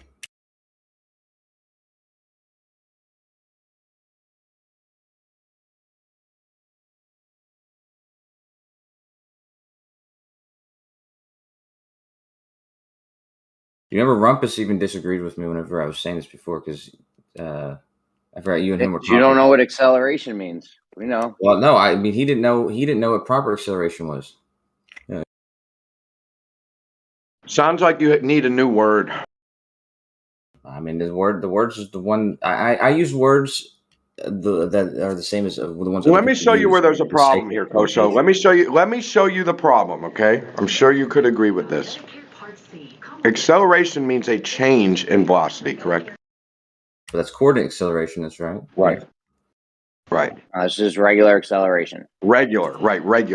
It's Right. acceleration. That's right. You don't need to put a word in front of it. That's acceleration. Right. So the only type of movement that you don't feel is the uniform motion, the constant velocity, which can never be accelerating because that would be the opposite. They're polar terms. You have constant velocity, which is what acceleration cannot be, because acceleration is a change in velocity. So we can agree there so far, right? Sure. Right. So that would mean you don't feel constant velocity and you do feel acceleration. See, that's kind of the general meaning of the term. Acceleration, something you can feel, measure. Yeah, but so as soon as you take that element out of it, it should not be called acceleration anymore. That's the whole point of what it is.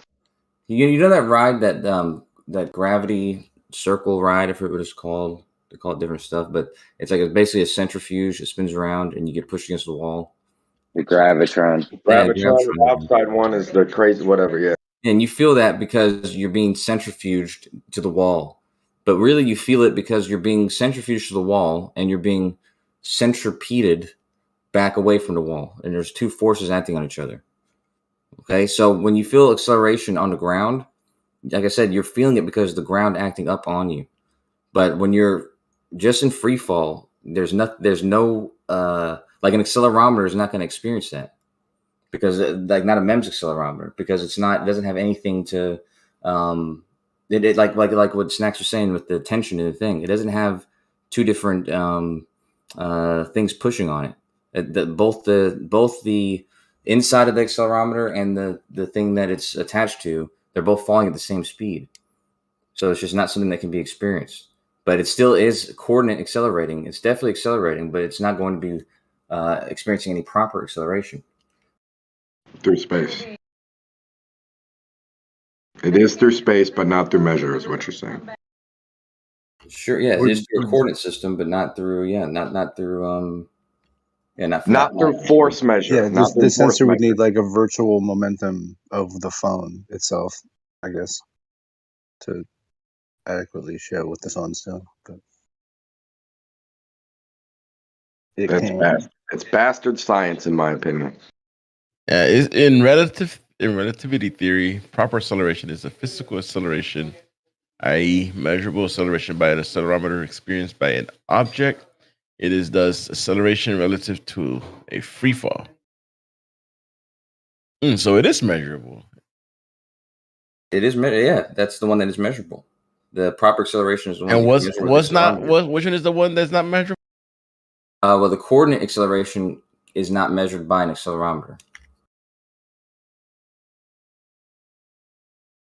But you can be experiencing both at the same time. It's just like I said, one doesn't measure the other. There's probably other mechanisms to measure coordinate acceleration. Usually the same things that measure speed. Read that again, Elbow, because to me, I kind of took that as the proper acceleration is the one that's felt within free fall, not when something is not moving and just experiencing some sort of quote unquote gravitational force. All right, in relativity theory, proper acceleration is a physical acceleration, i.e., measurable acceleration, but as by a accelerometer, experienced by an object. It is thus acceleration relative to the free fall or inertia.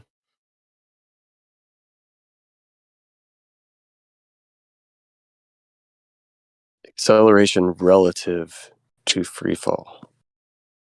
It says proper acceleration contrasts with coordinate acceleration, which is dependent on choice of coordinate system and thus upon choice of observers.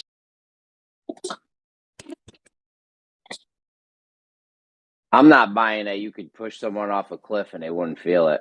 Oh no, that you definitely feel it.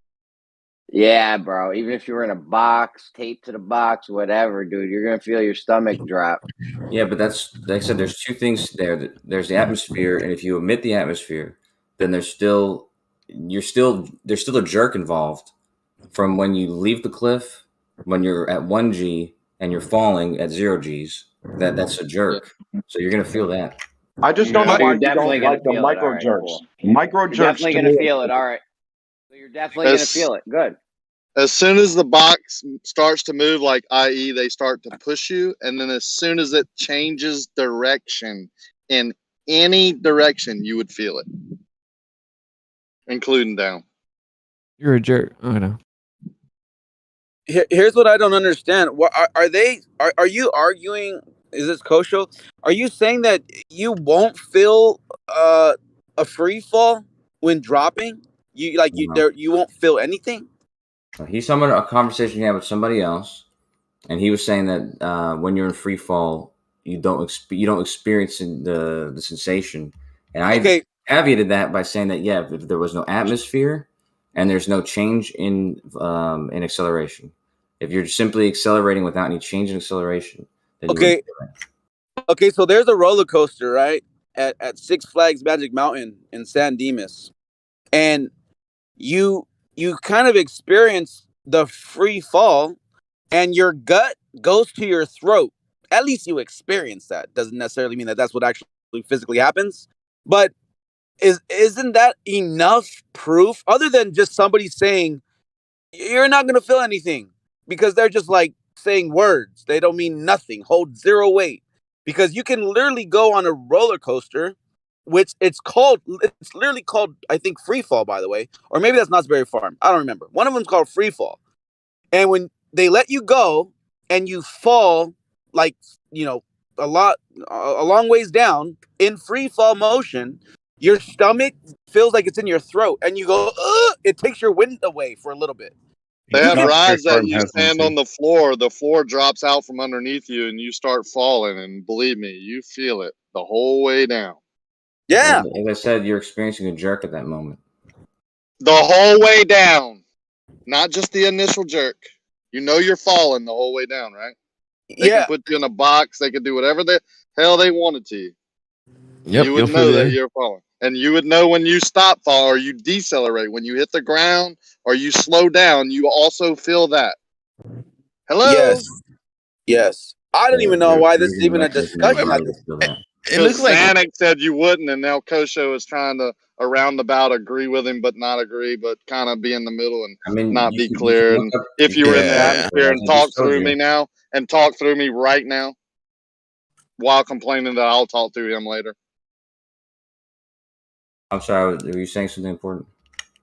Yeah, oh, wow. Fuck off, dude. What a dick. Wow. You're just talking about how I'm agreeing with Zanuck. Okay, and I'm telling you, Zanuck was correct. If you're, that's what I said. He's not correct, if you're though. Accelerating, that's not a sensation that you can feel. You can feel That's the false. jerk. I just told you you can go to an amusement I know, park. Apocryphon, and I was trying to tell you. Let Kosho finish Apocryphon. You can go. Okay. Even though Kosho interrupted. I was trying to tell you, You're a jerk. I know. You're a jerk. Experience the change in acceleration. So when you're going 1G at the top of the ride, and then you're going 0Gs as you're falling, this is the jerk.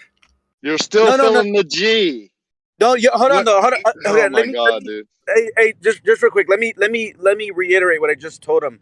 Okay, so when you're on the ride, maybe it'll clear things up. When you're on the ride, okay, when you first start falling, you feel like, whoa, right? But then all of a sudden in the middle of that fall, you can start feeling your stomach like going towards your throat, and you start to lose your wind a little, and you feel that all the way down until you hit the bottom, or like he said, once you slow down, then your stomach drops. Like, whoa, like you can feel that force, that invisible force on you. And I don't know why you or Zanuck. Well, I know why Zanuck says it, but I don't know why you're, double down with him. That it's something you will not feel. I'm telling you, you do feel this. Now, that's like you're saying, no, it's raining. I'm not pissing on your leg. Like, no, you're pissing on. I can see you pissing on me. Like, I'm telling you the truth, but you're just saying words that are lies because no one feel disagrees. Are you done? No one disagrees with you that there is a change in what you feel from standing on the top of the roller coaster and then going down it, you DM'd him? or jumping. So is that the time that interrupt? The things you accuse me of, you do all the time. Yeah, it's ain't a good start. Let's just, guys, please let everyone finish. Try to be concise. We all know there's 20, a difference. 30 seconds tops. Yeah, you mean as Zanuck cut that dude off, he should be able to continue? No, I was trying just to like get Kosho did before him. No, he was the one that cut us off, and you allowed him to continue. Since when is Racky the policeman? Really? For everyone, I'm the policeman. Nobody's cutting anyone off. All right. So just real quick, Krypton. So yeah, no one disagrees at all that there is a difference in feeling when you're standing, when you jump off of a building. It feels different on your body. There's no question. There's a difference. So now you're saying that you do feel the fall. No, well, it's kind of a loaded question because when you're falling, you don't feel anything. You're weightless. There's no forces acting on you. No. But you feel okay. So you're saying you don't feel anything, but you're weightless. But what is that feeling when your stomach feels like it's in its throat? What is the feeling? What are we going to call that?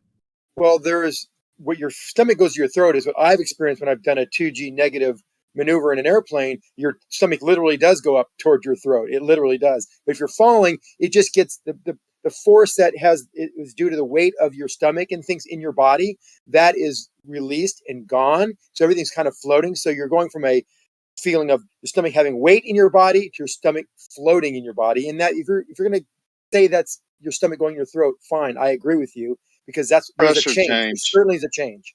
It's pressure. Okay, so now you're saying that there is a feeling. You will feel it. Whatever it is, the stomach, the throat, the sky, the whatever, the ride.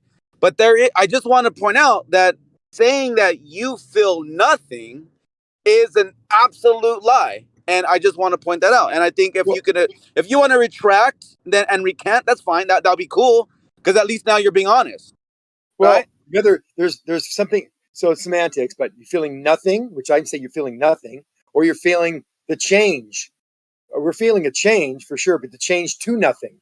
You feel force when you're standing there because you have weight, everything is moving down, your face droops if you're really old, and if you fall off of a building, you feel nothing. So do you feel nothing or do you feel a change of something? I mean, I don't want to be a semantical argument here, but I know what you're saying. The point is there's a difference between free falling and actually having a negative G on you or standing on a floor, sitting on a chair. There's a difference. All right, cool. So you would feel it if you jumped off a cliff. Great. I'm glad we got that. You feel the difference. Can we get back to this? You feel the change. Feel the change. Can we get back to the part? Okay, great. You feel it. Yes, you'll feel it. I agree. You definitely feel getting pushed off a cliff. But can we get back to the part? Can we please get back to the part where you said when you do jump off the cliff? Remember the other day you said we're not actually accelerating towards the ground at 9.8 meters per second squared. Right. All right. No. You are accelerating to the ground with reference to the ground at 9.8 meters per second squared. Correct. But you're not. You don't experience acceleration because it's not you that's moving. It's the bending and warping of space time. You're following a straight path that's actually curved due to bending and warping of space time. So you're not feeling. You're not. So it's that's why they call it a pseudo. Hold on. I need 2 minutes with Zanuck, guys. I need 2 minutes with Zanuck. Go ahead, finish it up, Zanuck. That's why they call it a pseudo force. It's no different than Coriolis. They can say it's Coriolis force, but where's the force? The force is that they equate it to a force because if you're going north and the ground is moving underneath you, or south, the ground moving underneath you, however you want to look at it, if you were to make that person follow a straight path, there would be a force, because they always equate a force with an acceleration. So with respect to the ground, there seems to be an acceleration to the east as you travel over the ground, but in actuality, you're going straight in an inertial frame. Okay. So they equate. So the problem is, and they always talk about this. Well, You got to be more concise. Why am I accelerating? You got to work on being more concise. All right, you're right. But I'm trying to make it so it's clear. I understand what you're asking, so I'm trying to make it clear. I don't need 2 minutes with Zanuck. Forget All right, it. I'm good. got it. No, Okay, I'm good. Go ahead. Want me to finish or no? I don't care. I'm not doing this with you today. Well, it's not even worth I'll it. make it really quick then. People confuse that. Moderate. 4-second answers only. 4 seconds, Zanuck. Okay. So Zanuck, we don't feel what we're feeling, but we move in a straight line path that's curved. Makes perfect sense to me. Yeah, I get it. The acceleration, remember, acceleration is a change in velocity. And that velocity can either be a change of direction or a change of magnitude. What you feel is a change of direction. That's what the curved space-time is all about. So it's no different than centrifugal force or Coriolis force or gravity. All magnitude those of what? basic principles. Change in magnitude of what? The speed. What is that? The change in coordinate change in distance with respect to time. Or change of position, yeah. Coordinate system. So people always confuse the speed as being velocity, but it doesn't always work that way. It can be just a change of direction. So this force is defined as a change of direction when you have mass, because that's the definition of force. You need a force. Kosho took us to a non-coordinate system place, Zanuck. Yeah, I compared proper acceleration with coordinate acceleration, and Zanuck just expressed the difference there too when he was talking about free falling. That's why we're calling you out. The other day, Zanuck told us. Hold on. The other day, Zanuck told me that there's a reference frame in which we're not actually falling towards Earth when you jump off a cliff at 9.8 meters per second squared. The inertial reference frame. So there's a place where are you gonna see me not falling towards the ground, or what's gonna where is that place? Zanuck, it's not possible, Zanuck. As you move every inch, when I screamed at you 2 weeks ago and called you a liar, as you move every inch, that gravity rate is changing. How can that frame it? You're talking about an instantaneous blink in time. You cannot talk about any constant time and act like you're going to have all these factors being said. Jeremy's absolutely right. No, it's not. Due to the magnitude of gravity shifting as your altitude changes, sir. That's minuscule, though. It doesn't matter. Yes, it does matter. It's minuscule. I'm hiding under my rock. That bending of warp space. That bending of warp done. You have to give a space to someone to respond. So you're doing like what they're accusing me of doing. So just stop. So yes, the force of gravity, the force caused by gravity, does change and get weaker as you get farther away from the surface of the Earth. That means the bending and warping, this curved path you're taking, is a little less curved. Remember, the whole idea of this pseudo force, which means you don't have an inertial frame. No, you always have an inertial frame. You always have a non-inertial frame. That's not or whatever you said. It's how you look at the motion. Earlier. It's where you look at the motion from decides what frame you're in. All right. Kosho told me earlier that we're always accelerating. If we jump off the cliff, we're always accelerating towards the ground at 9.8 meters per second. All right, Kosho? Yeah, I compared to you the difference between the coordinate acceleration, which is what you're describing. If there was no atmosphere, you would be accelerating at 9.8 meters per second squared towards the Earth. That's coordinate acceleration. But the coordinate acceleration, it's actually not you accelerating, but watching somebody else accelerate. Well, yeah, it's with respect to something else. Exactly. So, yeah, of course you're not gonna feel it because you're not the one accelerating; it's the other person. Okay, so why don't you feel it? So, Krypton, think about it. Because you're not the one accelerating. Can I just say two words? I gave you an answer. Why don't you? Forward. Sorry. We're not even talking about feeling it right now. I just want to know in which scenario you're not when you jump off the cliff, you're not falling 9.8. Scenario this is Jeremy. You're standing on a bridge, right? I jump off. I feel the acceleration, but you're in a coordinate acceleration. You didn't feel it. You don't, because I can show you that. No, I feel it because I was the one that fell. Oh my God! Seriously, why are you guys doing this to me? Did you not hear what I told you? I heard you. What did I say? You feel it. You said I feel it. I'm telling you because think you'd feel it because you're. I mean, seriously, one word out of my mouth. No, what I want is you to just repeat what I said. You gotta stop it. You just stop. I think I want you to respond to me, yes, but respond with what I said first. I am. What did I You tell? said you feel it when you jump. And you're accelerating. You don't feel the acceleration. That's the issue here. And there's a reason why, because there's a pseudo force acting on you. You're following a path, a curved path in space time. You're not falling. You're not accelerating. Things around you are. Let me just say something really quick. You're feeling it because at that moment you're still accelerating. You haven't hit terminal velocity yet. No, terminal velocity is when you start feeling force again. Yeah, but you're still accelerating. That's when you stop accelerating relative to the ground. But now you have the pseudo force acting on you. That's why you feel your weight again. That's why you feel like you have weight. Your stomach will go down to your lower abdomen. Your face will not. You'll start drooping again like it did before. When you hit terminal velocity, you have weight again. When you're accelerating, you don't. With respect to the ground, the coordinate acceleration. However, we don't feel any forces acting on us when we're floating, which is accelerating. No matter how fast we accelerate, no matter how fast we go, we'll never have anything in our bodies tell us that we are accelerating. You can get a measurement device like an iPhone. You'll have no acceleration measured on that phone. You would if you turn on the filter.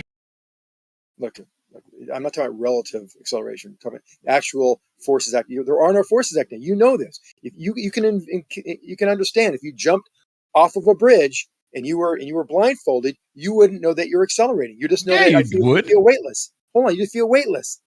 That's not acceleration. You would definitely feel that you're accelerating. Okay. So let's say you jump off the bridge and you say you feel it. Then I double that acceleration.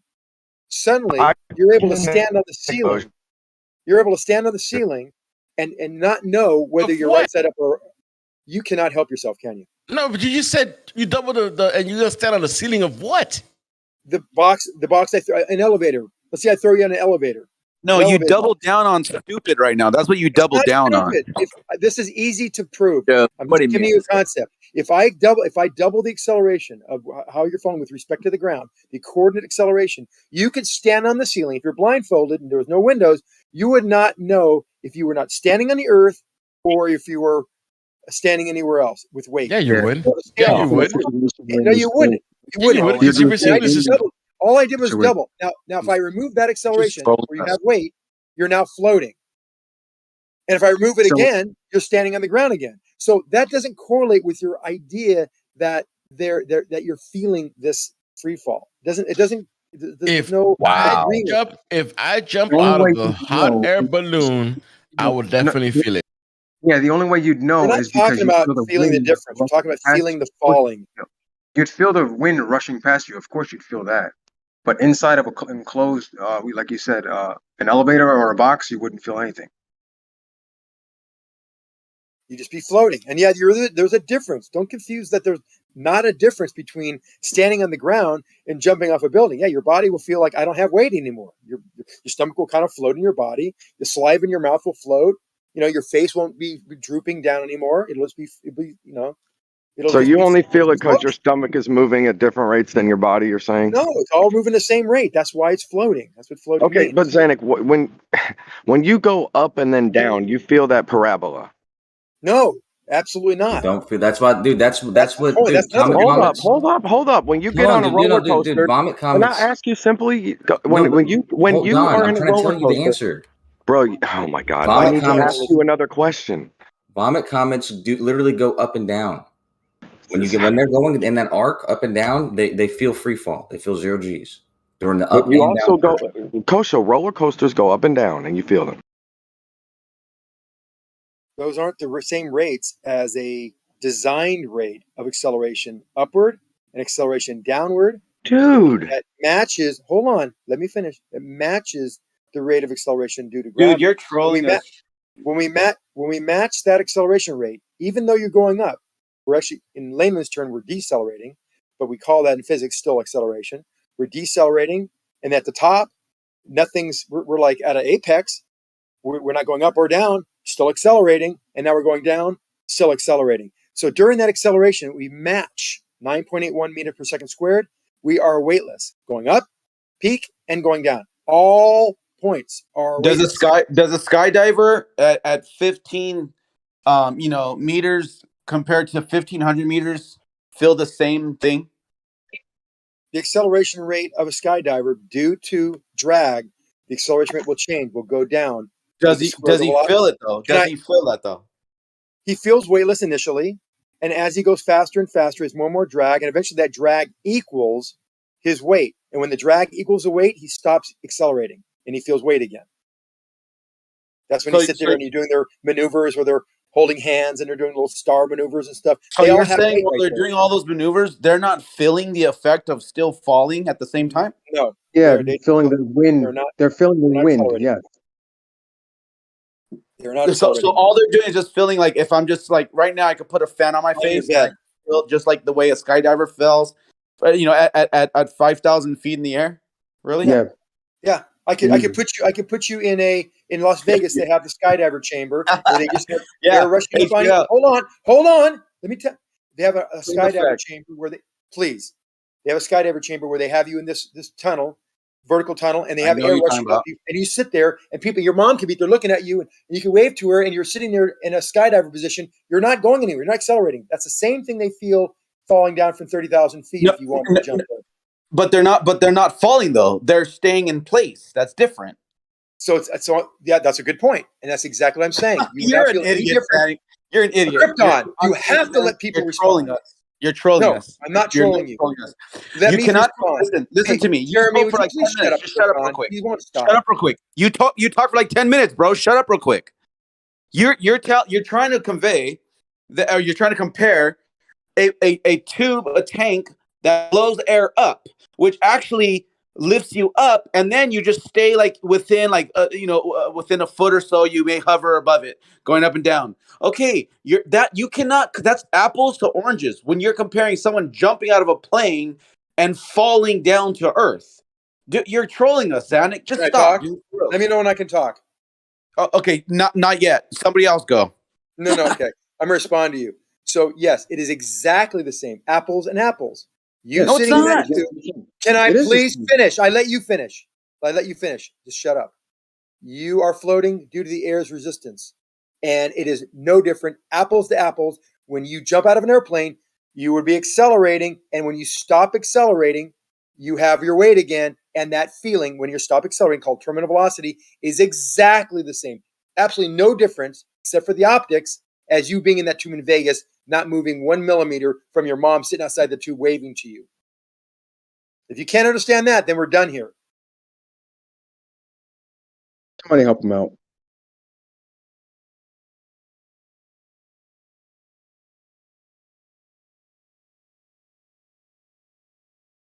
Hoping he understands now. Maybe he's thinking about it. No, I'm washing dishes. I'm washing dishes and I muted myself because honestly, I'm done talking to you because what you're saying is nonsensical.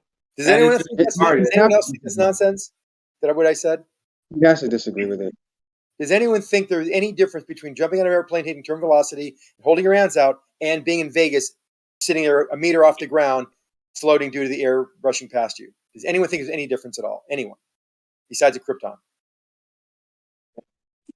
Yeah, go tell that to people who jump out of a plane and they feel the effect of falling compared to someone at Las Vegas who see there's two different things going on, Zanuck.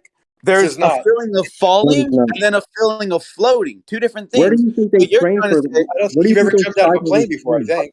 But you're trying to say that with the effect of falling turns into the effect of just floating and standing still, and your effects. That's the only thing going on. I didn't say that at all. Where do you think they train for those skydives?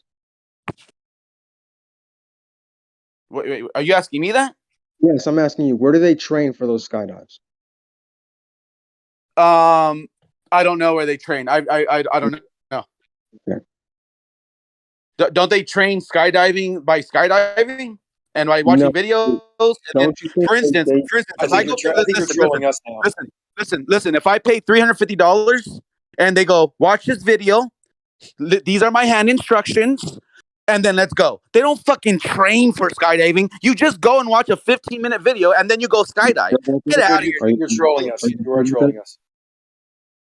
Yeah. That's the troll. That's the one that's trolling. Says the one that's been talking about how you're not feeling fall, but all of a sudden, when I talk Why about don't a you roller ask coaster, any of your friends here if they agree with you? They won't. Even all flat earthers will not. You're being too silly to be serious right now.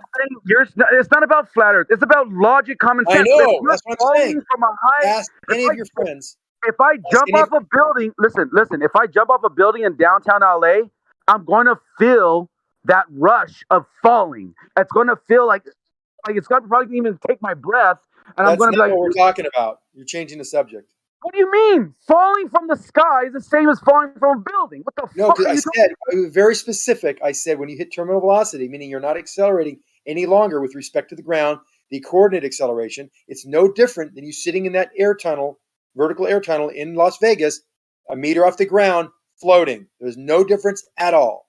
None. Gotcha. Zero. Gotcha. Okay. No one would agree to you if you thought differently.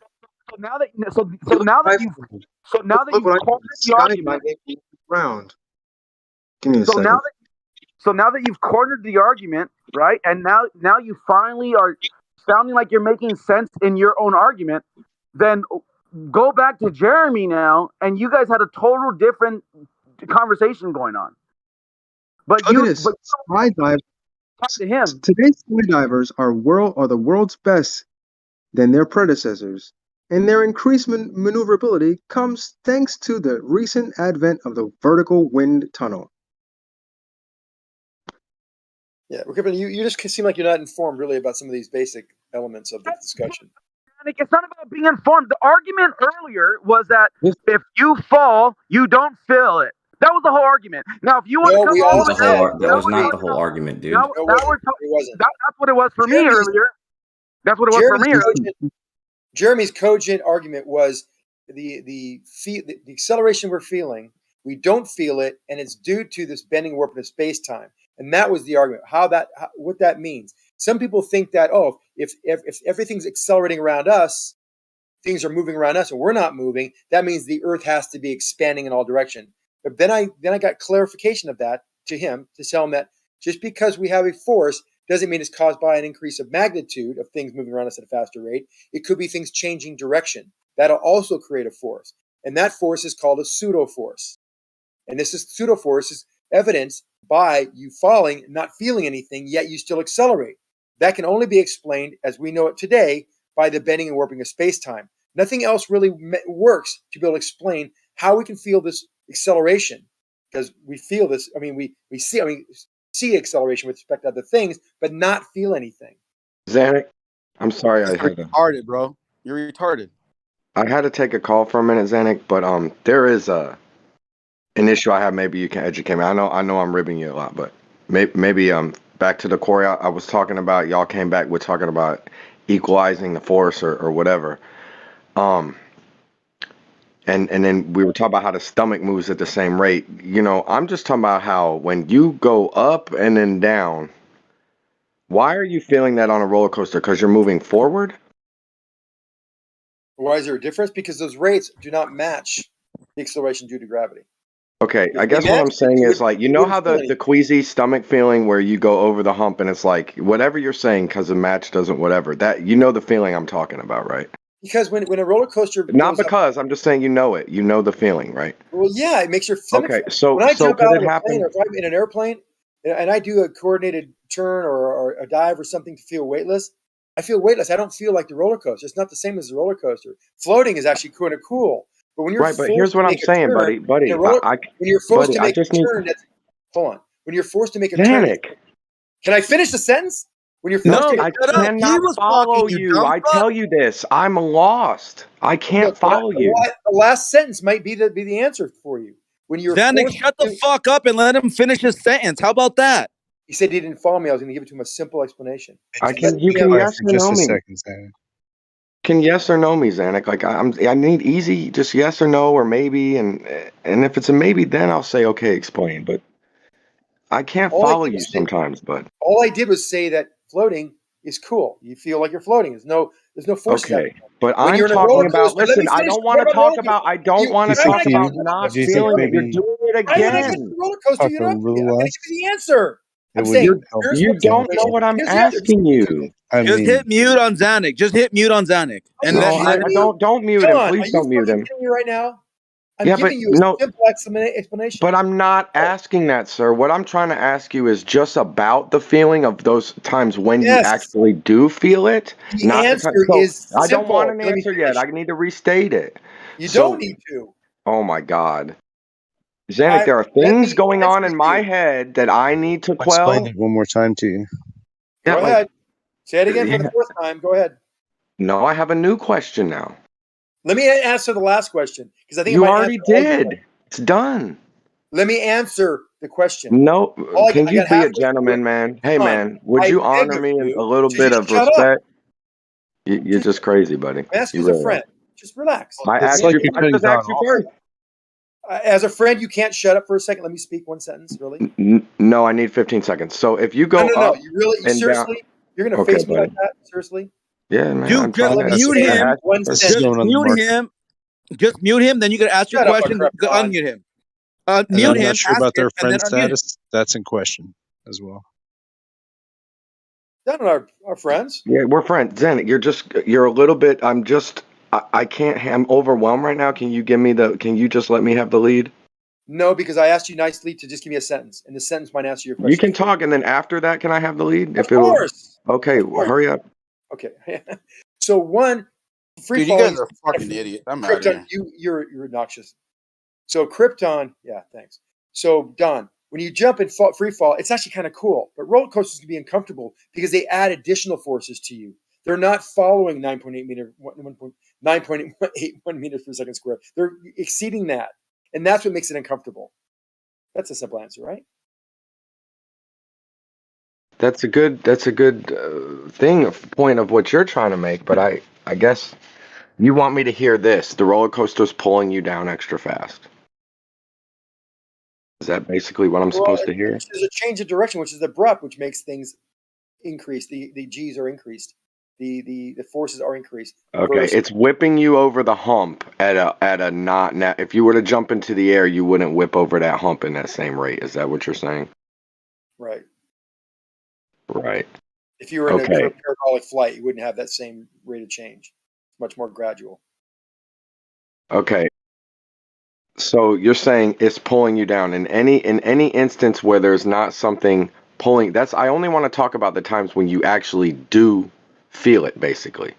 You know what I mean? And you're trying to get me to the end of the road, like telling me when you don't feel it, and you're saying additional force, like um I guess, are you telling me that you can never be falling to the ground and feel your stomach in your chest? Like, is that just a fear of heights? Like your eyes are scaring you?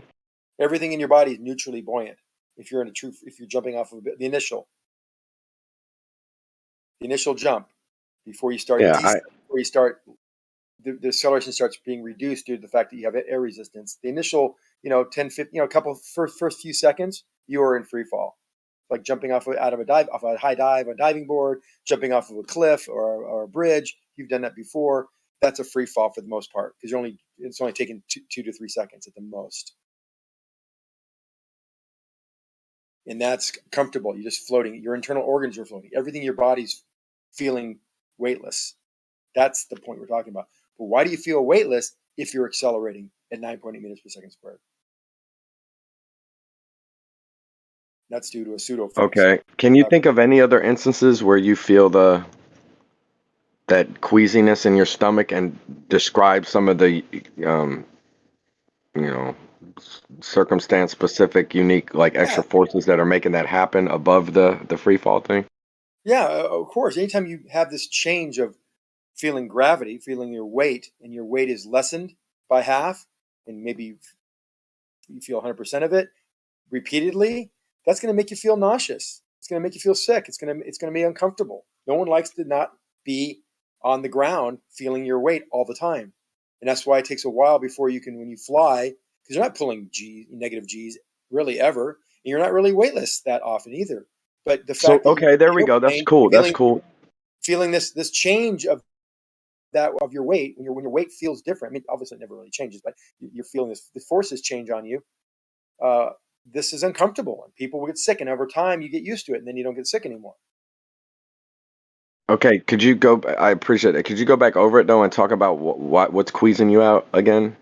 Because you're just Because you're feeling not the feeling. change of these forces. Your whole body, the weight of all your organs are becoming less. They're cutting, starting to float inside your body to a certain degree without being completely floating, without being weightless.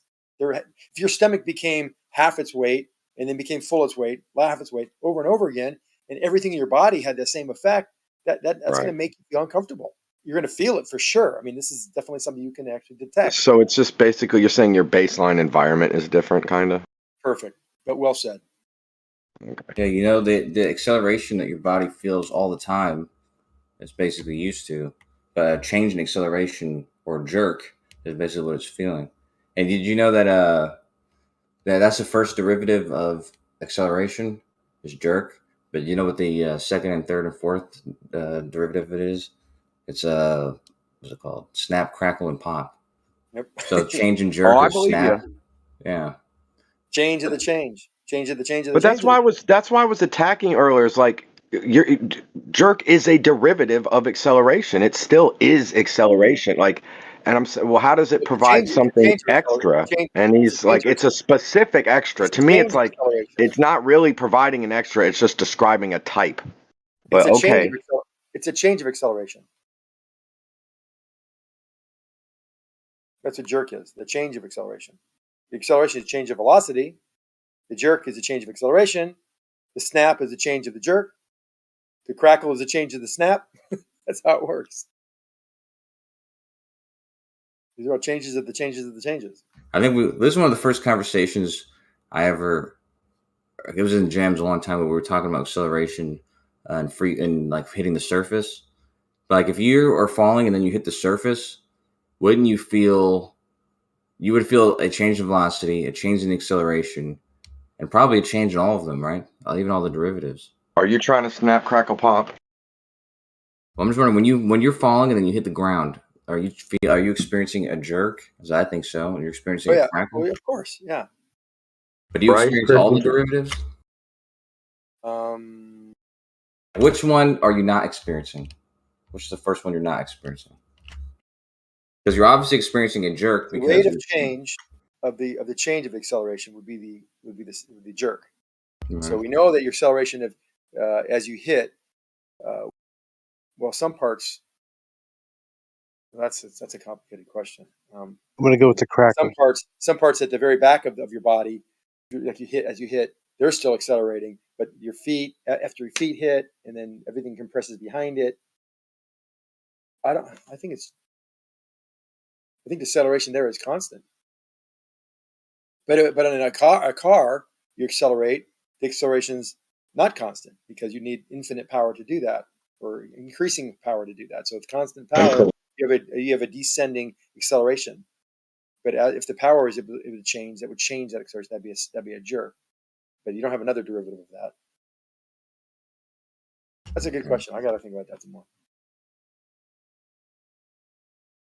But just think about a car accelerating. There's a change of the acceleration. The acceleration is going down, proportional to the power.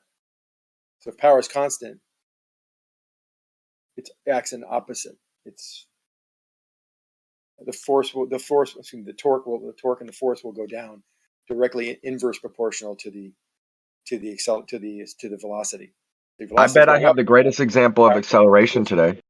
And because your force is going down, that means your acceleration is going down at a 45-degree angle on the chart. How much acceleration does it take to fling sticky oatmeal out of a cereal bowl? Depends on the mass. Don, if you think about that for a second, so I think make it kind of clear. So as your speed increases, your acceleration goes down directly proportional if your power is constant. But let's say your power changes as you start going. Can I make the point again, Xander? No. I wanted to because that was okay. Your point's awesomer. It's not my point. It's asking a question to Kosho. So if you think about that, then they're directly there's no jerk.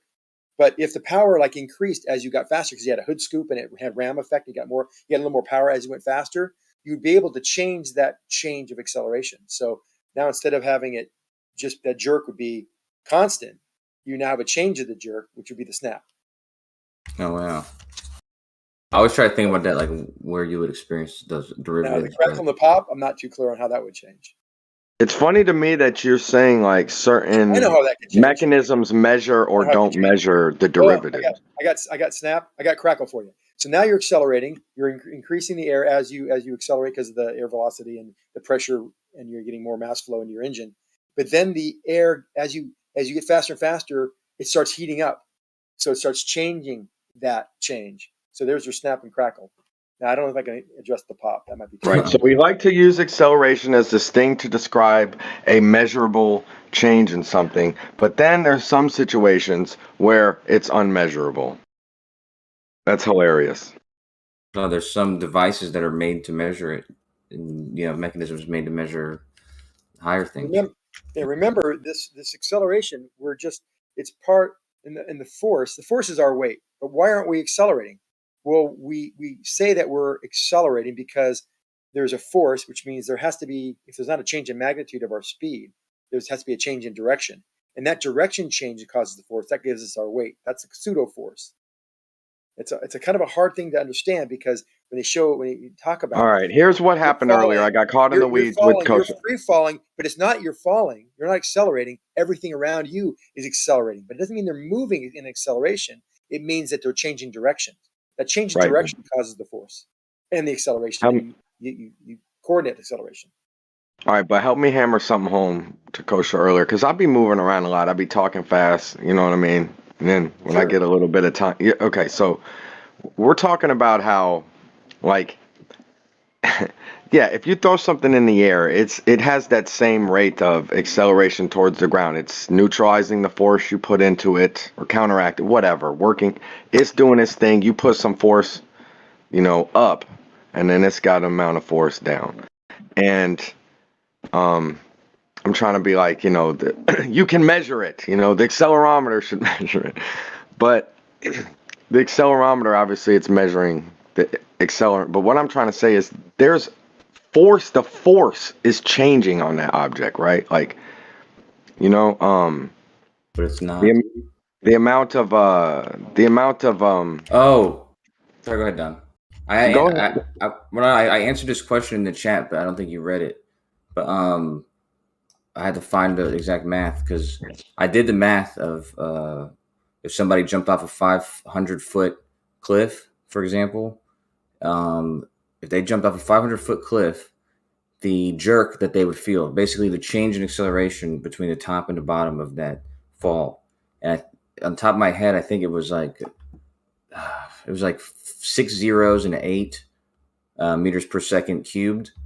Because the acceleration change is about 5/10 thousandths meter per second squared. Right. Difference. I get here's what I say. So measuring is here's why I understand that I get caught up talking loosely, Joe, and also being somewhat, naive on terms. Okay, but is there any mods in here? Just real quick, Don Monroe. Just real quick, is there any mods that could unmute Crack Villain that he's been asking for this whole time? Is there any mods right now? Sorry to cut you off, but you're fine. I think I can remember this. I think so. Jeremy, come back if you're FK or somebody unmute Crack. We'll remember as soon as we hear a mod. Yeah. All right. But Kosho, right? Measuring and feeling, right, seem to be like they're used a lot right here. And we talk about feeling. Well, okay, you may not be sensitive enough, so let's just use the term measuring, right? And then we're like, okay, but if you're measuring it in these units, right? There's no change, okay? Like the amount of acceleration, for instance, when you talk about throwing the phone up and down or the 0G. But acceleration is defined as a change in what? The direction, right? Or the direction, the magnitude of velocity or the direction, right? So while the accelerometer on the phone doesn't measure it, we visually can measure the acceleration. You see what I'm saying? We can measure the change in direction. So what I'm saying is we can actually feel it because we actually are measuring the change in direction. You get what I mean? And then it gets weird. Go ahead. You're saying seeing something is feeling it? Yes. Okay, well then that's just a disagreement in terms because Right. I agree with you that you can see it, but we're talking about sensing it without seeing it. So, But seeing it is also measuring, right? I mean, it is a measure, and you're measuring in the 3D coordinate space. So to kind of act like we don't feel it, see, that's to me bastardizing the term, because acceleration actually it means something you can see, feel, measure. It means a relative to some. You know what I mean? Two things relative. There being a change in the stasis. yeah, but it's like the sky moving. It's the same thing as the principle of relativity, because like you see the sky moving, but since it's not something we feel directly, there's no determination in that observation that which one is moving. You know what I mean? So it's the same kind of thing. It's like, yeah, you're right. Seeing something is experiencing it and measuring it, I guess, sensing it, but it's not what we mean when we say sensing it. But see, that's where it's like, again, I think we got to kind of come to a more common ground, because yes, although relatively, like you're saying, oh, you didn't know which one, you still could claim, it's changing the direction, right? It's like you could claim it. It's what Zanuck was arguing earlier, and somebody said about the coordinate system, like being like the ground is moving towards you, like the ground is increasing its distance towards you, at a faster and faster rate. But it's still at that experience doesn't tell you which one of you, whether it's you or the ground that's moving.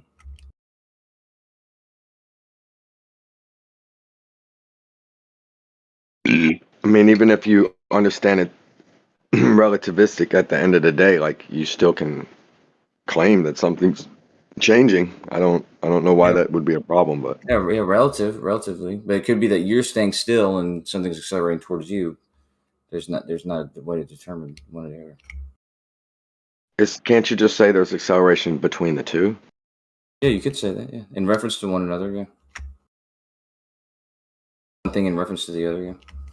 That's why I see it as a non-issue. I mean, I don't know. It's not an issue. Well, you brought it up. I didn't bring it up. Jeremy brought it up because somebody else stated it, and it is true. Just saying, you're putting it on me for some I'm not application. putting on you. I posted the thing in the chat again, though. What I said about the 500-foot cliff. Yeah, you got to be honest. Who's calling somebody? You got to be honest, though. Like like Zanuck is talking about in some fucking weird like some. When you had to say minuscule to me earlier, right? When I was talking about Jeremy jumping on Zanuck, said the inertial or non whatever fucking reference frame. That has to be. It cannot be more than a split second in time, correct? Yeah, I posted it in the chat. So in the chat, I posted an example just like you're describing, but I use a 500-foot cliff. And even in that example, there's about 5 seconds before you hit the ground, 5.6 seconds, I think it is. And in that distance, the acceleration at the top and the acceleration at the bottom is different. So you're right. There is a difference in acceleration. And it's about, I don't know, that number at the bottom, like a bunch of zeros and an 8 meters per second cubed. And so now you have to find out if that's something that you can measure with your body or what you can use to measure that. Right. We can't use none but the titty hair of an electron to measure that, but you need something very sensitive, but I don't know what. To me, it's like it's weird. It's like I don't know why Jeremy's has to be challenged on this. You know what I mean? When it's like you're talking about a fantasy scenario.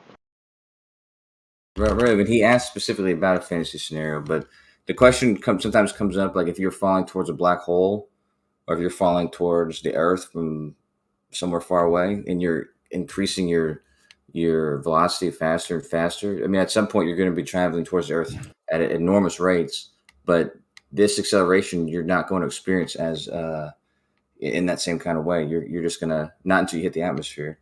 You're gonna if your eyes are closed, you're not gonna feel it.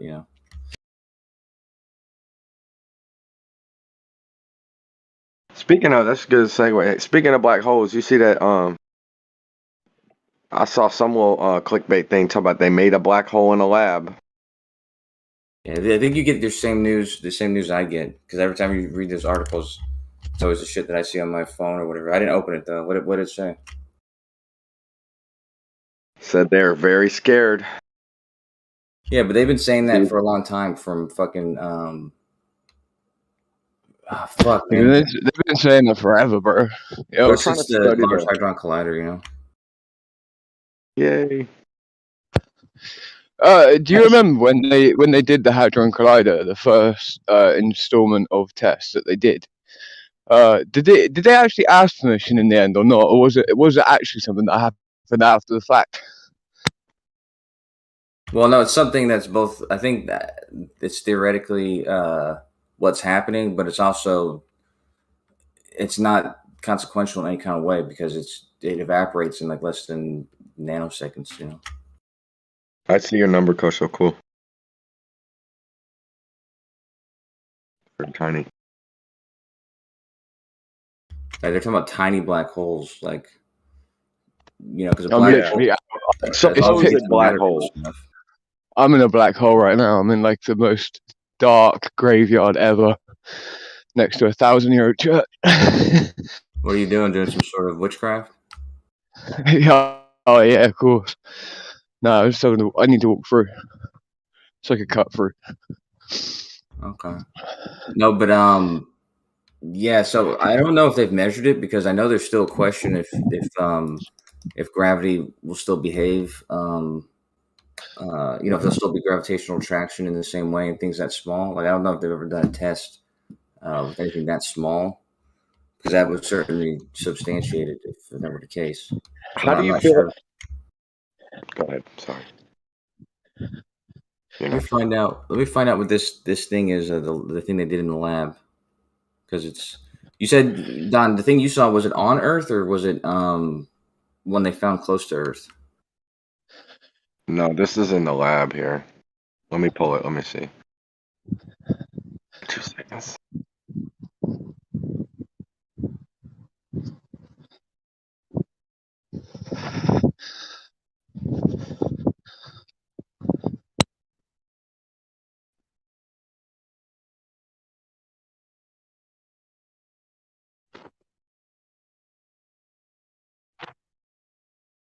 Because I see a bunch of stuff that says closest to Earth.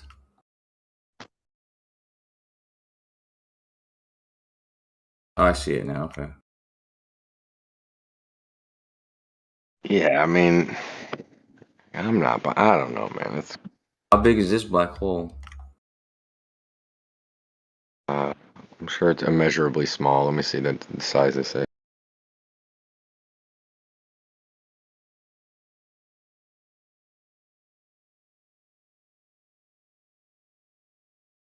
I mean, it's not like it's real either. So, they're just trying to measure like how the light comes or what, you know what I mean? Like the radiate, whatever. They're trying to verify. That's basically, again, that's what gets me is it's always just, that's what I wanted to talk about. Is it just seems like they always really are looking for something. And I know you got to hypothesize it, but it seems like they're always trying to retrofit. Just say it's not a hole and it's not dark. Yeah, they just call it a dark hole, black hole for some reason.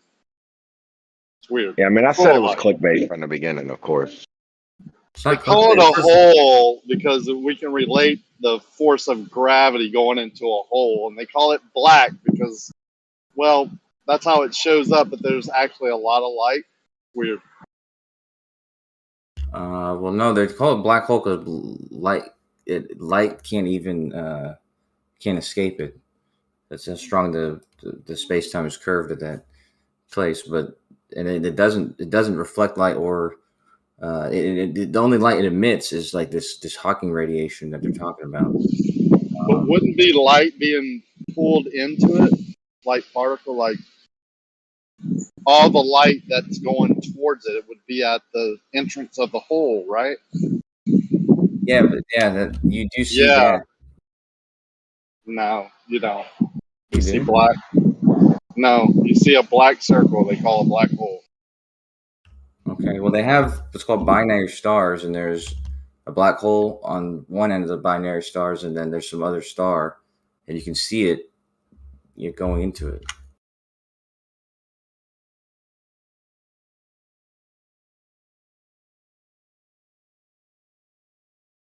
But they said they found one. They found one 1,500 light years from Earth. Wow.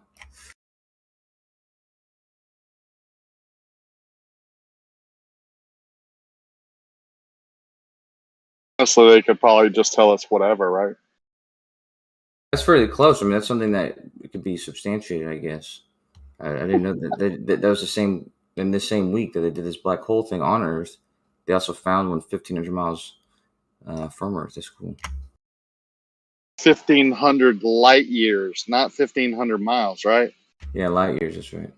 Yeah, close relative to what? All the other fantasy distances? Come on, man. Well, yeah, close to all the stars we see, because 1,500 light years is within our Yeah, side that's of the what I galaxy. said. Closer than the made-up distance to the stars. Than some of the stars, yeah, definitely than the center of the Milky Way. Yeah, so 1,500 light years is nowhere near close in relative terms, right? When we're talking as like men. I mean, it depends on what we're talking about. You said in relative terms. We're talking about distance. When we're talking about distance, 1,500 light years can never be said to be close. Well, it's close in reference to our galaxy and things outside our galaxy. In our galaxy, 1,000 or 1,500 light years is fairly close. It's like that frog with his hands on the throat, like just hanging on. It's fairly close in our galaxy for sure. Our galaxy is 100,000 light years across.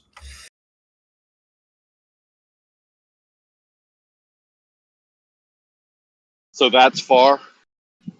I mean, that's the size of our galaxy. So in comparison to the black hole, yeah, it's fairly a big distance. That black hole is 1,500 light years away. Not really. If you compare it to infinite space, you see how ridiculous it gets.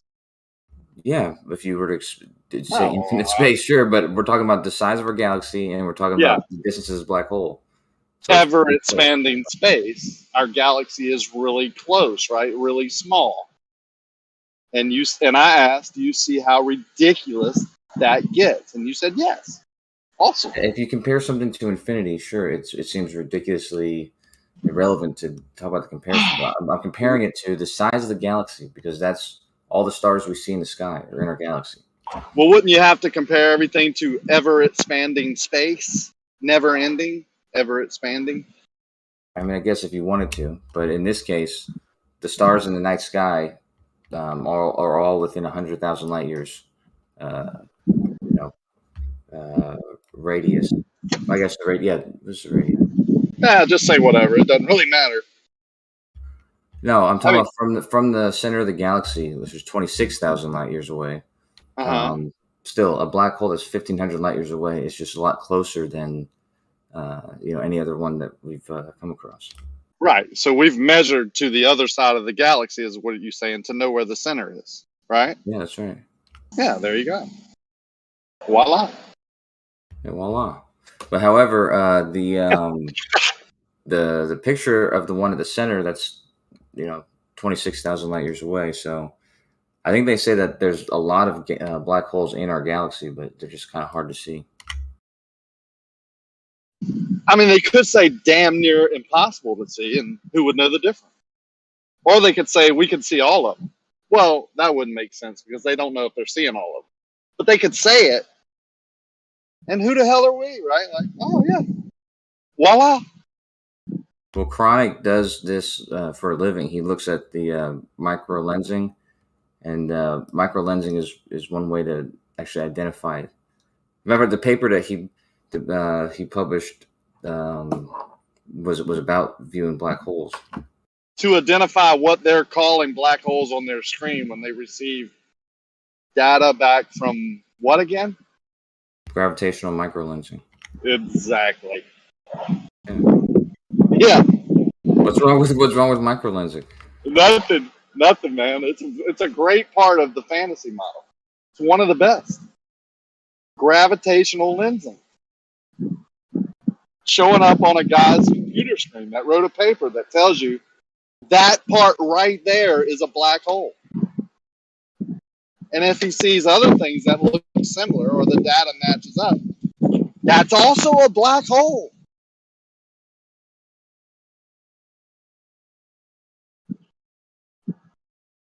It's a pretty good technique, actually. I mean, it's got It's invaluable.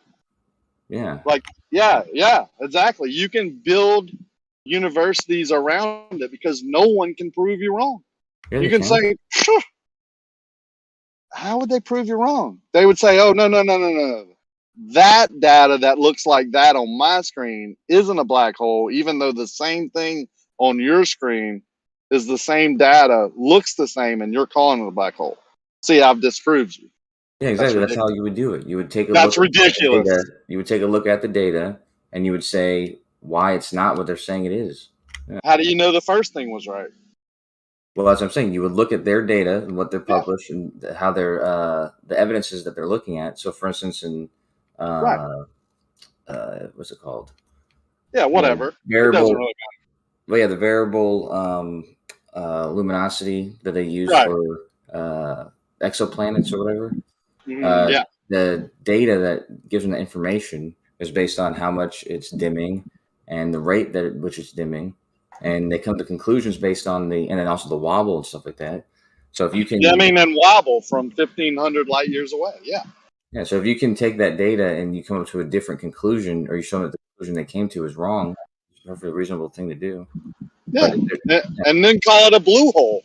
And then how would that guy prove you wrong? He couldn't. You would look at his data and you would see if what he did was wrong. That's a lot of data looking. And oh, by the way, along this way, you would just be getting funding, right? I'm right. See, I proved him wrong.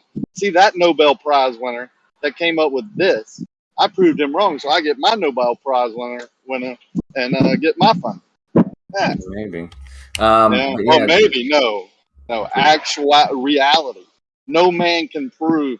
If I had, funding to fund a PhD at wherever, and we came up with data on the screen that looked totally different, and we said, okay, according to this guy's data and this guy's data, this is now half of a blue hole. No one could prove us wrong. Not one person.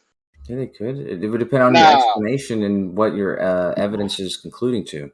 If the conclusion is based on logical reasoning, then there's no way that you would be sound. You'd be happy. So it's logic and reason proving black holes, not actual. Yeah, there's logic and reason. Actual, repeatable, testable data. Yeah, that's what I'm saying. Interpreting the data, though, based on logic and reasoning. It's like interpreting the Bible. Absolutely. Not really. It's like interpreting the information. Oh, yeah. Interpreting the information that you're gathering through Right. observations and measurements. Like reading the Bible, and one person reads it this way and one person reads it that way. You can't prove that person wrong because that's how he interprets. Yeah, but that's not how we do science. We don't base it off a random person's interpretation. This part of science. Oh, yes, you do. The person who come up with black hole took that data and called it a black hole and got support. And now everybody that sees that particular whatever data calls it a black hole. What somebody did is they took Einstein's paper and they saw it to its conclusion based on, if you added these parameters, what would you obtain? Based on logic and based on the conclusion, like his paper, how it's concluded, you would end up, saying that there would be a possibility of this thing called a black hole that would not allow light to escape. So it's a consequence of the paper. That's what I'm saying is you have to actually look at the evidence and then look at the explanation, and you can't just make something up that doesn't make sense. You have to solve it using the parameters of the explanation.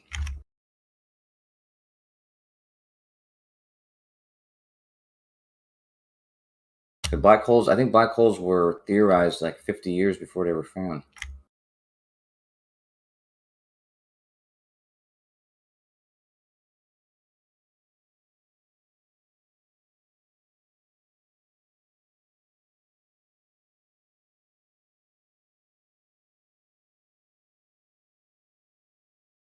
Now we're talking about prophecy. What props? Starting to sound like the Bible more and more. Well, just maybe it'll be the third installment.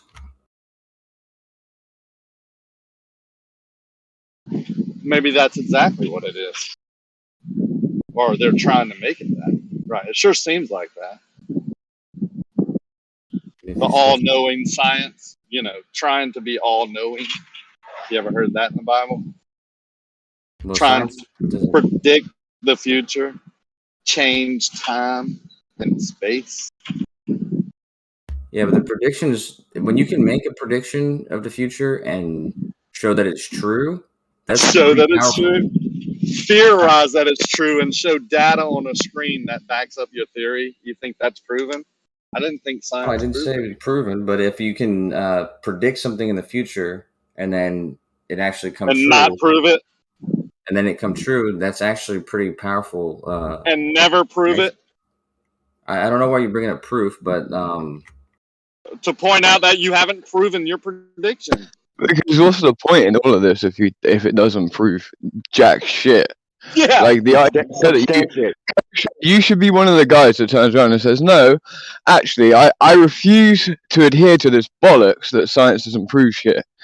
In fact, they say it infers and proves things greatly. Like that's what you should stick to if you want to have any validity around people skeptics. who maybe didn't study math, because I had studied math in college, and studying math and discrete math too, and mathematical arguments and logical arguments, these sort of things, proof in that regard is a very, very different thing than what you're calling proof, which is basically a colloquial way of just saying this has been validated to my my degree of confidence.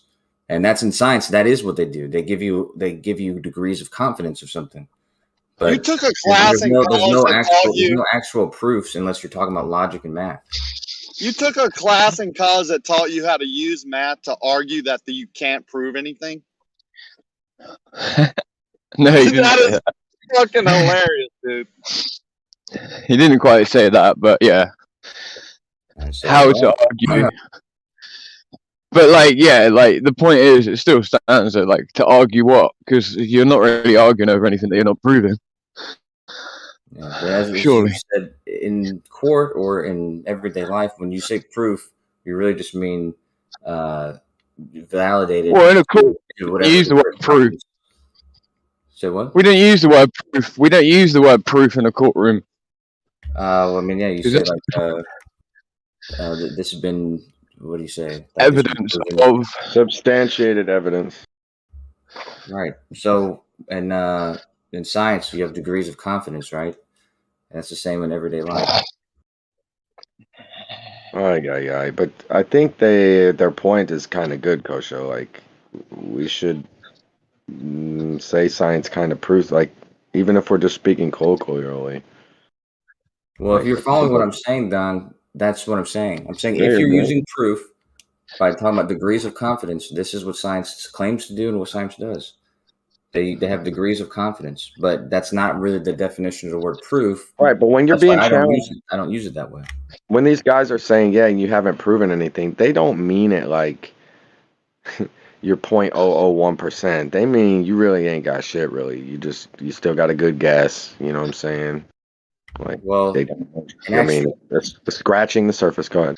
In actuality, the degrees of confidence are extremely high. So, 5 sigma in science is extremely high. It's 1 in 5 billion being wrong. So this degree of confidence, if you want to call that proof, that's fine by me. Right, but what I'm trying to tell you, some of the interruptions in here, I don't remember that specific last topic that was on the table 8 minutes ago, the thing that they've worked on, and someone said they haven't proved anything yet. But I'd almost bet my left nut that this isn't a 5 sigma topic, and there are plenty of topics out there, even here on Earth, tangible touching of the hands stuff, where they don't have that rate of confidence. They're still working on it. They're still on the 4, whatever it is, and it's magnitude different when you go from 4 to 5. It is in the 5 sigma range, actually. The one he said specifically, maybe I can't remember what it was. Okay, but generally, when people are like, "Dude, y'all, this is done all the time," and the astrophysics and all this shit, bro. They run around acting like they fucking know this shit, like they holding the shit in their hand, and we know that they not, man. Talk to Chronic about the degrees of confidence in some of the stuff he's done, and it's well above 5 sigma. So yes. Dude, get out of here, dude. Some of what? What have they done that's worth the shit, dude? Like the exoplanet findings thing. What? How is that worth anything? They have a new dot in the sky, bro. How is that worth anything? I mean, you don't have to pay them, but his boss thinks it's valuable, so his boss pays him. How is it? See, you support a corrupt king, dude. You could sit there and be yeah, man. There could be the butcher, the baker, and the candlestick maker, and there's the dick jacker that comes along, and you're like, yeah, let's give him free, milk and cheese and bread and shit, bro. And I don't give him anything, dude. You don't give him anything. You don't get it. You just don't get it. You do. I'm not going to say somebody can't pay him. It's valuable. Your taxes directly pay groups like NASA. Like, they're exactly the same type of fucking thing that Don's talking about, right? So, but you're happy to pay the tax to NASA is his point. Yeah, but NASA is not just an observer. It ain't even tax. Fiat currency. Fiat. You show me shit like this unproductive shit fucking sustaining itself in a non-fiat environment. You fucking show me. Doesn't exist. Well, yeah, that's unequivocally true. That's unequivocally true. That it's not productive? No, that it doesn't exist. He doesn't hear very well, does he? In a non-fiat currency, all of this shit would cease to exist anymore. What's the point of that? All the frivolous king's favors, all the make the mad king live forever endeavors would not be pursued. An environment where the people are worried about each other in the community and don't want corruption abound. Well, maybe one day you guys can have your utopia where people don't do things. I don't want a utopia, bro. It ain't like I don't mind living in this world where we can fund sciences. There's nothing wrong. I don't think there's anything wrong with research and science. No, I agree. There's nothing wrong with researching it, but like, make extra candles. There's a point, right? There comes a point in all of this that when there are people dying and shit like that, bro. Like spending millions on exoplanets and telescopes to go out to fucking space. It's just innately like immoral. Immoral, and then they pretend that they're moral. Every time. Yep. Every time. But it's immoral, bro. It's immoral.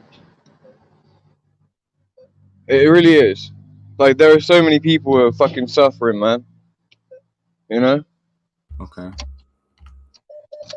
Well, come on, you can't. So everybody's got to stop doing what they're doing until those people aren't suffering? There are people that are putting in fucking 10,000 calories of effort a day into certain fucking things, right? These people can't even fucking feed themselves, bro. Yeah, but that's an issue that sucks, but it's regarding those people. If what you're saying is that everybody else who's above those people have to stop what they're doing until those people are okay, that seems I'm not saying that at all. You carry on doing what you're doing, but you make sure your own community is taken care of first, bro. Right. Like, there are places in America, in LA, where you've got literally multi-billionaires living in every fucking direction, and there are people living in the streets, bro. Okay. Well, if you look at the stuff like that, I can't identify it. If you look at federal funding, sorry, go ahead. No, I'm telling you to go ahead. If you look at just federal talk through funding, me. It's cool. and you look at how much money goes to NASA versus how much money goes towards entitlement spending and charity, if you want to call it that, it's orders of magnitude different. And on the side of entitlement spending and helping people or whatever, so they spend much more money doing that than they spend in NASA. So if you're saying they shouldn't spend any money on NASA at all until that's taken care of, that's what I'm saying. They have to stop what they're doing until everybody's okay. Seems unreasonable. Some observatories are cool, man. Some are cool. I mean, I think some people would want it. If you'd be like, yeah, man, I got some extra corn for that dude. Yo, let's build one out. Thank you very much. you have a little bit. But if you look at plenty of modern societies, Kosho, where standard of living is good, not like no jungle tribal bullshit or whatever. There's some that have closed systems of economy. They have very fair money, and they don't have they're not interested in stuff like this, man. Their government doesn't have time for leisure when they have it's just to stop everybody doing what they're doing. It's just that's a little bit annoying, where it's like, no, of course you don't want to stop what you're doing, but aren't you supposed to take care of your society first? Aren't the strong supposed to help the weak? And that's my point, Don. If you're so not they saying that send they need to some. stop what they're doing, and you're saying they should be more worried about that than the other, well, it turns out that they're not stopping what they're doing, and they actually are helping out people more than they're paying for NASA. Again, the more than they're paying, that's cool. But it's like, shouldn't it just be like a ordered priority list, and it's like fix one before you do any for the other? That's what I'm saying. That's what I'm saying. So that means that they should stop what they're doing and help everybody out. But you're saying it's annoying to suggest that. But that's exactly what you're saying. I get. Oh my god. But I'm kind of making the point that if we didn't have a fiat currency, they wouldn't be doing that in the first place. They would all be making like the honest closed system of money, would be traded and balanced to take care of the actual highest of priority needs and services and goods that people want first. There wouldn't be external motivation, for philanthropic. Like, see, the philanthropic, that comes from the private money, but then you have the government money. You wouldn't have that public money trying to be like, oh, come and build us a spaceship or whatever, or an observatory. The public money would be like, look, we're not stopping what we're doing because we're not doing that yet. We're first going to make sure our society has everybody fed and basic needs met. Like, what about Singapore? Does Singapore have rockets and observatories and all this? Like, what's Singapore doing? What's wrong with Singapore? Nothing. That's the point. What are they doing? Let's look at places like this where you have very happy society. Are they? More apparently. Don't you get like a lot of trouble for like spitting gum out or something? Yeah, and they love it because they're happy. They teach to be good over there. Love it. What you mean? I seen the white guy over there. He was amazing. He was like, I just left my laptop and no one's ever gonna steal it. That's what the fuck? You telling me that's not love right there? Like, isn't that your utopia that you're talking about? Like, what's it matter? Like, shouldn't the people get punished badly if they do something? Yeah. No, I don't know. I mean, right? I don't fucking know. But do they have fucking right? I mean, come on. You should have a government that doesn't. No, I don't think. But that's just a totally different topic. Punish them. Don, I wish I would have hung out when you came here because you'd be cool to hang out with. I want to ask you, was it cool. Girl? Was she giving too much time? Did you really have to like you couldn't let her? Was it that type of situation I'm saying where you had to just? Oh yeah, it was. I was in a very difficult. I'm very constant. I'm always in a difficult situation. You been like, girl, come on, let's go for a ride. We're gonna pop over here real quick. Whoa. Yeah, I was very stressed out about that for some time. I've only just had time to relax the past couple of days. Wait, maybe I misheard that. Say that again. You said $1,000. I paid this attorney $4,000 and I had a deadline. Oh, sorry.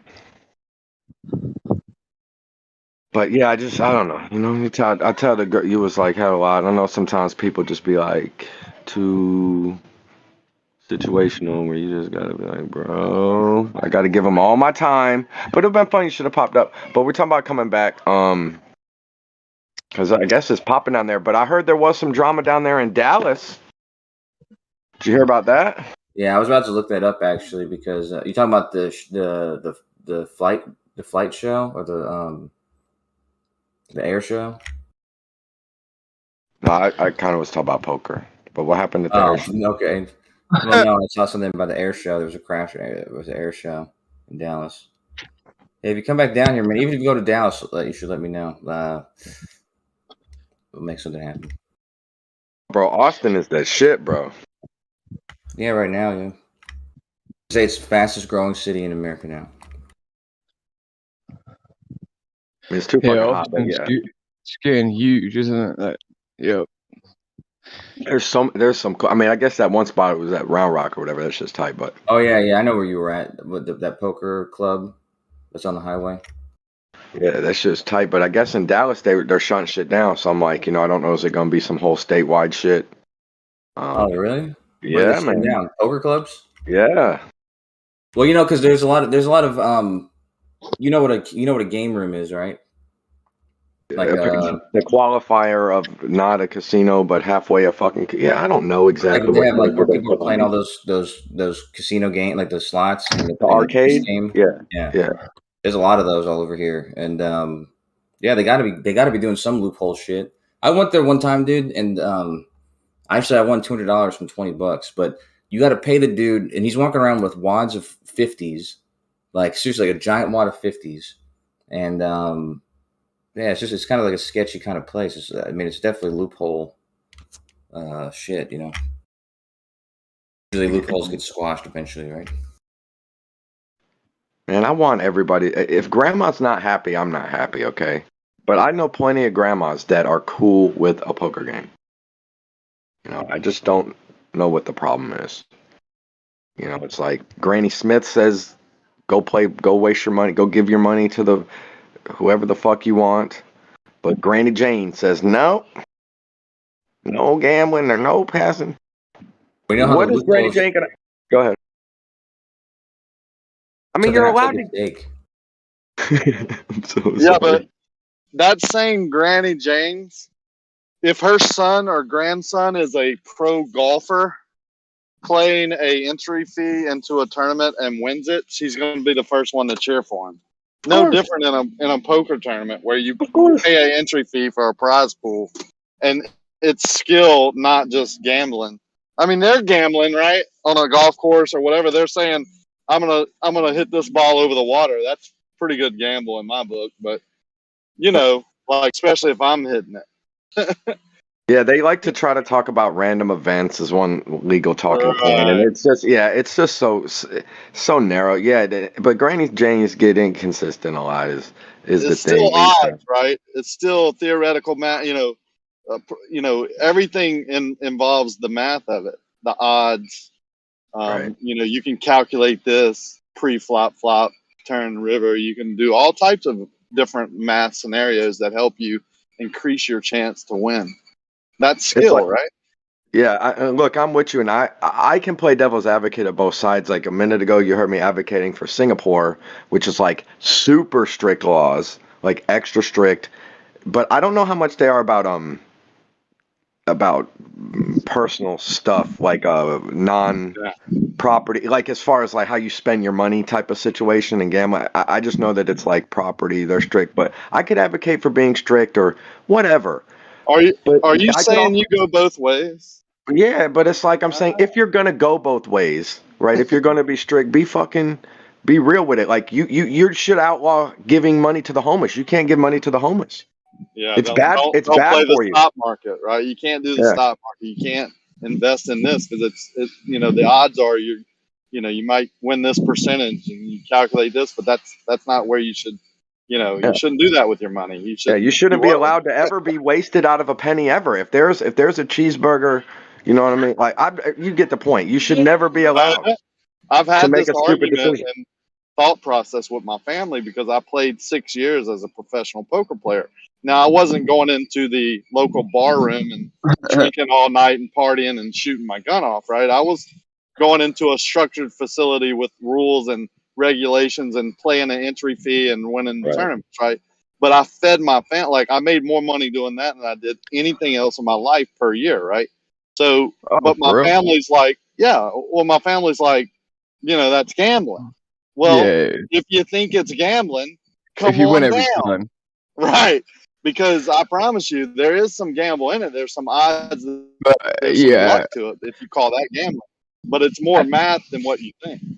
Yeah, dude, I've never lost a poker, bro. I've never actually lost a poker match ever. Like legit. And I'm not saying I played a load of good people at poker. I'm saying I played a load of fucking idiots at poker, and I can clear the floor with them. Don's a poker player too, so he knows the struggle. But yeah, I picture Rocky in this boiler room scenario, right? You know that movie, or maybe Rounders type situation. You Matt Damon from Rounders? Because I'm Matt Damon from fuck, what's the movie where he was a janitor? The toilet cleaning movie? Yeah. Yeah. That was a great movie. Why if he can't would I have had think of the one name of eye, that movie? dude, that would have been perfect. I got her number. How you like those apples? Like, that is a good movie. I'm telling you, us guys should be running like some form of a business between one another. Like I've been saying this shit for ages. I run several businesses. What are you talking about? No, Wild I'm on international businesses. I'm on about. I get clotted cream way cheaper than anyone in America can. I can get the best stuff, the real stuff. You know, just little simple things, bro. Like there are things like over your way, right? In my town now, you know, Takis, the crisps that you get. They sell them where I live for £6 a Dude, packet. show me how good you can clean that handrail down there. I said, do something before your mom gets home to make the house look nicer. Jeremy, oh my God. Can we move him down to the room?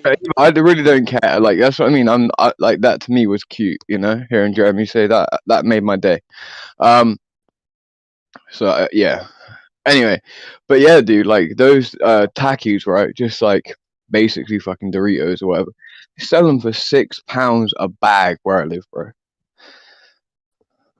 You can buy them in New York City for cheap enough. Let alone buy them. Like there's just a few different like export businesses if it were set up between the UK and America. Like where it's already there's something already going on. You know. It's already happening. People are making a lot of profit from it. We buy certain things by the container. And it's just pennies on the dollar, dude. You basically break the seal of the container, and you're making a huge percentage.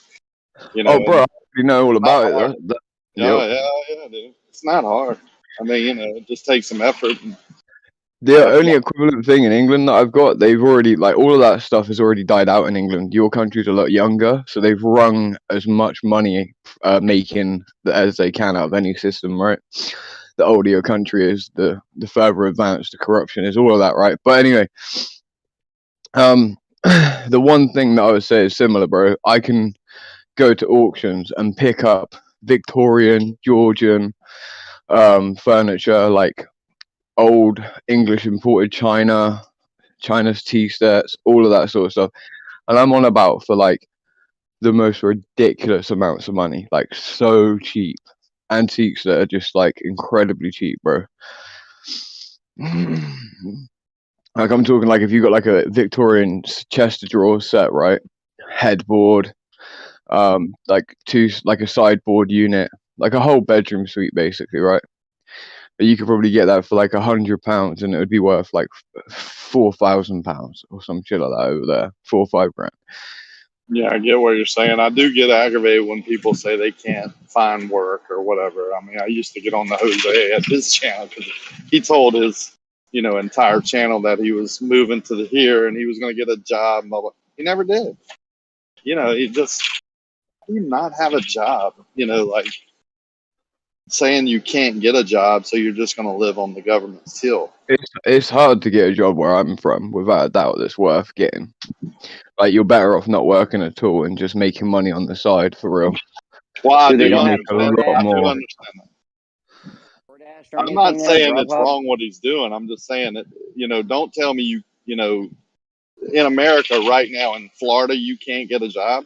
Oh, bro, there's loads of money to be made in Florida. Yeah. There's no excuse in America at all. At all. There's money to be made everywhere in America, bro. I think you know, people like that just find their niche. They're comfortable with it, and hey, more power to them. They're supporting themselves and family. I'm fine. The government's willing to pay you to sit at home, then that's all. You know, that's part of the system, right? But I just don't. I don't see it. I couldn't do it.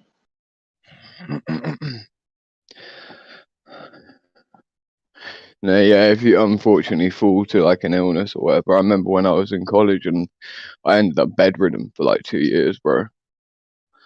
From really bad injuries, and yeah, it was fucking horrible. Yeah, I couldn't imagine that. I'd go To nuts. bounce to bounce back from it as well was difficult because you weren't working at all. Then like you weren't even using your mind correctly because the whole time you're in pain, like it kind of fucks you up. It fucks up like your arc of growth, Not only your physical movement, but your mental stability of being able to process and all that. Yeah, I saw my Yeah. dad go through that. Seen some people close to me do that. I can see it happening. Yeah, I think that's where we've gotten to. Right, there's so many people staying at home and living off the government because they can make more money doing that.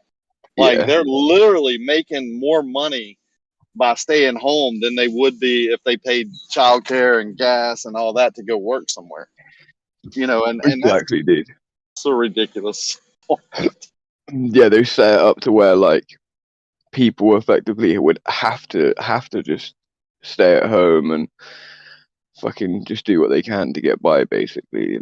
It's really unfair. It's not good. It does seem like a strange point, but like, and how do you get out of it? Like, wages aren't going to go up that much. Well, Cost of and living this isn't is going to go so I proposed a different scheme entirely, right, to how you could help people. So my friend had, when he was made redundant, right, and I saw his parents do something that, well, and I sort of half advised them to do. I was like, this is the best thing that you could probably do, but they followed through with it and actually did it, and it worked remarkably well. Is that so? My friend Tom, right, he lost his job. We're talking to his mum and dad. I'm like, look, he needs to be out there as if he has a job, right? You need to give him a quick cash injection, couple £1,000, right? He needs to be out as if he's got a job, doing the same thing socially. He needs to carry on going to boxing. He needs to carry on doing everything that he's doing, right? The moment his social interaction is limited to him being sat in his fucking house looking for a crap job on the internet, he's not going to find one. Bro, within 2 weeks, a guy had a job, be out in a pub, club, whatever. And then, like, if you've already got a job, people will offer you more jobs, if you seem like a professional person. And that's what happened, Like, it didn't take long for us to bump into someone that we knew from school or whatever. And they're like, oh, I'm working on a fishing boat at the minute. Like, my dad owns a trawler. Oh, cool, man. £2,000 If people know a you month. got jobs, they offer you more jobs. Sounds like the same thing Yeah. with women. Yeah, exactly. Yeah. Yeah, man. Yeah, like if you get married or something, like, I don't know, I feel like women can tell that. I don't know. It's like, remember the first one I went into like pub / club, and like I'm no longer like single at all, and I had like 3 women like throw themselves at me. I'm like, what the fuck is going on? But yeah, that's what the government could do.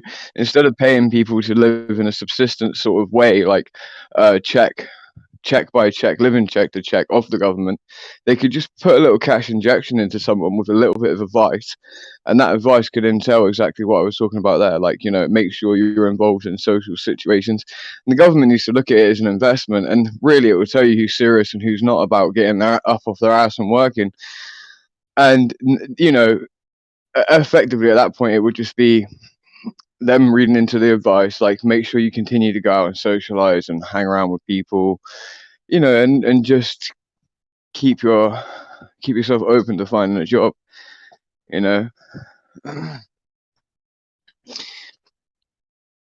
That's literally all that needs to happen.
Okay, who's breathing? You're hot, Mike and Jeremy.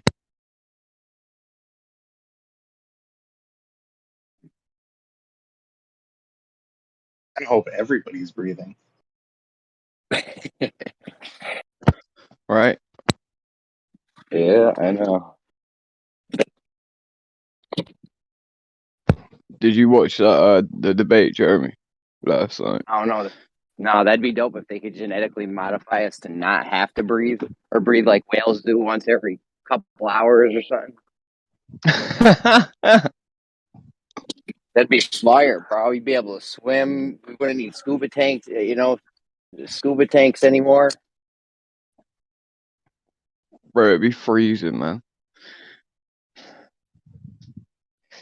What's that? I said it would be absolutely freezing after a certain amount of time. There's only so long we stay in the water. We'd have to have wetsuits, and Yeah, you then still they'd have need a to wetsuit. You just won't need a tank. Like, you know those emergency tanks? They got one of those little ones would last you like for 8 hours or something. You just need to take a breath every few hours. Yeah. You just bring one of them down.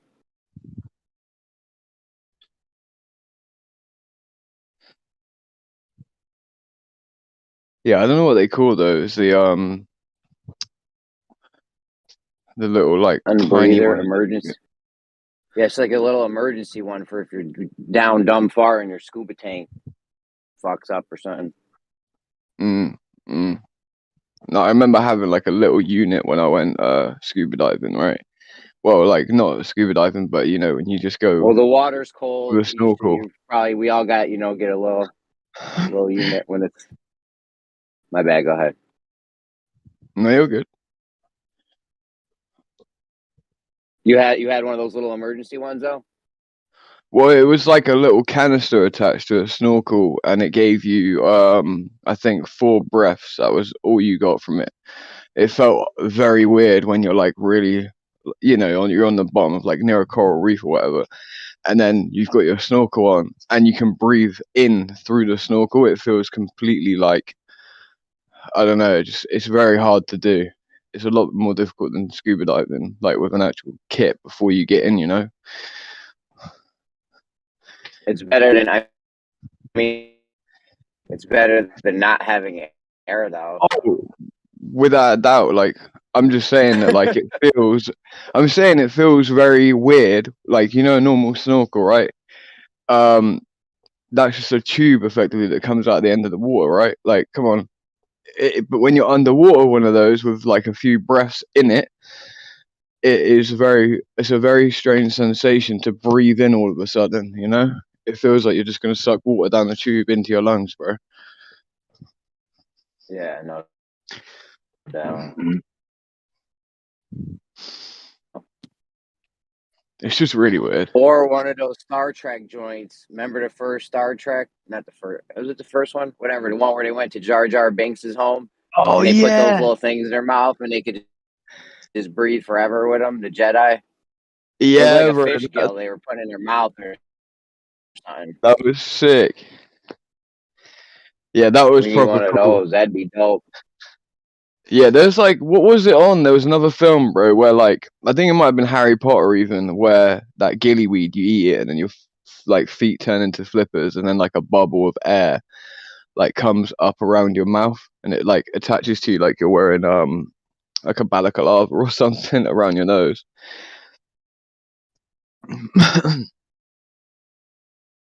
Yeah, that would be well cool.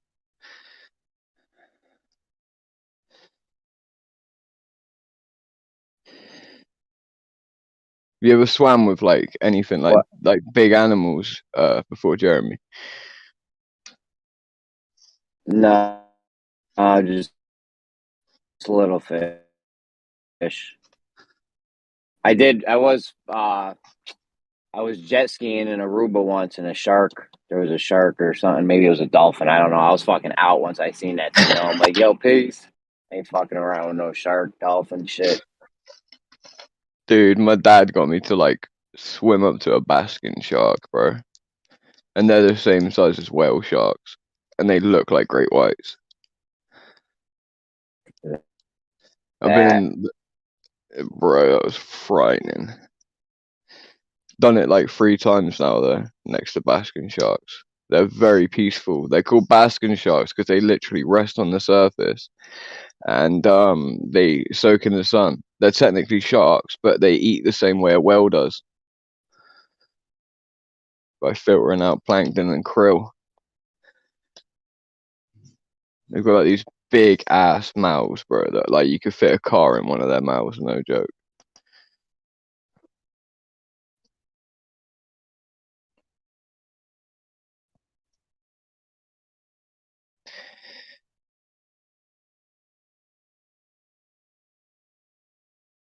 So yeah, this proper acceleration thing Kosho was talking about, that has nothing to do with movement.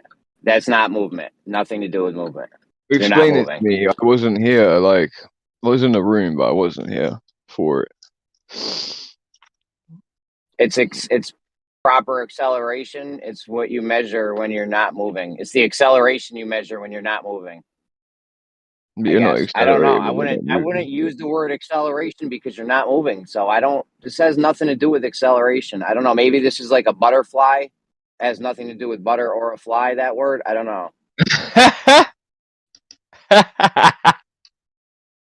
You know, or a shoe fly or something, or horse fly. He's funny, cunt. Well, I'm just saying. I don't know how else to put it.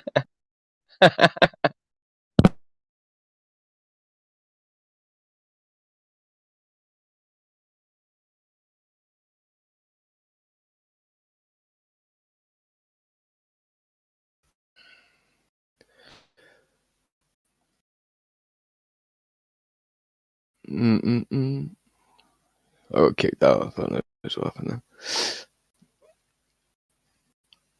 So apparent acceleration from standstill. Did he post anything on it?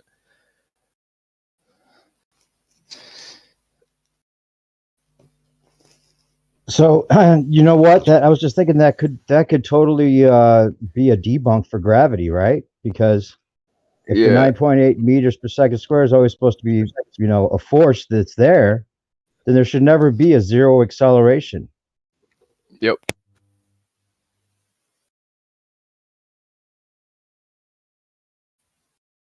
So they kind of fucked up pushing that shit or pointing that out. Are they talking about terminal velocity? Is that the whole idea when you reach terminal velocity, or just at one point as you're falling, there's zero acceleration because like if you had a phone that was like you know, had a gravimeter on it, are they saying that would read zero at some point for the acceleration? I thought about something. It doesn't know if it's falling or not because it doesn't have any kind of difference between, I don't know, like there's a, I don't know, it's like almost like a Lagrange point inside the atmosphere, right?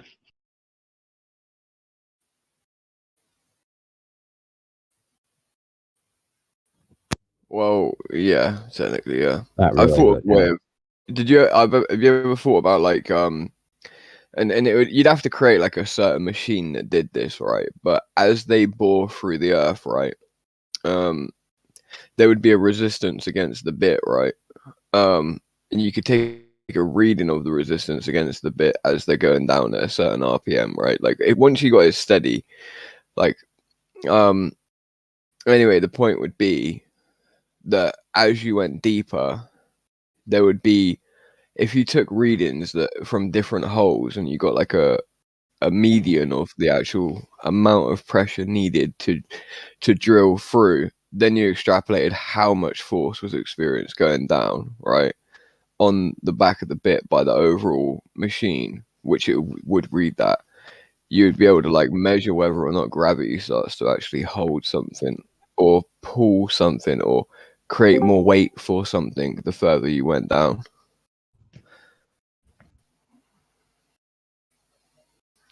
But you made me I just got to ask again. I can't believe you're about this. Are you telling me when you first throw the phone up, it does not show any acceleration?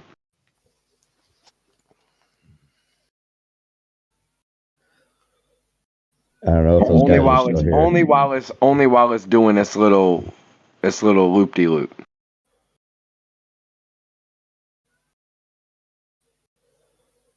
Well, no, they would. Well, it does accelerate though, right? Like, well, we can see it. I know this, but I'm just if saying when you are you when talking throw the about? ball, it accelerates, right? Well, check it out, man. It starts getting slower the moment it leaves your hand. So it's decelerating as soon as you let go of it. It's accelerating up until it's the just in a point different where you direction. open your hand. Right. You can measure a magnitude of velocity, right? And the speed, and you can measure the speed. Doesn't that? I don't get it. They just want. I don't get what this. Fundamentally, well, no. Fundamentally, the argument is that yeah, and I happen to agree with the thing of like, right. So it's acceleration is a vector, right? More than anything, right? So if you throw something up in the air, right, straight out in front of you, but you know at an angle, and you throw it up in the air, at what point is it accelerating?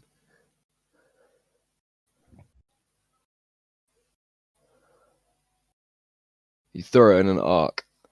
I'm just like, at what point is it not accelerating? Well, it's slowing down the whole trajectory for its course. The moment that it starts to accelerate again is when it falls, technically, because it almost goes to a stop before it falls, and then as it falls, it speeds up again from the position where it nearly stopped in the air to when it fell.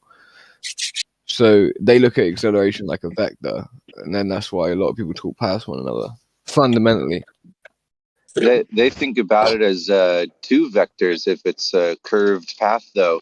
Like if you throw a ball or pass a football or something, then it's like two vectors, and it's like an acceleration because like one shrinks and the other grows. It's like giving up your momentum in one direction and transferring it to the other, which is always considered an acceleration, I guess. I don't know. That makes more sense in an orbit or a turning car more than a football throw, though.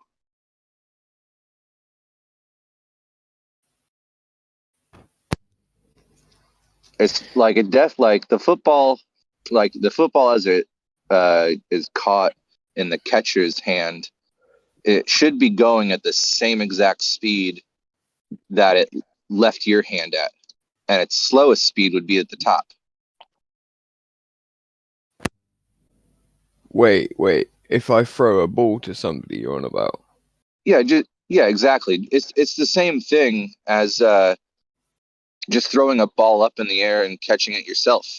Its slowest moment is at the top of the top of the throw. Yeah, obviously. Yeah. Of course. Yeah. So if you add some lateral distance to it, it's still the same. The lateral stays the same, but it loses the additional vertical speed.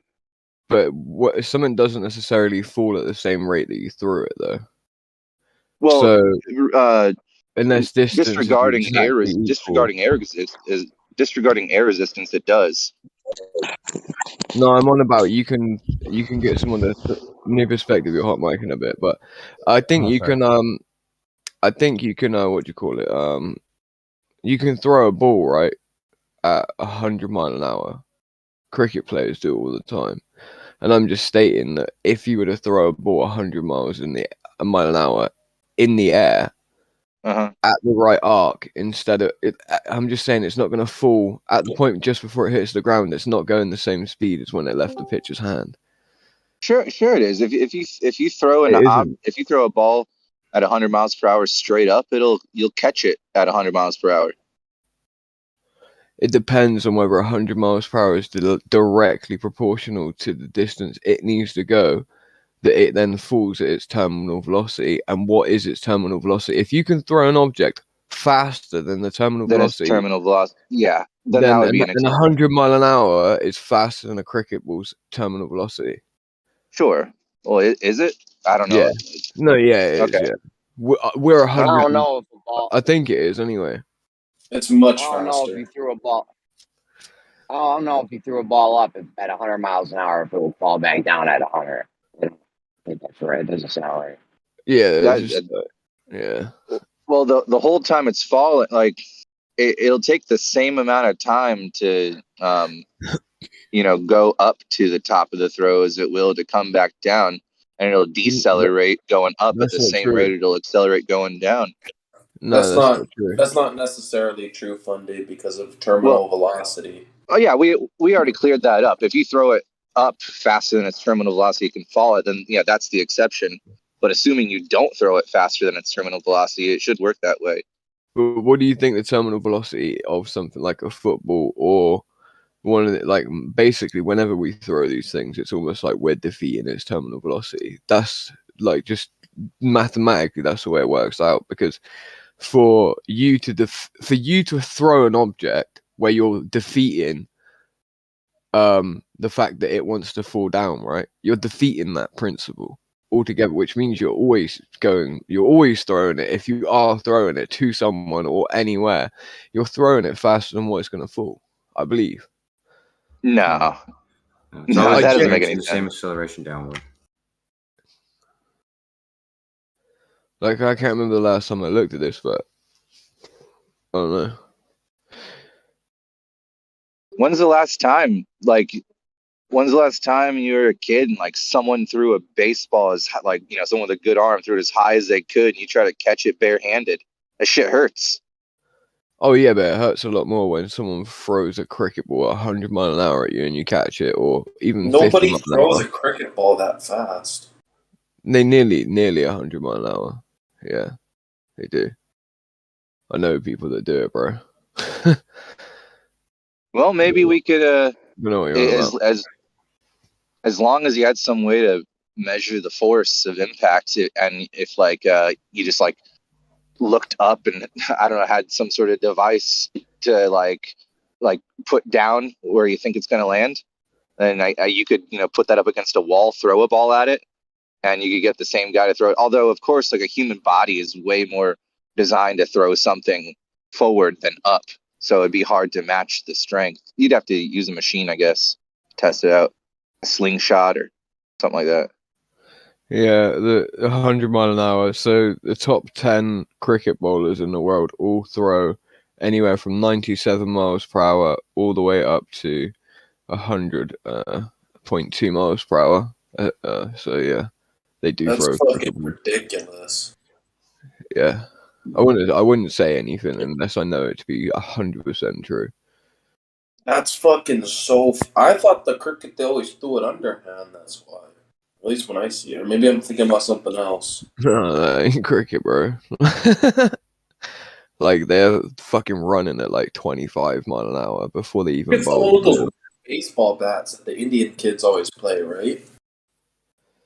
Yeah, but you're thinking about younger people, maybe, or you're thinking about the quick, fast, underhand bowl that some people will do, like as kids. But if you're talking professional cricket or adult male cricket, where everyone's an adult and a male, bro, this is over the hand bowling.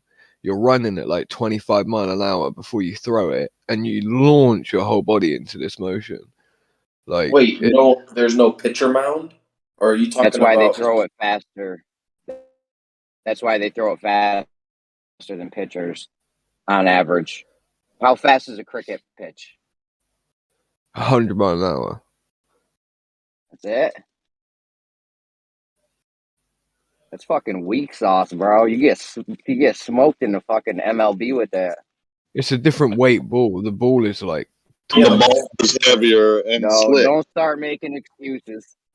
What do you mean? If you got a cricket player to throw a baseball the same way they throw a cricket ball, it will go faster, Jeremy.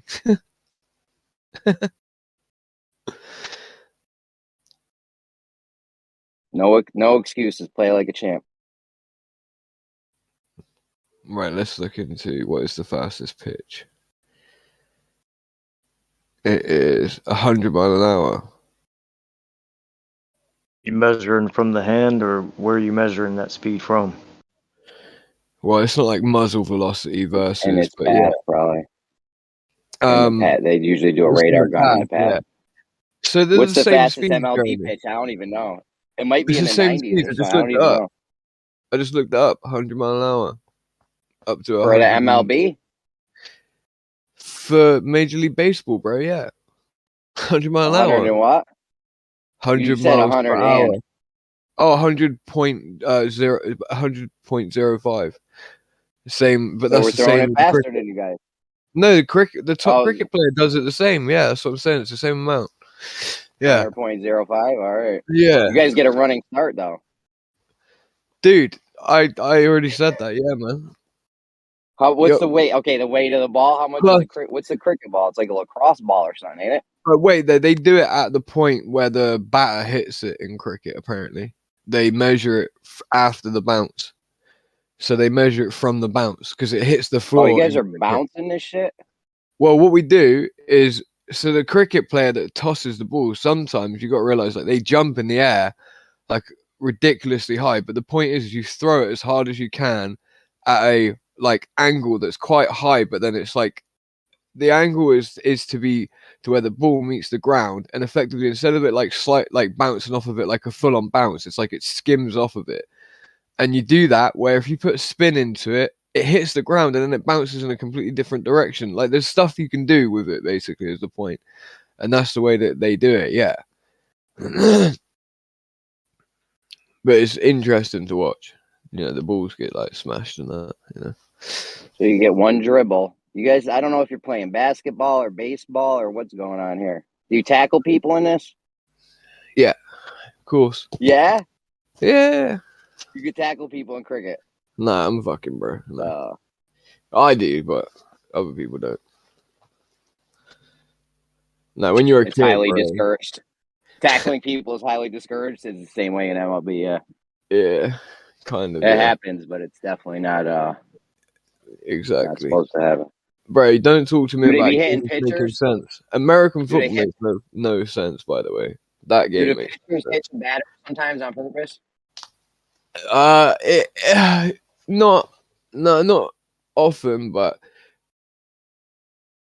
like in cricket, you got the wicket as well. Do you know what that is, Jeremy? No. So the point is when you're bowling, you're trying to hit a wicket, but the wicket is below waist height. That's why you bounce it off the ground. You're effectively the point for the bowler. The bowler has to be able to hit the ground, have the ball hit the ground, and then go past the cricket player and hit 3 sticks that are on the ground, right? And they're evenly placed apart from one another. You put both your thumbs together, right? And then put both your fingers out, your index fingers, like a W. And that's about the 3 points on a wicket, right? And then So you you throw put up a the little. West Coast. So you throw Listen, up the West Coast sign and then say wicket. I think that's what Ice Cube was talking about. It's brilliant, One right? time. He must have played cricket in England, brother. Yeah, I think Ice Cube was a cricket player because he'd be throwing up the 3 fingers and then saying That's wicket. what I thought when I saw it. I was like, bro, that's how you like get 3 pieces of wood, stick them in the ground, you know, and play cricket, bro. For real. But yeah, no.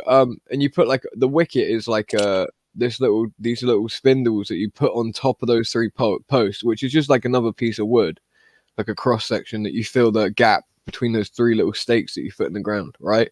That goes up to just below, like, well, just above knee height, halfway up to like your hip. Anyway, and then the aim of the bowler is he has to bounce it on the ground, so that's why you bounce it, because you want it to keep a shallow enough angle to be able to hit this shit at velocity, get past the cricketer's job is to block your shot from doing that, and then you hit it. You know, sometimes they hit it in the air. A lot of the time, you hit it like low and at the ground almost, like, because if you get a good hit on it, because cricket, when you hit with a cricket bat, that can be underarmed effectively.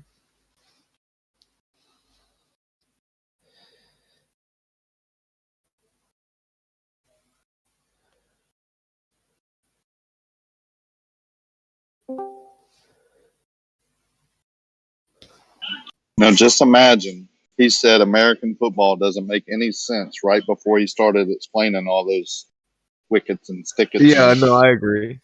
Bro, I don't like cricket either, bro. Don't. I think football is fucking shit. I think don't go there with me, bruv. Trust me. I already agree. You're preaching to the choir, my guy. But American football makes no sense. That's just objective. That's objective reality.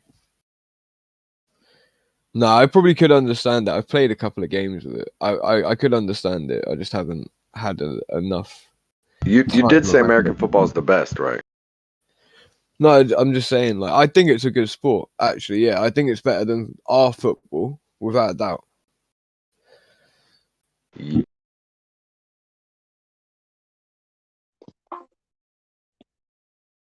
What do you say then, Don? Yeah. There are some things that aren't perfect, but it's definitely like the best football. Yeah, but rugby's better than American football. That's one thing I will say though. Rugby is objectively a lot better as the sport goes. But then I would say that though, that's my sport. Like, that's what I grew up playing. And rugby is absolutely brutal. Just imagine American football with like less stopping and starting. When you go on the ground, you still continue what's happening, right? Like, so if you get tackled with a ball, you still got to protect it. And what you got to do is keep hold of it. If you're facing towards them, your body's facing towards them, and the ball is, they can try and kick it out of your hands, grab it off of you while you're on the ground. So what you want is your team to come in and shore you up so that they can't push past that line and quickly get the ball out. Back from you, pass it back to your team. If you're on the floor after you've just been tackled, like I said, like it's kind of like two men will come in and smash each other over the top of your body while you're laying there on the ground to try and drive each other away from you to where the ball is. It's like blocking each other from the ball the whole time. You can't throw it forward. You can only throw it backwards as you run. You can make the ball go somewhere else by like kicking it along the ground, kicking it forward, anything like that. But it's basically that. American football without any pads or anything like that at all on your shoulders.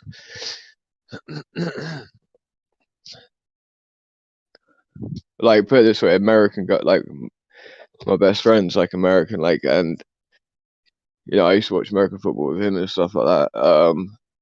But he loved rugby. Thought it was brilliant. So basically, what you're saying is that it's a dumb sport played by wimps. Why? How is it? American football? What do you mean? American football? Do you mean? No, rugby. I'm Wait, joking. I was about to say, what the fuck are you talking about? Anyone's a wimp to see American football players, yeah. No, I would say they're not wimps either. They're not either. Objectively not. No, I know. But I'm just saying, in rugby, people hit each other like that without pads, bro. Without any shoulder protection, any of that. You can get tackled by, you know, people ferociously in rugby. Like, you get messed up. You would like it anyway. You'd definitely like it if you like American football. It's what it's based on. Like, it's basically what it's based on. I've played rugby. We put it on. I mean, we usually play soccer, like, or football, but like, you know, rugby's part of the, you know, things that we do around here. We like it. The kids play like a tag shorter rugby. field. Yeah, we play a smaller field when we play rugby. Or like we'll play soccer and we'll only play midfield. We'll only play one goal, and then we'll play rugby the same way. We'll, you know, kind of weird. No, I get it. No, I get it. I mean, a rugby field is freaking huge, dude. I know, dude. One of the most tiring sports ever, bro. Like, when we play American football, I used to love it. I'm like, oh, this is so nice. Like, you can kind of chill, you know? And there are 4 quarters to it. Like, bro, in rugby, you got half. That's it. 90 minutes of just, like, gruesome warfare. If you're in, like, Wales, right, on the coast of Wales, freezing cold, middle of winter, it's snowing, right? You got these shorts on.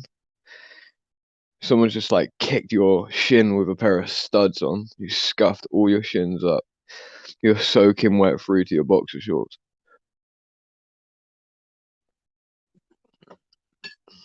You just, yeah, you play really well in those settings because all you can do to like stay warm is just to play well, keep moving.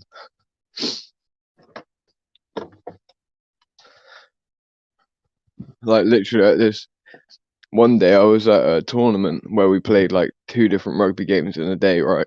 Oh, that's gruesome. They're only 60 minutes each, but it's 120 minutes in a day of playing a brutal sport, right? And there were these Asian guys that were on a team, and because of where they come from, I guess. Anyway, one of the Asian dudes, right? He was running with the ball, and I run at an angle where he couldn't see me, where I knew where he was going to be on the field, and I cut him off. And as I tried to like tackle him, put my shoulder like into his stomach or whatever, he sort of sidestepped me a little bit, but our knees contacted, right? And it sounded like a bomb went off. Like literally, like everyone on the field. There was 2 rugby games going on, and every person on that field turned around and looked exactly like in the direction that the thing happened. I'm fine. I'm still stood up. Like he hit me. Sounded like a bomb went off, and he like did like 4 different flips. I weighed like double the amount of him. Anyway, the dude's knee completely just like had shattered to pieces, bro. Like literally his knee was broken. The joint behind the knee even was like fucked up. His leg looked like it was like broken backwards, and that was horrible. But it sounded like a gunshot. It was so loud. I remember being like, "Whoa, what was that?" I didn't even know what it was myself.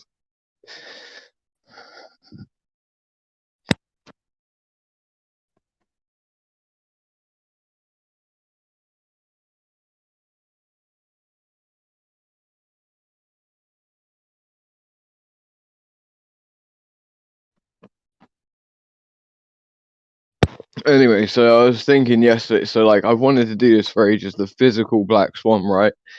So the claim is that if we're looking at anything, right, effectively out to a distance further than the radius of the Earth, right? So we've got radius of 3959.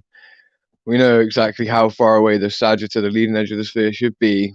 And we know that when we see things past that point, we are not looking at actual objects, we are looking at light that is refracted to us, right? You know, like this is ridiculous, obviously, but we have like the field gunners, the Germans, were all aiming at tanks day and night time. Bear in mind, when they had at night time and they would see it off to the distance at 5, 6, 7, 8 miles away, they were looking at refracted tanks. They adjusted all of their measurements according to a refracted image. They looked through their scopes. They held over on a refracted image. They apparently adjusted everything by aiming at things that weren't actually there. They were just pushed closer to them via light, or the path itself took to the eye. So they weren't really adjusting their shots to an actual location, but you know, one that was apparent. Anyway, point is that if that is the case, and then also we have the Coriolis effect under a bullet, right? We have the muzzle velocity versus its speed of path, which they can't get around. There's no way they could have a Coriolis formula for ballistics. There would be so many inputs of data. You would need not just direction that you're firing, you would also need to know the muzzle velocity, because remember, it's going so fast at this point. The Earth's able to deviate under it longer, and the further the shot is, the more the Earth rotates underneath it, and the faster the propellant that fires the projectile, the more its path differs in its speed, almost to the point at one point it could slow down to where it may end up back in lockstep with the Earth, according to their math. So how do you calculate all of those points, right? You can't add that in whatsoever. You can't add in the different speed along that path that the floor underneath it would do either, based on those concentric circles, and the radius based on that position. The radius of the Earth changes underneath the bullet as it goes on its path and trajectory based on its longitude and latitude.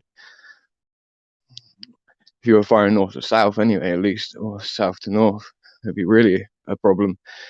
Anyway, so there are too many points of data input. So if we have a Coriolis form, I'd like to see that. But we could use a flat rocket trajectory.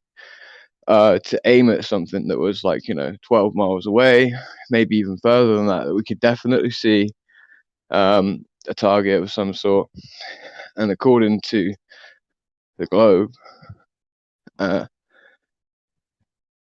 this thing should whiz by this and not actually touch it. You could set it up to where they agree that's a refracted thing, it's too far away, that's not the actual thing that you're aiming at. It'd be really cool to see using different flat trajectory or assisted propelled trajectory munitions to see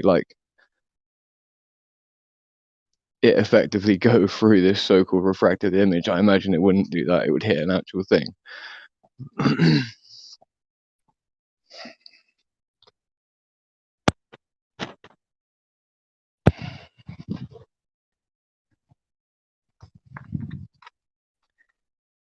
This idea that you would calculate for Coriolis, it's just so ridiculous. It's unreal. The amount of points of data input that would be needed for it. Effectively, the moment that firearms started using higher powered propellants and the bullets started going at higher velocities, would be the point where it would be so much harder to be accurate with them. Now they are able to do a load more shit underneath it, effectively due to its speed, according to the Globus. So it's a problem.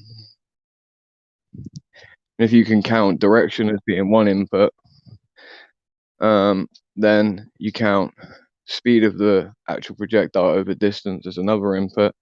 That's on a complete spectrum. Then as well, you have the actual speed of the Earth underneath the projectile based on its position on the globe on that path. With too many points of data input, so we would need the formula if they claim that this happens, which no one who's worth their soul has ever claimed that they've done this, really. But it'd be good to see the actual formula of the people that claim to have done it, what that looks like, and show these different points of input into the data for the formula, these different numbers that you would need to record and understand in order for this to work. Well, I'm done.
What's up, Bacon? Hey, What's going on, fool? not much. What's up? I'm trying to get this GPS receiver I got to work, and it won't. GPS receiver, what? I got this GPS receiver that I got, and I plug it into my PC. It doesn't even recognize it. That's a shame.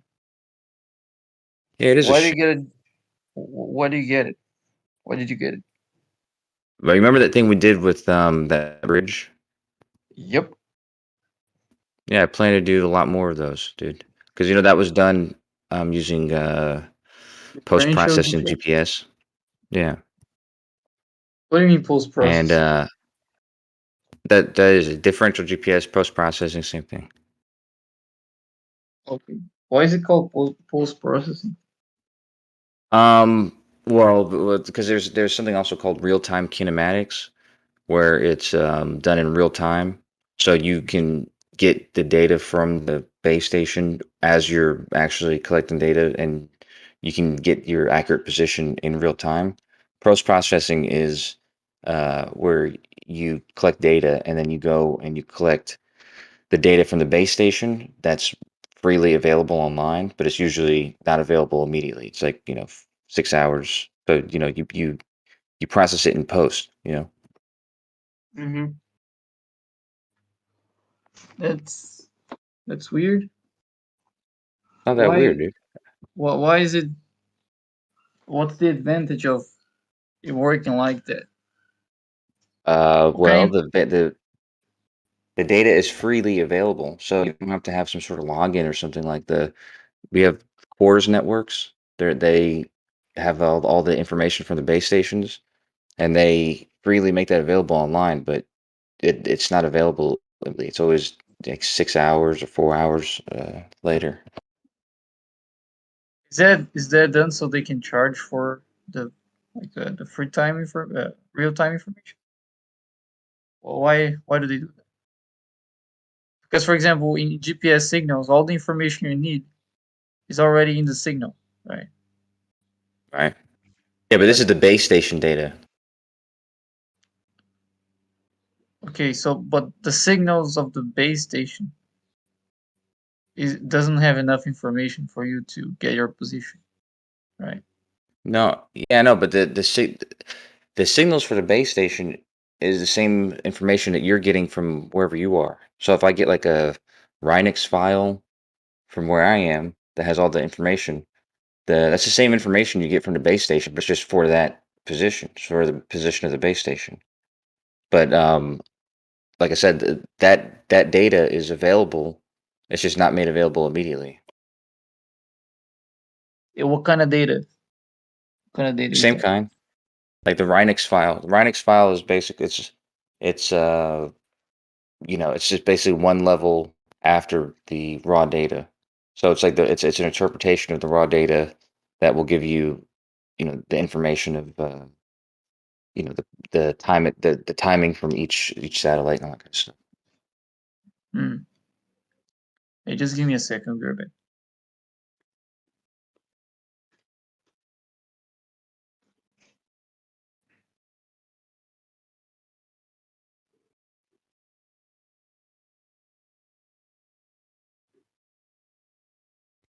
Oh, so none of you guys caught Witsit's debate yesterday? And Brian Leakey? I'm back. Were Yeah. you saying something? No, I was asking everybody if they caught Witsit's debate yesterday. Because Witsit, he was doing a debate with Katz and Mr. I don't know, Mr. whatever, Sensible. And they wouldn't let him do a 2v1, so he had to have another person there. But it was ideal for him to have somebody who just wouldn't talk very much.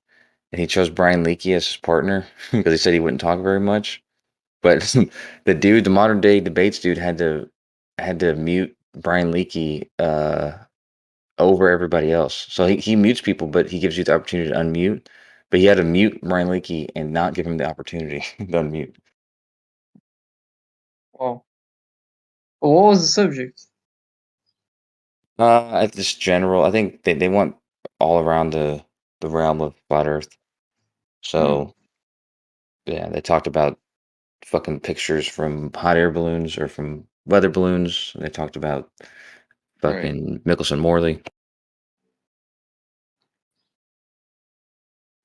Yeah, I'm structuring a new argument, but I'm not gonna tell what it is right now because Oh I'm my gonna god. use it in my debate because I got a scheduled debate. With who?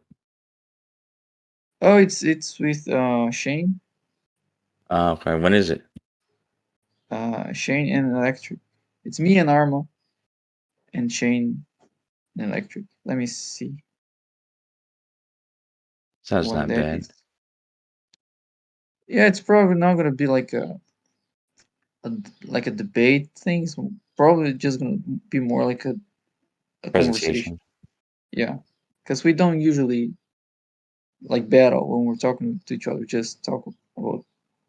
That's fair. Yeah, Arma is also good at making animations and stuff.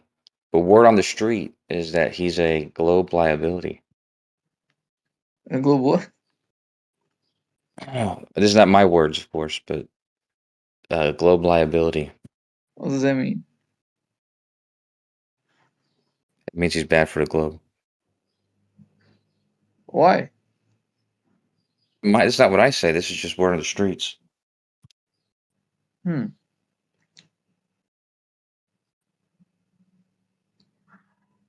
I think he's all right. He makes good animations. Yeah. And oh, I was talking to Elbow TV yesterday, and he mentioned you sometimes, and said that he talked to you about accelerometers like 2 years ago or Yeah. something. And Wait, who did? Elbow TV. Oh yeah, yeah. Well, yeah, I remember a conversation that we very similar to the one we had earlier. Yeah. Right. So the one we had yesterday, I was trying to explain that in accelerometers, all the axes measure 0 when the phone is in free fall, and you can Right. Yeah. test that. You can just drop it or throw it up, Yep. and you can see that it measures 0. And what he was saying is that what happens is that it actually measures 0 when it's sitting on the table, for example. And It's then programmed in there.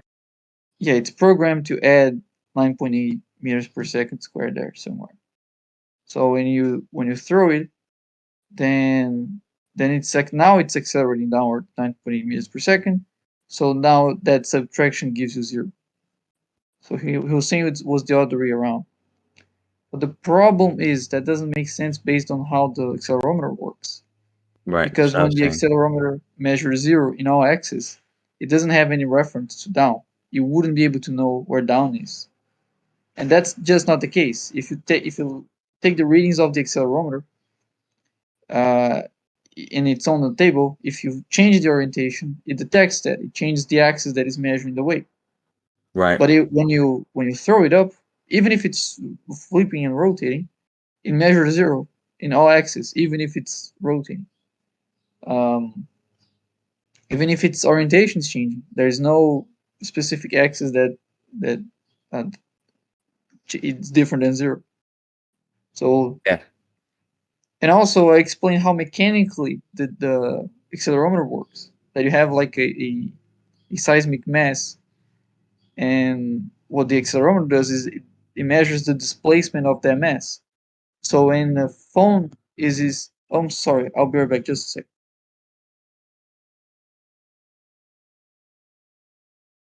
Bacon always does that, man. Mid conversation before anybody can respond. I'm starting to think he's doing that on purpose.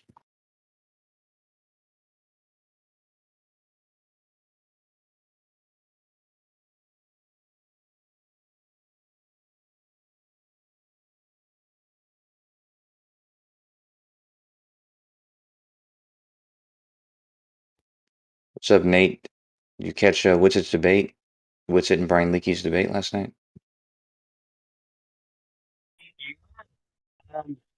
Long as fuck though. I didn't listen to all of it. And I caught, I'll listen and then go do something and come back and listen. Did you catch it?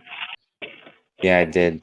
Fucking, Katz called me out, dude, because I gave him those quotes that Witset uses sometimes, and he told everybody in the middle of the debate. He's like, "Yeah, Kosho said these to me before the debate," and I was like, "Oh, fucking dude, you're not supposed to say that." Oh, so you guys it was like, oh damn, and then I think I caught that part, yeah, because it was kind of like he was anticipating Witset's arguments. It was interesting. He wasn't supposed to say that I did that though. But anyways, Bacon. Yeah. So like, who do you think won? I didn't watch the entire thing because I watched for like 45 minutes or an hour. I thought it was almost over, and I saw it through 2 hours later it was still going. So yeah, but I have to be honest about Katz. Like Katz cool with him, and that's why I sent him that stuff because I thought he would use it correctly. But I don't think he did very. I think that he honestly, Witsit did pretty well, man. Just because he's good at sticking on the point. Sometimes Katz was almost not sticking to any points. He was just making fun of him. Yeah, he was a bit of a liability. Like it got to the point where the other guy started to distance himself from Katz, which was a bit weird. I didn't see that, but that makes sense. But it's the same way Witsit distanced himself from Brian Leakey. I don't know why he picked Brian Leakey to be a person that wouldn't talk. He just needed somebody who wouldn't talk during his during his debate. And he picked Brian Leakey. That's exactly what Jeremy said. Jeremy's like, Brian Leakey had one job, not to say anything. It's funny that he picked him. Well, Brian was in here and he's like, volunteered, right? Yeah, Brian was in here and Brian's like, hey, Witsit, if you need somebody for a debate that will just sit there and not say anything, I'm your guy. And I'm just thinking, oh, that's going to be a nightmare. He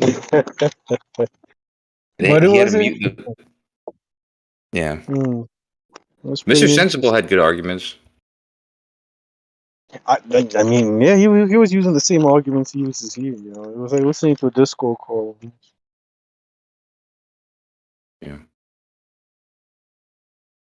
Yeah. But yeah, it was pretty interesting. Like, how come you never do these debates, Kosho? It depends on how it's framed. I did a debate with Witsit a long time ago, and there was two problems. One of the problems is I told him beforehand. I said we're going to do a debate that's going to be I'm on one side, and you are on another side. Like I'm arguing one model, and you're arguing another model. It's not going to be you arguing against my model. And then the other thing was we didn't have a moderator, and so the very beginning of our debate was fine, but then halfway through, Sasha showed up and she said that she would moderate, but then she basically started arguing with Witsit, like arguing on his side against me. So it's like I had two people arguing against me now. But for the first half of it, it was fine. I had actual evidence, and he didn't really have any answers. Okay. Well, why not argue with it again, like on this, on these quotes and stuff he keeps bringing up? I mean, I probably will when I get this GPS thing working. But yeah, those quotes. I mean, I already did that. I like addressed half of them, but I've given them to him as like criticism, like a constructive criticism, I guess. Okay. Yeah, but he's becoming a bit of a force to be reckoned with, man. It's pretty impressive. Yeah, well, for the sake of debating, sure, yeah. But that's what I'm saying. That's why when I get this GPS thing down, it's just another. It's one thing to come to a debate just with just rhetoric, but it's another thing to come with evidence and the implications behind it and stuff. So I'm going to collect that first. Sounds saucy, man. All right. What is this GPS thing? Well, I'm trying to get this fucking accurate positioning. You know, like sub-centimeter positioning, and you can use that to make a straight line, like the same one that everybody else talks about making with optics, just with a And more then concrete straight line. and then compare that straight line against the surface of the Earth. Oh, to see if there's a deviation. LIGO Say that one more style, time. right? To see if there's like a deviation, kind of like a LIGO. Kind of, but also like any like a forced line, except for with Yeah. yeah. LIGO, LIGO, it's got the vacuum tubes next to the water canals. Yeah. LIGO, Virgo, Indigo, they all got that. Well, LIGO actually used exactly this technique to make their straight line. Yeah. They used a differential GPS. That'll be pretty cool if you can get that to work, but I mean, you just doing that for yourself, right? You ain't trying to do that to convince people the Earth's a sphere, right? Yeah, no. I mean, it's not going to convince anybody, but if anything, it'll provide a technique that other people can copy. Like anybody could attempt to do the same thing. True that. Because most cell phones have dual frequency GPS in them now. Like Galaxy phones, at least, and so you could use one of those devices to get the raw data and do the same thing. Yeah, that yeah. I mean, yeah, you like setting like a blueprint or a method people could use. If they believe that is convincing enough, they could eventually do it themselves. That is pretty cool. Yeah. That's the other part, though, is providing enough evidence to show that it's substantial, that it's a valid positions, but you can measure the same position over and over again with different devices, and if you get the same position, then that's an accurate positioning. So No, that's a precise position. there you go. That's fine. It's precise. There you go. That's what I'm looking for. That's true, because you don't know how accurate it is. But that was the other thing. I think Jeremy was arguing with me about how it could that could even be off.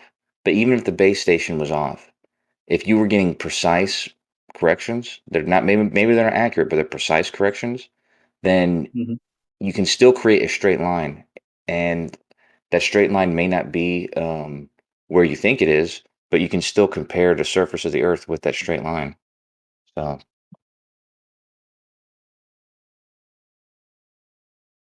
Like, let's say it was 10 meters off or something, the whole line would be 10 meters off. Yeah.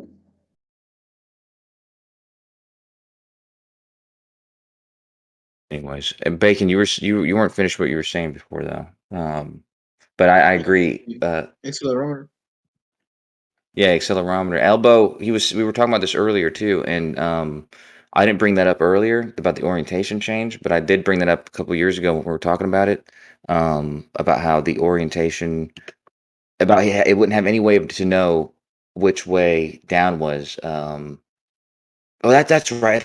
I think he maybe did address that earlier, because he said if it didn't have a gyroscope in it, it wouldn't be able to work. But the truth is, most the simplest gyroscopes they put in those devices are basically just like 3-axis accelerometers, like 3 accelerometers in each axis. But what you said about throwing it up in the air is exactly right. If it were calculated in it, then when you threw it up in the air and as it's rotating, it would have no way to know how to read zero, like how to correctly read zero when you're tossing a phone up in the air. It's reading the zero G force. You know what I mean? Yeah.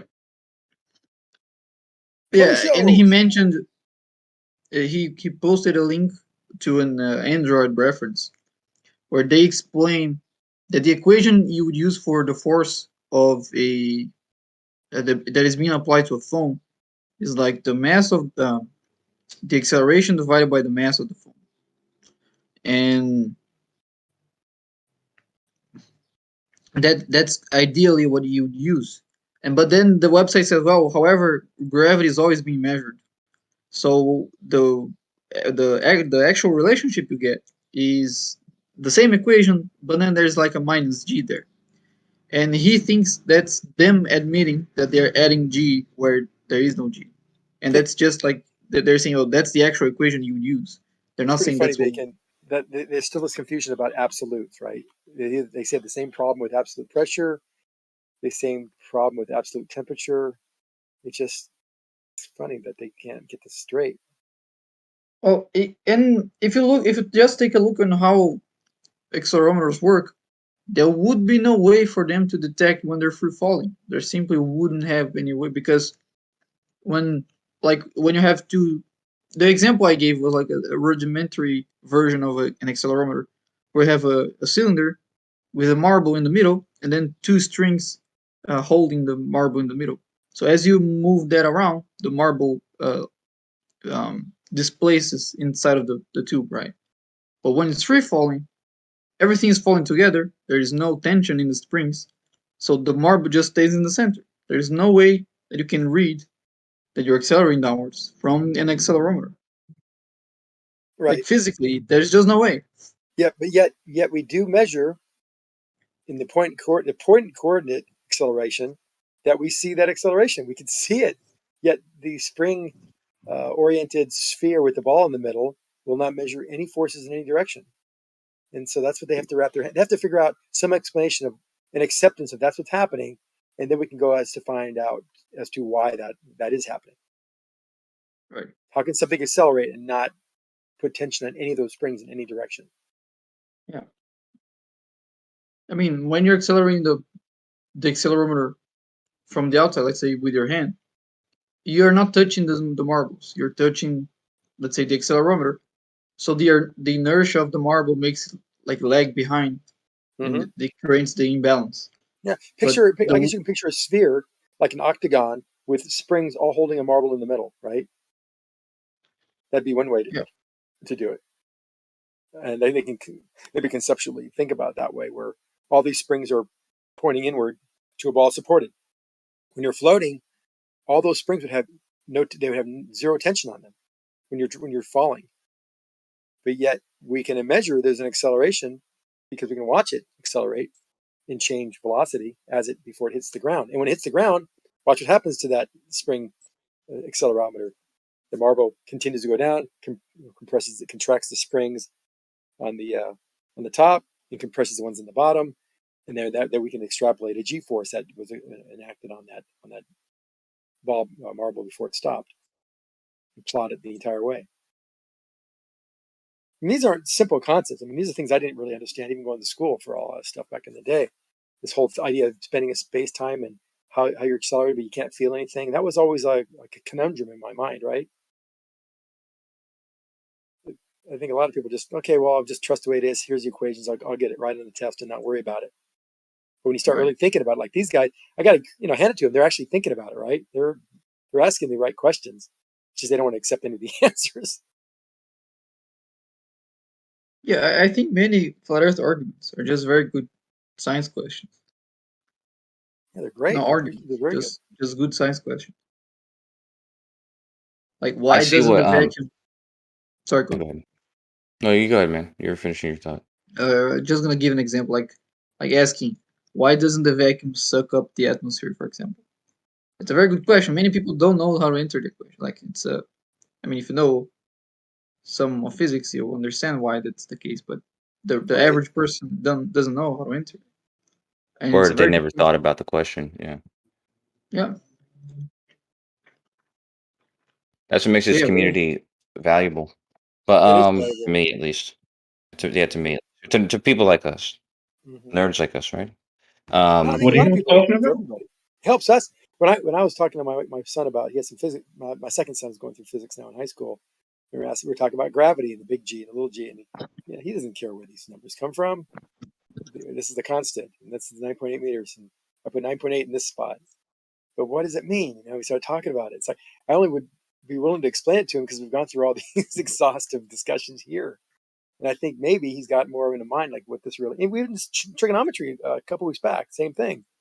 I don't know. It's just sine, cosine. What is sine? Oh, it's opposite of opposite of hypotenuse. What is cosine? He knew all the identities, but didn't know what they meant. We went over like what that meant. These are ratios, and here's how you can actually figure things out. Like if you were to figure out how tall a tree was, he didn't have like a ladder. How'd you figure it out? So suddenly these discussions I always explain that in other lives to other people that way, but it's nice that they have these discussions in this discussion group, this Discord, because it makes us give these better, more visual type of explanations of these somewhat complex concepts. Well, also, I think it's the motivation. Like I was thinking last year, the year before, about like designing a science class based around it, right? Like a 2 week uh science thing because but in this scenario, it motivates people to learn things for a different reason rather than just learning it. You know what I mean? Like they're Yeah, no, trying to. I think it's excellent. And that's the best. That's the way people learn. That's how we've learned more about this. Look at you, both of us, you and I combined. I'm sure other people in here as well. We may have known a lot of this stuff before we started, but I listened to you explain things now, and it's like you've been doing your homework. I can tell. You know a lot of this Yeah, stuff well, yeah. pretty well. All these things, even if we Scott Veach, he went to school and got a PhD and stuff, and he says he's learned more in these discussions, like being engaged in these discussions, than he did the entire time at school. That's is for for the reason of it forces you to answer questions that you were never asked before, like what he said about the atmosphere being sucked away. You know what I mean? Right. No, it's true. It's true. Hi, King Kosho. What's up, Chris? I told you not to call me that. But hey, I thought you did well last night, Chris. I know they were giving you some slack. They were giving you I some. heard a little bit of that last night. How'd that go? I had to Who's tune out. My Chris? girlfriend came over. We had to have dinner. But what happened? Who's Chris? Well, he was discussing Einstein and Chris Lale, by the way, Bacon. Yeah, I He was remember. I discussing was listening. Einstein. Yeah, And and I think I I think saw the equation was how. Oh yeah, yes, had the how the standard universal gravitational equation was transferred into the bending and warping of space time, and then he had the right. couple. Yeah, and he was addressing that how without G you couldn't even get to that. I think that's when I had to tune out. Yeah, the big G in the field equation is Newton's gravitational constant. Constant. Yeah, but I think Chris, I think the better or the because somebody was arguing against you, and then I think it was Cyrus, and then the chat he said something.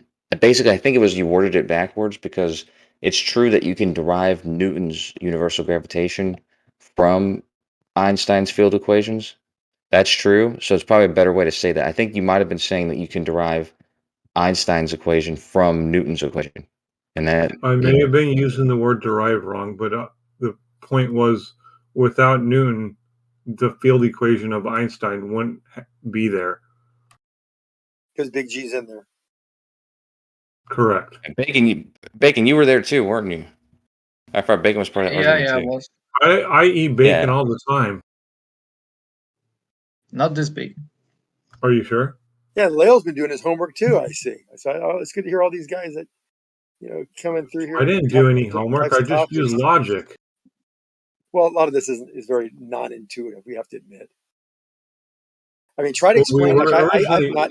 One thing I'm really excited about Kosho is when we talk about this bending, warping of space time. Like, what it actually, rather than Witsit, who just wants to find out, well, how do you prove it? All the minutia he goes that makes us run through. I'm just trying to get better at trying to explain the concept so that it makes sense. Because right now, they still get speed and as part of velocity, and direction change and force as part of velocity. They get those things confused. So when we say we have an acceleration, They think it's got to be a change of position, a change of velocity with respect to time. It is. If I drop an object off my roof, it is a change of position. It's changing position until it comes to rest after That's the hitting velocity. the ground. That's the velocity. But when we talk about Einsteinian physics, we talk about bending warping of space time. That object that's sitting on your table, it's got an acceleration. It's not got an acceleration because it's changing speed. It's getting acceleration because it's changing direction because of the bending and warping of space time. So I think one of the things of flat earthers are people that disagree with what I was saying yesterday. Is the thing they get confused is that you can have both velocity and you can have acceleration at the same time. Well, velocity is a constant speed, right? Or a constant change. Yeah, a constant speed. Velocity velocity is a measure of this. All right, if I'm trying to make the right response to you, the velocity is a change of distance with respect to time. If I'm traveling 60 miles per hour, how would I say that in a velocity? You just did it. You said you did. Yeah, every you 60 just miles I changed my position Well, over an hour. actually, if it doesn't tell us the direction he's traveling, well, that's no, just the speed. don't take my thunder, Baker. Don't take my thunder away because my next comment was going to be all right. So if I'm traveling east, hold on, at a constant speed of 60 miles per hour, isn't that a velocity? Yeah, because you just told me how far you're going to go in an hour. But I can also keep your the same speed and have a acceleration. You're going to say, how do I do that? Right? How do I change? I guess the point that I was saying is that when something falls out of an airplane or drops, its velocity is 9.8 meters per second squared. No, but it can still be accelerating to its terminal velocity. No. The velocity would be 9.8 meters in a second. Yeah, squared. 9.8 meters per second after a second. Right. But at the same time, it has a top speed at which it can reach. That's in not that amount of time. That's not 9.8 meters per second squared. It's not 9.8 meters per second. It's not neither. Right. And so it can both have an increase in speed because it started at 0 and increases to its terminal velocity, and have a velocity which is constant. No. It can. It ends up. Hold on a second, Megan. I wanted to go one step further than this before you jump in. So, yeah, the terminal velocity will then be a fixed speed, which will not change. But I can tell you this: we can now have an acceleration, even though you are going at that same speed. In the way, you know how you do that, Lael? How would I have an acceleration but not change the speed? Because if I'm going, let's say I'm going 175 miles per hour. Say like that's my terminal velocity. I'm still falling at a rate of 9.8 meters per second squared. No. You're only falling at whatever 150 miles per hour, whatever that is, feet per second, not squared.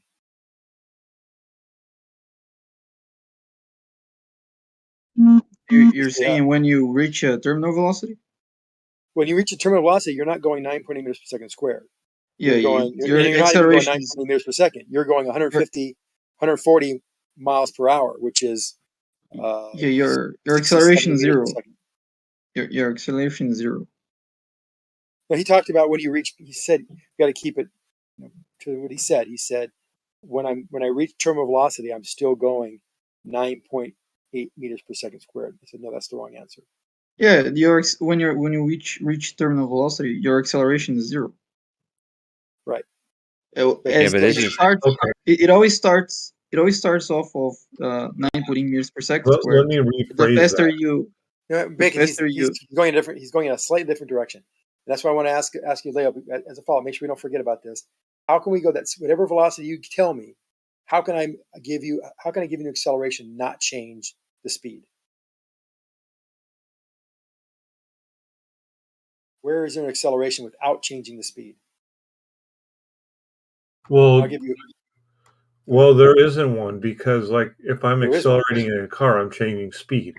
No, not true at all. Yes, I am. No, well, I'll give you the answer. You should say, how? How is that possible, Zanuck? And I'll tell you. I just told you, if I'm in a car traveling from 0 to 60, I am increasing speed. Right. Then you reach 60, and I say you can still have an acceleration and not change your speed. Can you do that? You said no. I'll say yes, and I'll tell you why if you want to know. Well, you would have an acceleration towards the center of the Earth, but as far as if you're consistently going 60 miles per hour, Don't discount that. Don't just discount it. Hand wave it. That's I'm not exactly hand right. waving it. If I have a curved path, there will be an acceleration. So I'll have it. Doesn't mean I'm changing speed. Because you can stay at 60 miles an hour along that curved path. Save 60, whatever you're staying at. Remember, the speed is a magnitude.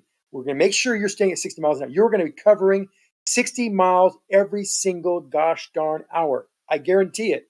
But you will have an acceleration on you. All you have to do is be turning, changing direction. And that is the fundamental. You have to have that fundamental understanding to understand how the warping of and bending of space-time provides an acceleration without a change in velocity.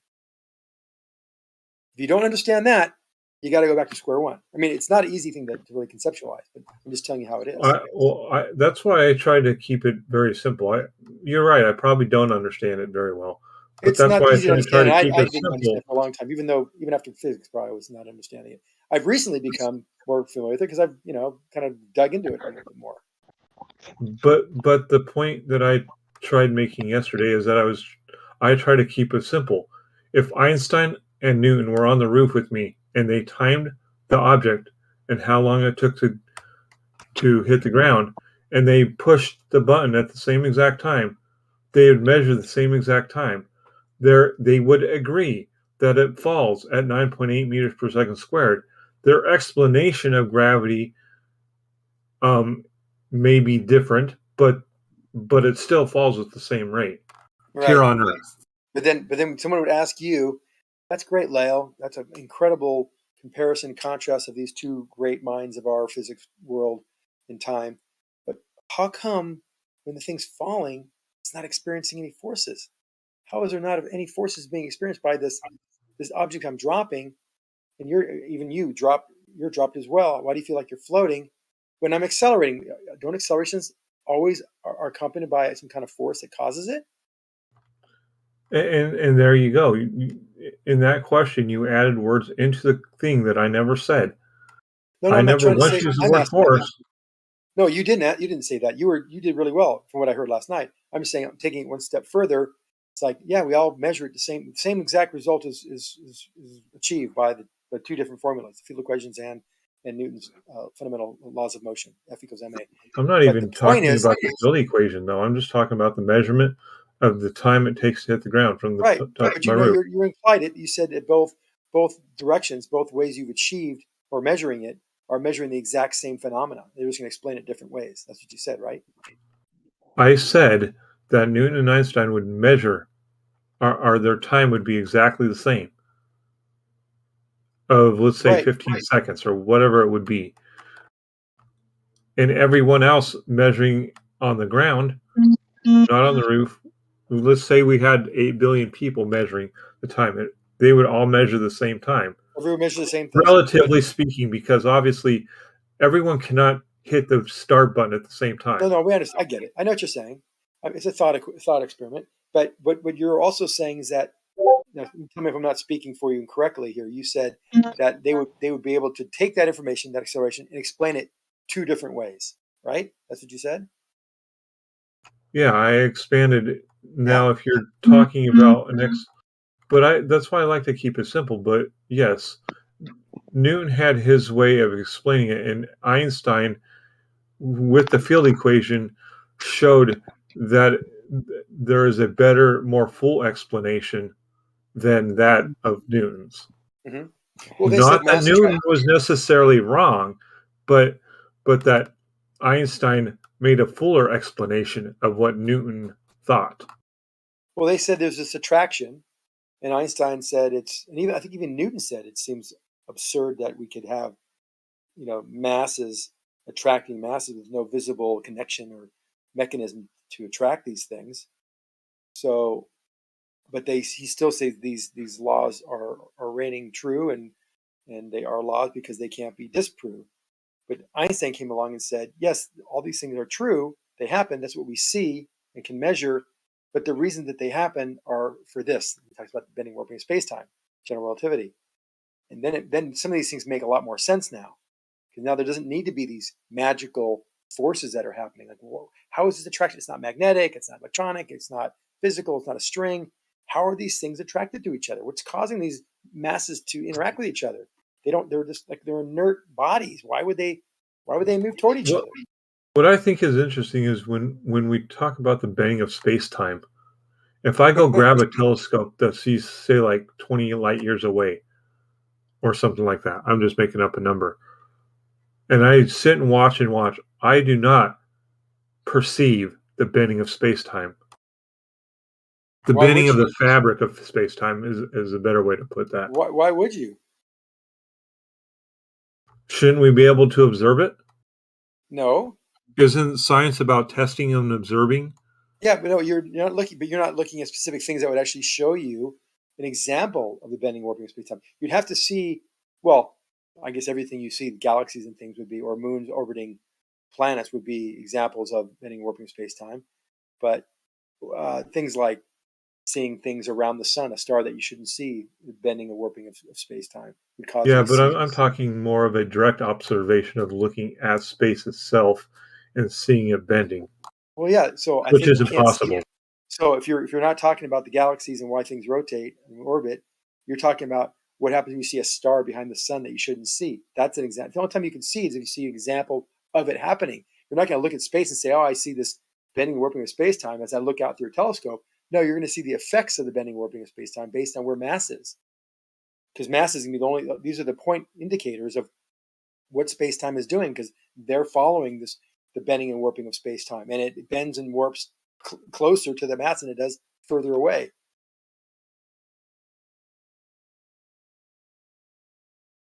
Every one of these elements of mass, however large they are, is distorting in bending space-time.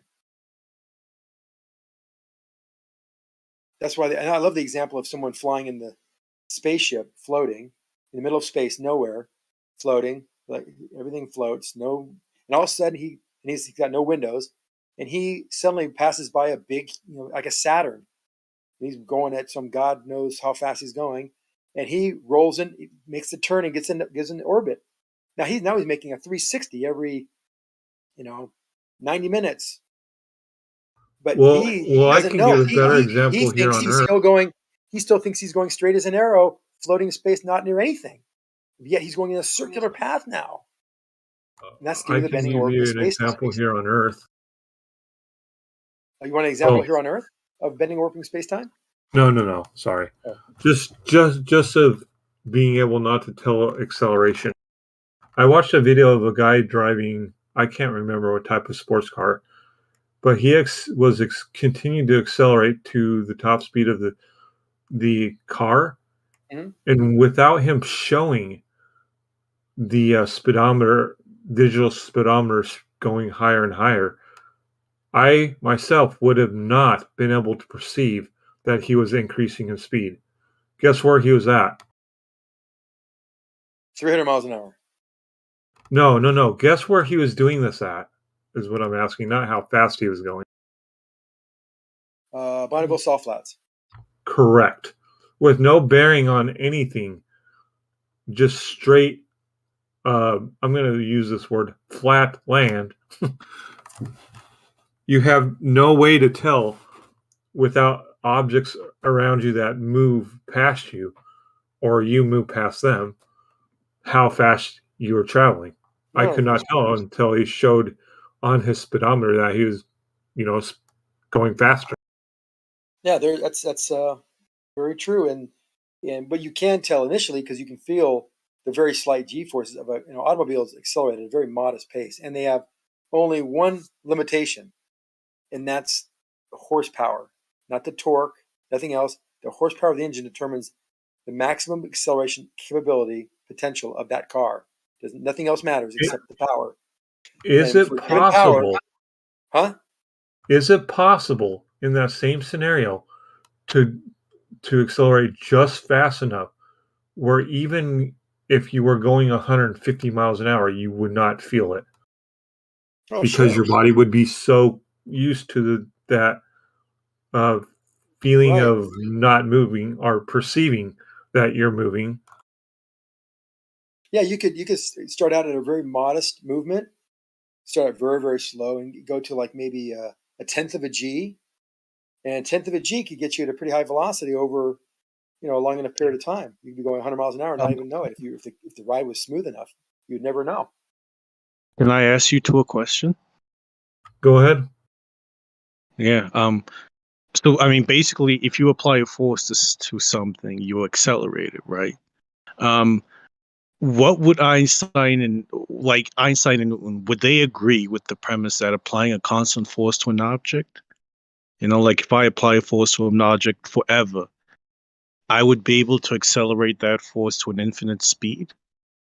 Would they agree with that, or would either of them say there's an upper limit? And why would they give the answers they give? Okay. You want me to go first, or you want to go, Leo? I'll go first. Okay. And then if I'm wrong, I can be corrected. I don't mind. I would say the answer to that is no. Because there is no amount of, like, in an example. So they would both, they would both say no. Let me clarify. Wait, you're interrupting me. I'll give you an example of being in a car. Applying force to the gas pedal. But who's saying no? Einstein or Newton? Both of them would say no. Okay. But let me give you the example. You're driving in a car. There is no force that you can apply to that gas pedal that will take it beyond its limitation that they put on the car. Even if the governor's off, there's still a limitation. There is no amount of force you can put on that gas pedal to make it go beyond what it's capable of going. What do you that mean? wasn't the question. Yeah. That's a horrible example. That's a horrible example. No, it's an exact example.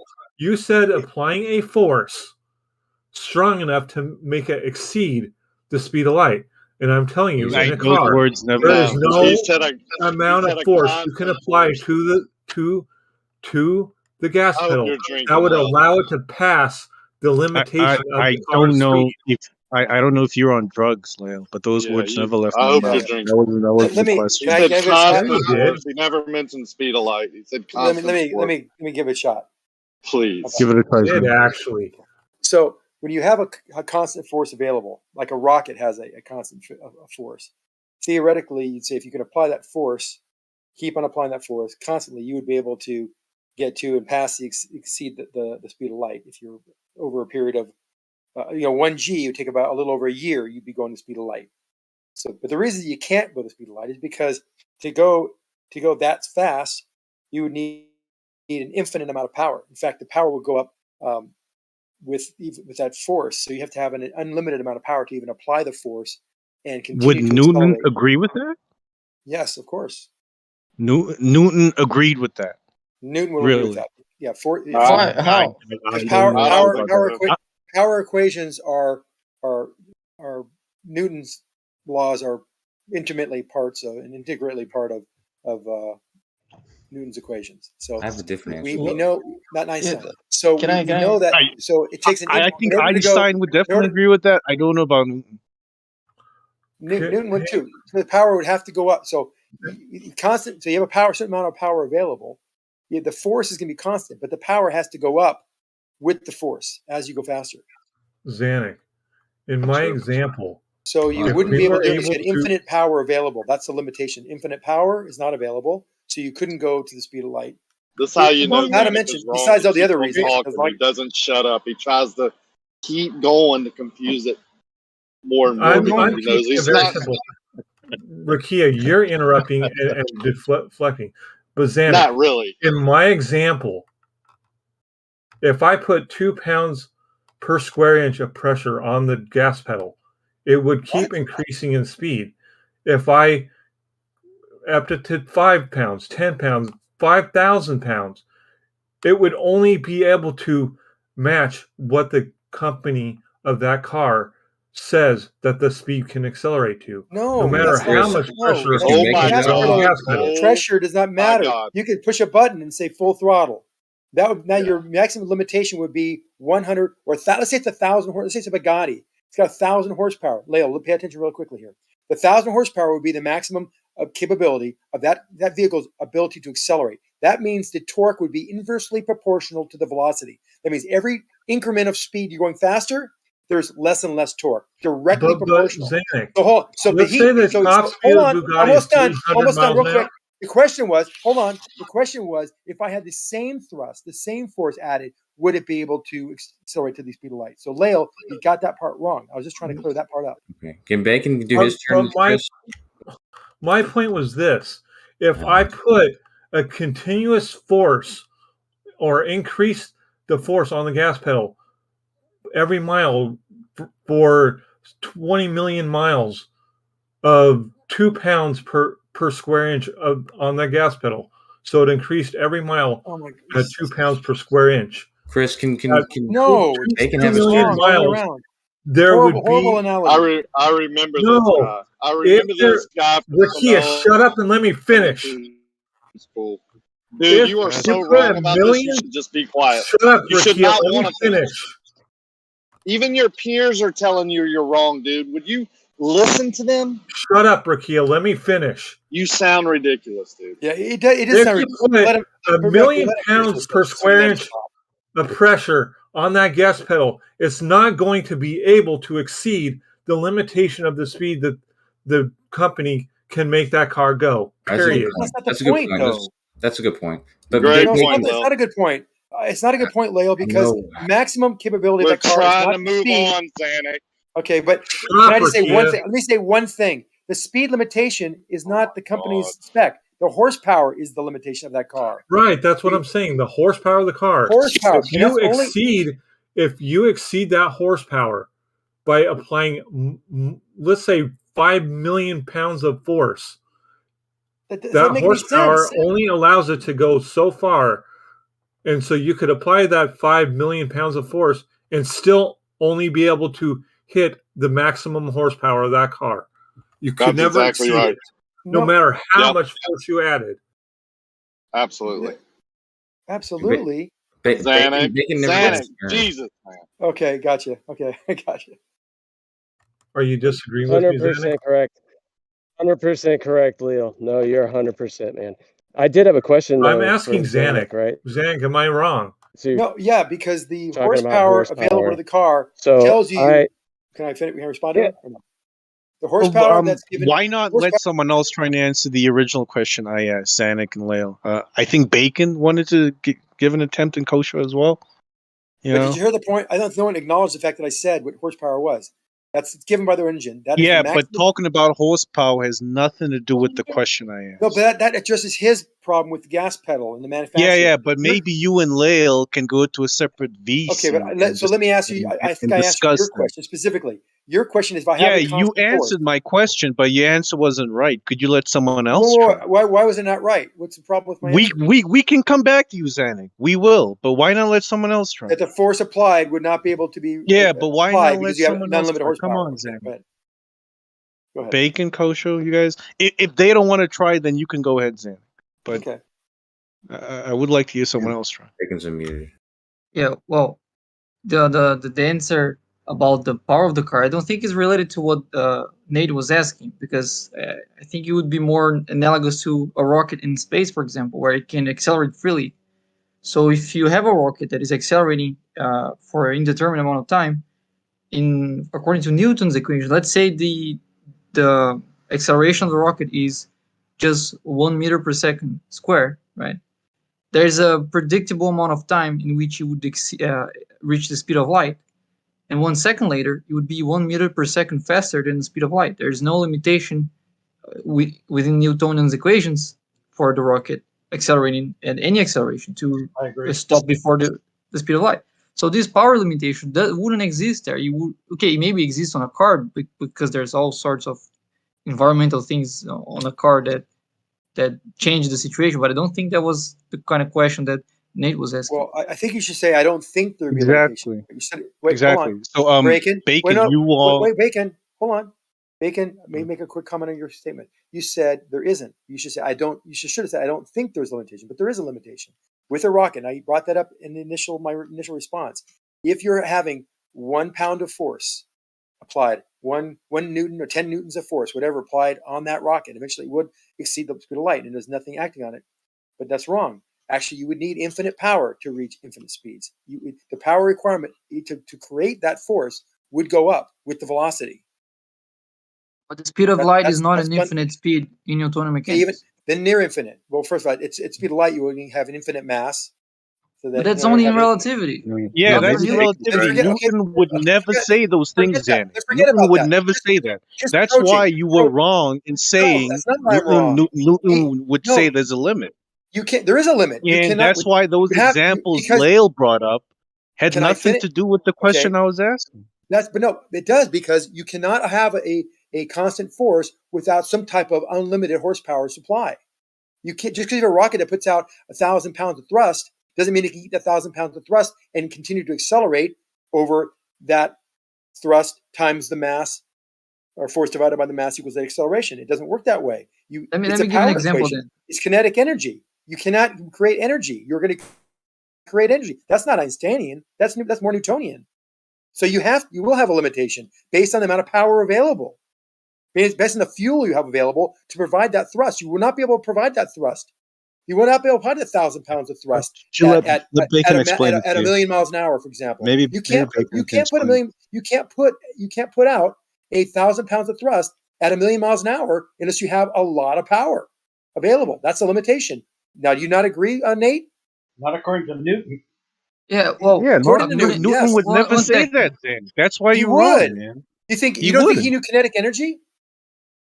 During Newton's time, the concept of kinetic energy was not a thing. Wasn't? So what you were saying does not. To Einstein, I 100% agree, but that's why my question was very specific. What answers would Einstein and Newton give? Would they say there's a limit? And if they would say there is or isn't a limit, why would they say that? Newton wouldn't say what it is you were saying, because during his time, these concepts weren't there. Well, I have to agree with you. Kinetic energy wasn't really mainstream physics until maybe 50 years later. That's why you're wrong. So why not let someone else try? Right. I think Bacon and Moyock are really onto it. They understand what I'm asking. And Moyock gave an answer in text chat, which is 1,000,000,000% correct. What did he say? You should read it. He tagged you. 1,000,000,000%. Yeah, I got to tell you something. That Zanuck is not wrong, but he's not answering the question. Exactly. Well, yeah, because what Zanuck said is 100% correct, but the question were if you were applying. So, the difference between the question and what Zanuck's answering is that you're already allowing for that constant force. Yeah. But he's just saying that force, yeah. Just to add this, Kosher, the question is, what would Newton and Einstein say? Right, and I took it. Yeah. I forgot to leave it with how those two people exclusively would respond. So you're right. I blew that. But I think people besides Newton, go for it. I mean, I was going to say what Bacon said. So that if you have a constant force applying to, let's say, a mass in free space, it's true that it's going to keep going faster and faster. But by the way, you're always going to be adding momentum to it. So. Wait, he's wrong. Fuck ton of force. No, the force is the same. You already said the same force. Yeah. Force didn't change. He said that's what I said. He said the same force. How long would it be able to get to the speed of light or exceed it? So it's not a matter of getting to the speed with more force. The same force is applied. So according to Newton, I would say you'd be able to do it for a long enough period of time. But we know a little while later, due to the laws of the first laws of thermodynamics, etc., that would not be able, not because of the incredible force needed, because of the incredible power required, the energy required. But in this question, I think he's allowing for the force to be constant, regardless then why do you agree with Mayock? Mayock said it would. he said he would agree it would take a fuck ton of force. No, he wouldn't say that. Why would he need more force? You already gave the force to be constant at whatever you said, 5 foot-pounds or 5 pounds or 10 pounds, whatever you said your force value Because was. this force is I'm sorry, constantly I being misspoke. applied forever. I misspoke a little bit there. What I meant is it would take a fuck ton of energy to get up to Energy, that. yes. Yeah. So, it's just a basic. Newton would agree that the basic rocket equation would continue on to infinity. Yeah, if you're applying this force forever, Newton would never say that there's a limit that of acceleration you can reach. He wouldn't say that you would accelerate this object forever over a long period of time and then reach like an upper limit. He would never say that. Einstein would definitely say there's a limit to which you can accelerate this object if you apply a constant force added forever. But Newton wouldn't say that. He would have no reason to say that. And even if he did, I mean, he thought light was instantaneous, didn't he? So I don't think it wouldn't even be related to the speed of light if there was any physical limitations on that. It would just be something that is not related to that. Yeah, he didn't even have an accurate figure for the speed of light. Like I don't know, man. I just think you and Lael really didn't listen to the question, and you came up with I like your listened own to idea. it. You see, where would the limitations be? I think even his imagination, he would actually know the energy would be a problem with that. I think they still thought in terms of energy back in those days, but I don't know for sure. But I did address it. I was telling Lael, who's talking about his gas throttle and the manufacturers, that no, that's not what it's doing. You gave us the limitations. You said it's going to have 5 pounds of thrust. And how long will it take to, or can it get to the speed of light, and can it go beyond the speed of light? And yes, by his equations, No one brought up those limitations, Anik. You said I no. never You mentioned said the speed of it light. constant I never thrust. mentioned You said five constant pounds thrust. of thrust. You said constant thrust, didn't you? No, I So said a constant force, Zanuck. All yeah, these that's other thrust. things Force are is things force. you wouldn't. Wait. Hang on, Come hang on, on. Nate, All these other Nate, things are Nate, things you Nate, and you and Lael brought up. Nate, You know, cause Nate, and pedals Nate. and this, Is that, force not? No, I didn't. and He the did. I third. didn't do anything. Is force not thrust? Aren't they synonymous? Is that the problem? Nate? Yeah, cool. Yeah, they're Force so. is, but Yeah, so I'm you just said saying, I constant never. thrust, constant force. Yeah, I'm just saying, I never put numbers to these things. You don't need. I know, thought 5 pounds you said something like 1 pound of thrust thrust. And or the speed of light, this, that, and the third. You know, my you question said was something. very You gave me a clear. value for the thrust. You said 5 pounds. I or 1 never pound. gave a value. You lied. All right, someone go back in the chat and you go listen to it. Go But it back doesn't and matter. listen. Also, It look doesn't at the matter. You question said I constant typed. thrust. It doesn't matter. You No, said constant thrust. constant force. That's what I Same said. A constant thing. force. You already agreed. You said the But same thing. You agreed. it's not there's not a number that I added. There's I no never said difference. 5 Constant pounds thrust, of. force, and thrust are the same thing. Over talking. That's not what I'm arguing, Zanuck. What I'm arguing is I never said 5 pounds of thrust. Okay, fine. Or 5 pounds Whatever of the constant force. thrust is, Or even with or constant thrust, speed you of would light. need increasing amount of energy, as Kosho said, to be able to achieve not even the speed of light, even anywhere near high rates of millions of miles an hour, hundred thousands of miles an hour. You can't do it with just applying a constant force because you need a constant increase amount of energy. That would be I think that's what Newton might respond back to. I don't know for sure. I could be wrong. No, that's not what Newton would say. Okay, but that's you may be right. But I wasn't at off. the end I of was the off. day, the initial answers you and Lael gave were incorrect, and My Moyog, initial answer is the one I'm still telling you. Moyog, That Bacon, and you need infinite, gave the near right infinite amounts. answer. The And answer you should I gave, humble yourself. No, because and the just answer admit I you gave got the it rock wrong, example. bro. It's not that deep, Janet. You were wrong. Stop It's talking. okay. Why can't you stop talking? What do you The mean initial stop talking? you're You've conflating. been No, I don't talking, like to be bro. conflated with Lael's description of the gas pedal. That was silly. It didn't make any Really, sense. I'm not saying you and Lael gave me the same answers. I'm saying didn't give the answers same you gave. answer. My answer was sound. It's what I literally just I fucking said said. Are you listening to me? I literally said you and Lael did not give me. Zanuck, shut the fuck up and listen. I just said you and Lael did not give me the same answers, but the answers you gave were wrong. No, my answer was not wrong. It was wrong. You're saying that there was nothing correct about there would be no power concerns or energy concerns from Newton. I have to disagree. I never fucking said that. You just I said making the shit up, limitation. bro. You said, what would the limitations be? I said power would be a limitation. Energy would be a limitation. That's what I I said never specifically. asked you what the limitations would You be. said, what would the, You why are could it, you fucking said, lying. oh my God, that was I your never question. What is the asked you. limitation? Why couldn't You it don't have even been know not? what the initial Oh my question was, God. do you? Do Yes, you I know do. You said, what if was I my had, question? you said, tell me if I'm wrong. You said, if I have unlimited, if I have the ability to provide a constant force on a rocket in space, what would the limitations be to be able to I never reach? said that. I never said that. Okay, I I'm going to go never back and mentioned listen to it. I rockets in guarantee you said space. that. Yeah, go back and listen. Because you What don't did you, even know what why the don't you tell, question is you that know I what? asked you. There's a chance I could be wrong. Why don't you ask the question again? What is You your are question? 6 billion% wrong, Zanny. You Yeah, like just like this you were is 6 billion% embarrassing. wrong on Mayock Humble being yourself 10,000. and, You and, humble and just yourself. admit You said you either Mayock was wrong you said Mayock was or you 10,000% never listened right. to the Nate, question you I can't asked. stop talking, can you? You said Mayock was What do you mean? 10,000% right. He was not 10,000. You He talk even every misspoke and time admitted I you talk. still think it's 10,000% right. You can't stop correcting yourself. This is embarrassing, Zanny. It is Yeah, embarrassing this for is you. really sad, You keep Zanny. on throwing. First of all, 10,000% right doesn't make any sense either. 100% right or he's not. No, He no, said no. I'm six. 10,000% right. He 6 said it. billion. You can't He be said 6 10,000% billion. right. It doesn't make any sense. Fuck Not you. I'm logical. 10,000% right. That means I'm righter than right, motherfucker. You're not. You're wrong. That Exactly. makes you wrong. You're Moyoc was 10,000% righter wrong. than right. Nate, why You No, were no. I wronger think he than said wrong, you're a Zanny. million This is times. A million embarrassing. percent. Bacon, why don't you tell me what the question was since he won't respond? What was the question, Bacon? I don't gotta get it between you guys. No, Go just ahead. I want to know what the question was. Maybe I got it wrong. I don't think I did. But go ahead. You I did. thought he You said did. what's the limitations of something with constant force getting the speed of light. But go ahead. What's the question? No, that wasn't the question. What's the I question? actually wrote the. All right, so I'm going to show you what the question was because I wrote it in chat and then I read what I wrote and I just tagged you with it, so you can see right there what the question was, Zanny.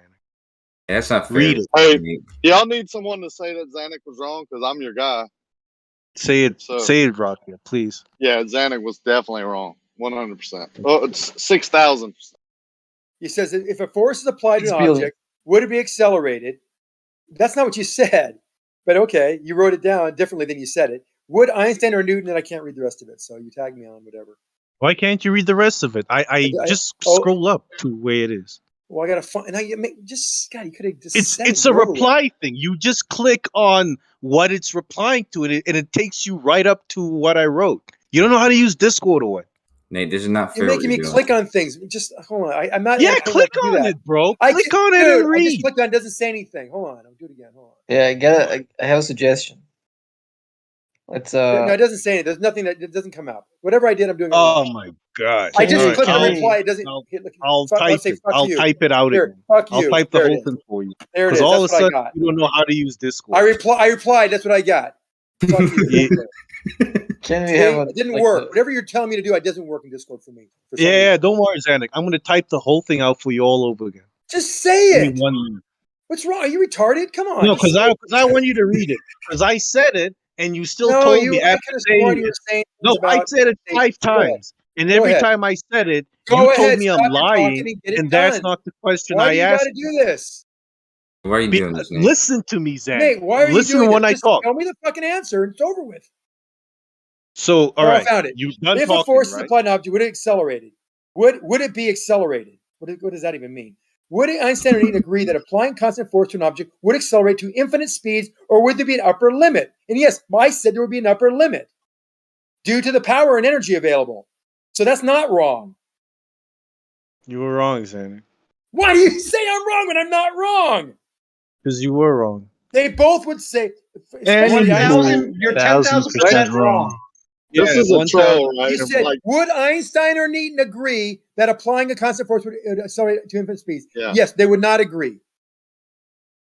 You're wrong because you answered y'all the came wrong in here as a question. group on purpose. You answered They would not information agree. with the wrong question. They would not agree. And there is upper speed Exactly. limit. Yes. The I just told you the answer answer. you How's that gave wrong? wasn't even to my question, Zanuck. That's how embarrassing it was. Would Einstein or Newton agree that applying a constant force would accelerate to infinite speeds, or would there be an upper limit? Wrong. Yes, Y'all there are would be an missing upper out, limit. man, 'cause I would pay big They money both not to agree hear there's- Zanuck. They both would agree there's an upper limit. They both would No, agree. they wouldn't. That's wrong. Oh, okay. Today is payday. Okay. So now we're saying that Newton would say there'd be no upper limit because Newtonian mechanics would not have an upper limit in that situation, and Einstein would say there'd be an upper limit.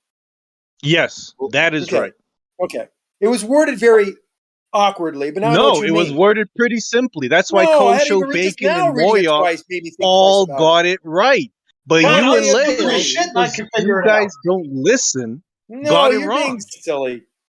And after I told you you're wrong, you still stuck to your guns. After Because I I read think the question, after I still repeated, would acknowledge I'm that there's a talking. limit. I'm talking, Zanuck. I'm talking. I'm Oh, talking. now I should stop for you now? I'm You didn't stop talking. for me. Please, can someone mute Zanuck while I'm I'll talking? stop. I'm stopped. Done. Okay, stop. Thank you. So, number one, the question was pretty simple. I typed it. I asked it to you and Lael. You both got it wrong. I don't know why you got it wrong. Maybe you didn't understand it. Maybe you wasn't listening to me. But Moyoc, Kosho, and Bacon heard the question and they got it right. They didn't get it right, though. Moyoc already admitted he didn't get it right. I got it essentially right. He said he was he said it was 10,000% right.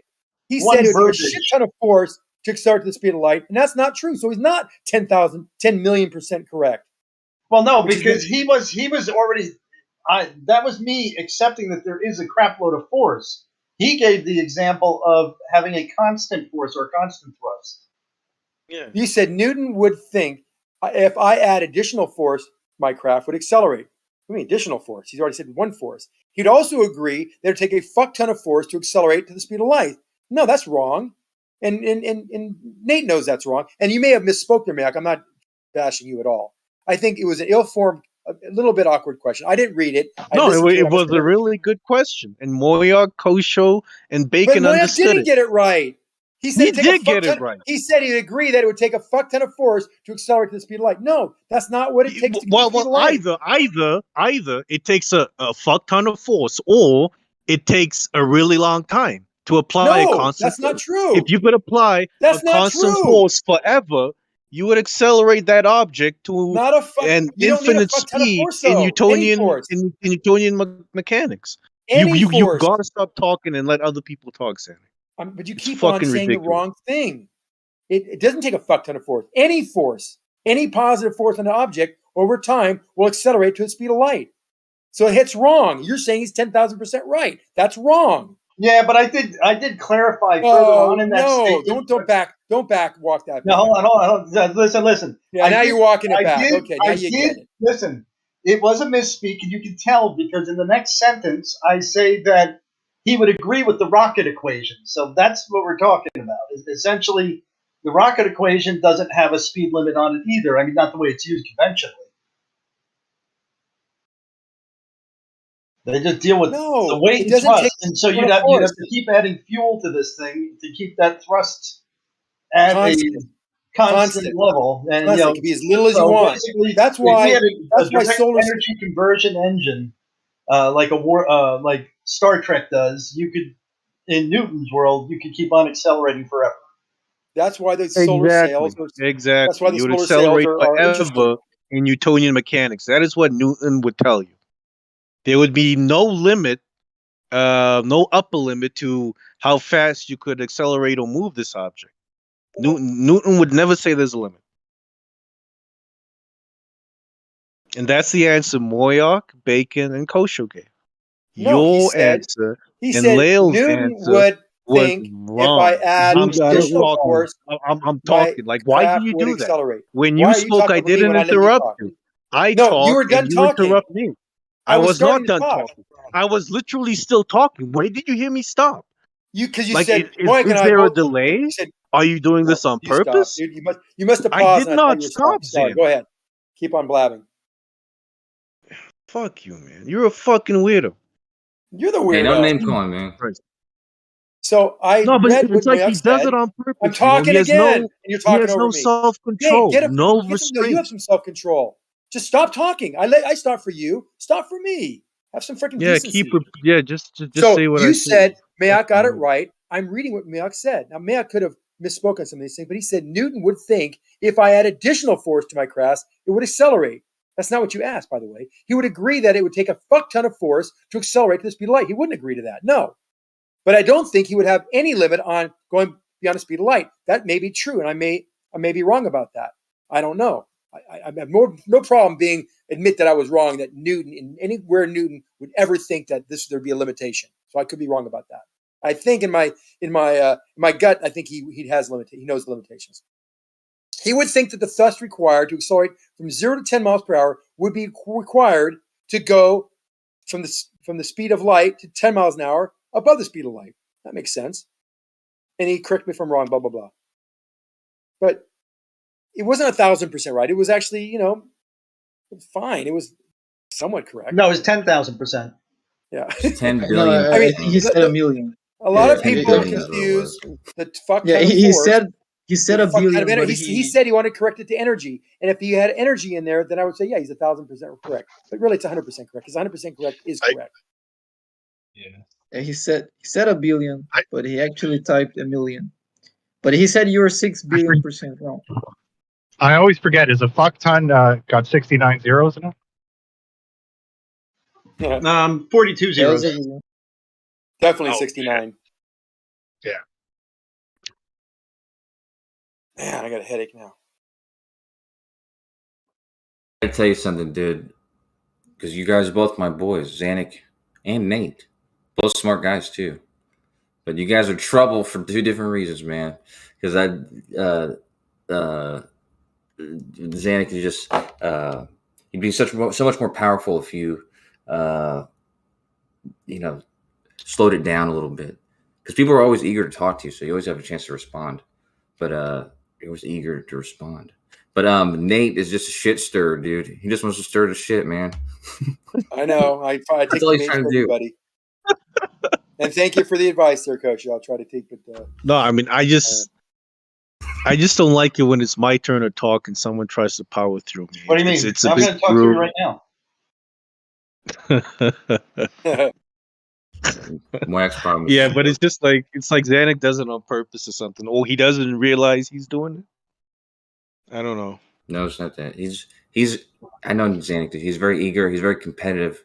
And the funny thing is that people don't realize in these conversations, there's some of us that are always going to get a chance to respond. So it's easier to just wait for that opportunity. It just sucks sometimes because you think somebody else might get in, but people like Zanuck, people are always going to try to respond, or always trying to give you a chance to respond. So you always get a chance to respond. Well, he lets a lot of room for responses. Zanuck is excitable. He's sort of like the Brian Leak with an education. Hey Nate, do you want the flat Earth answer to your question? Well, talk about backhanded compliments. Thanks, man. I don't even know if that was a compliment. I know that's why it's a backhanded. Yeah. It's like a backhanded punch. To be honest with you, I was preparing to have this conversation with you in private, and I was actually going to just say something about Brian Leakey in that conversation I was preparing. But yeah, it's just because there's a lot of people who want to hear your answers because you have good answers, but you're just so eager to get back in there. But Chucky, yeah. Is there a flat Earth answer? Yes. It goes as follows. Nah. You don't need force. You just need a constant downward bias. Maybe. I don't know. Ether. Yeah. Yeah. You need electrostatic. Yeah. Apparently, electrostatics causes acceleration.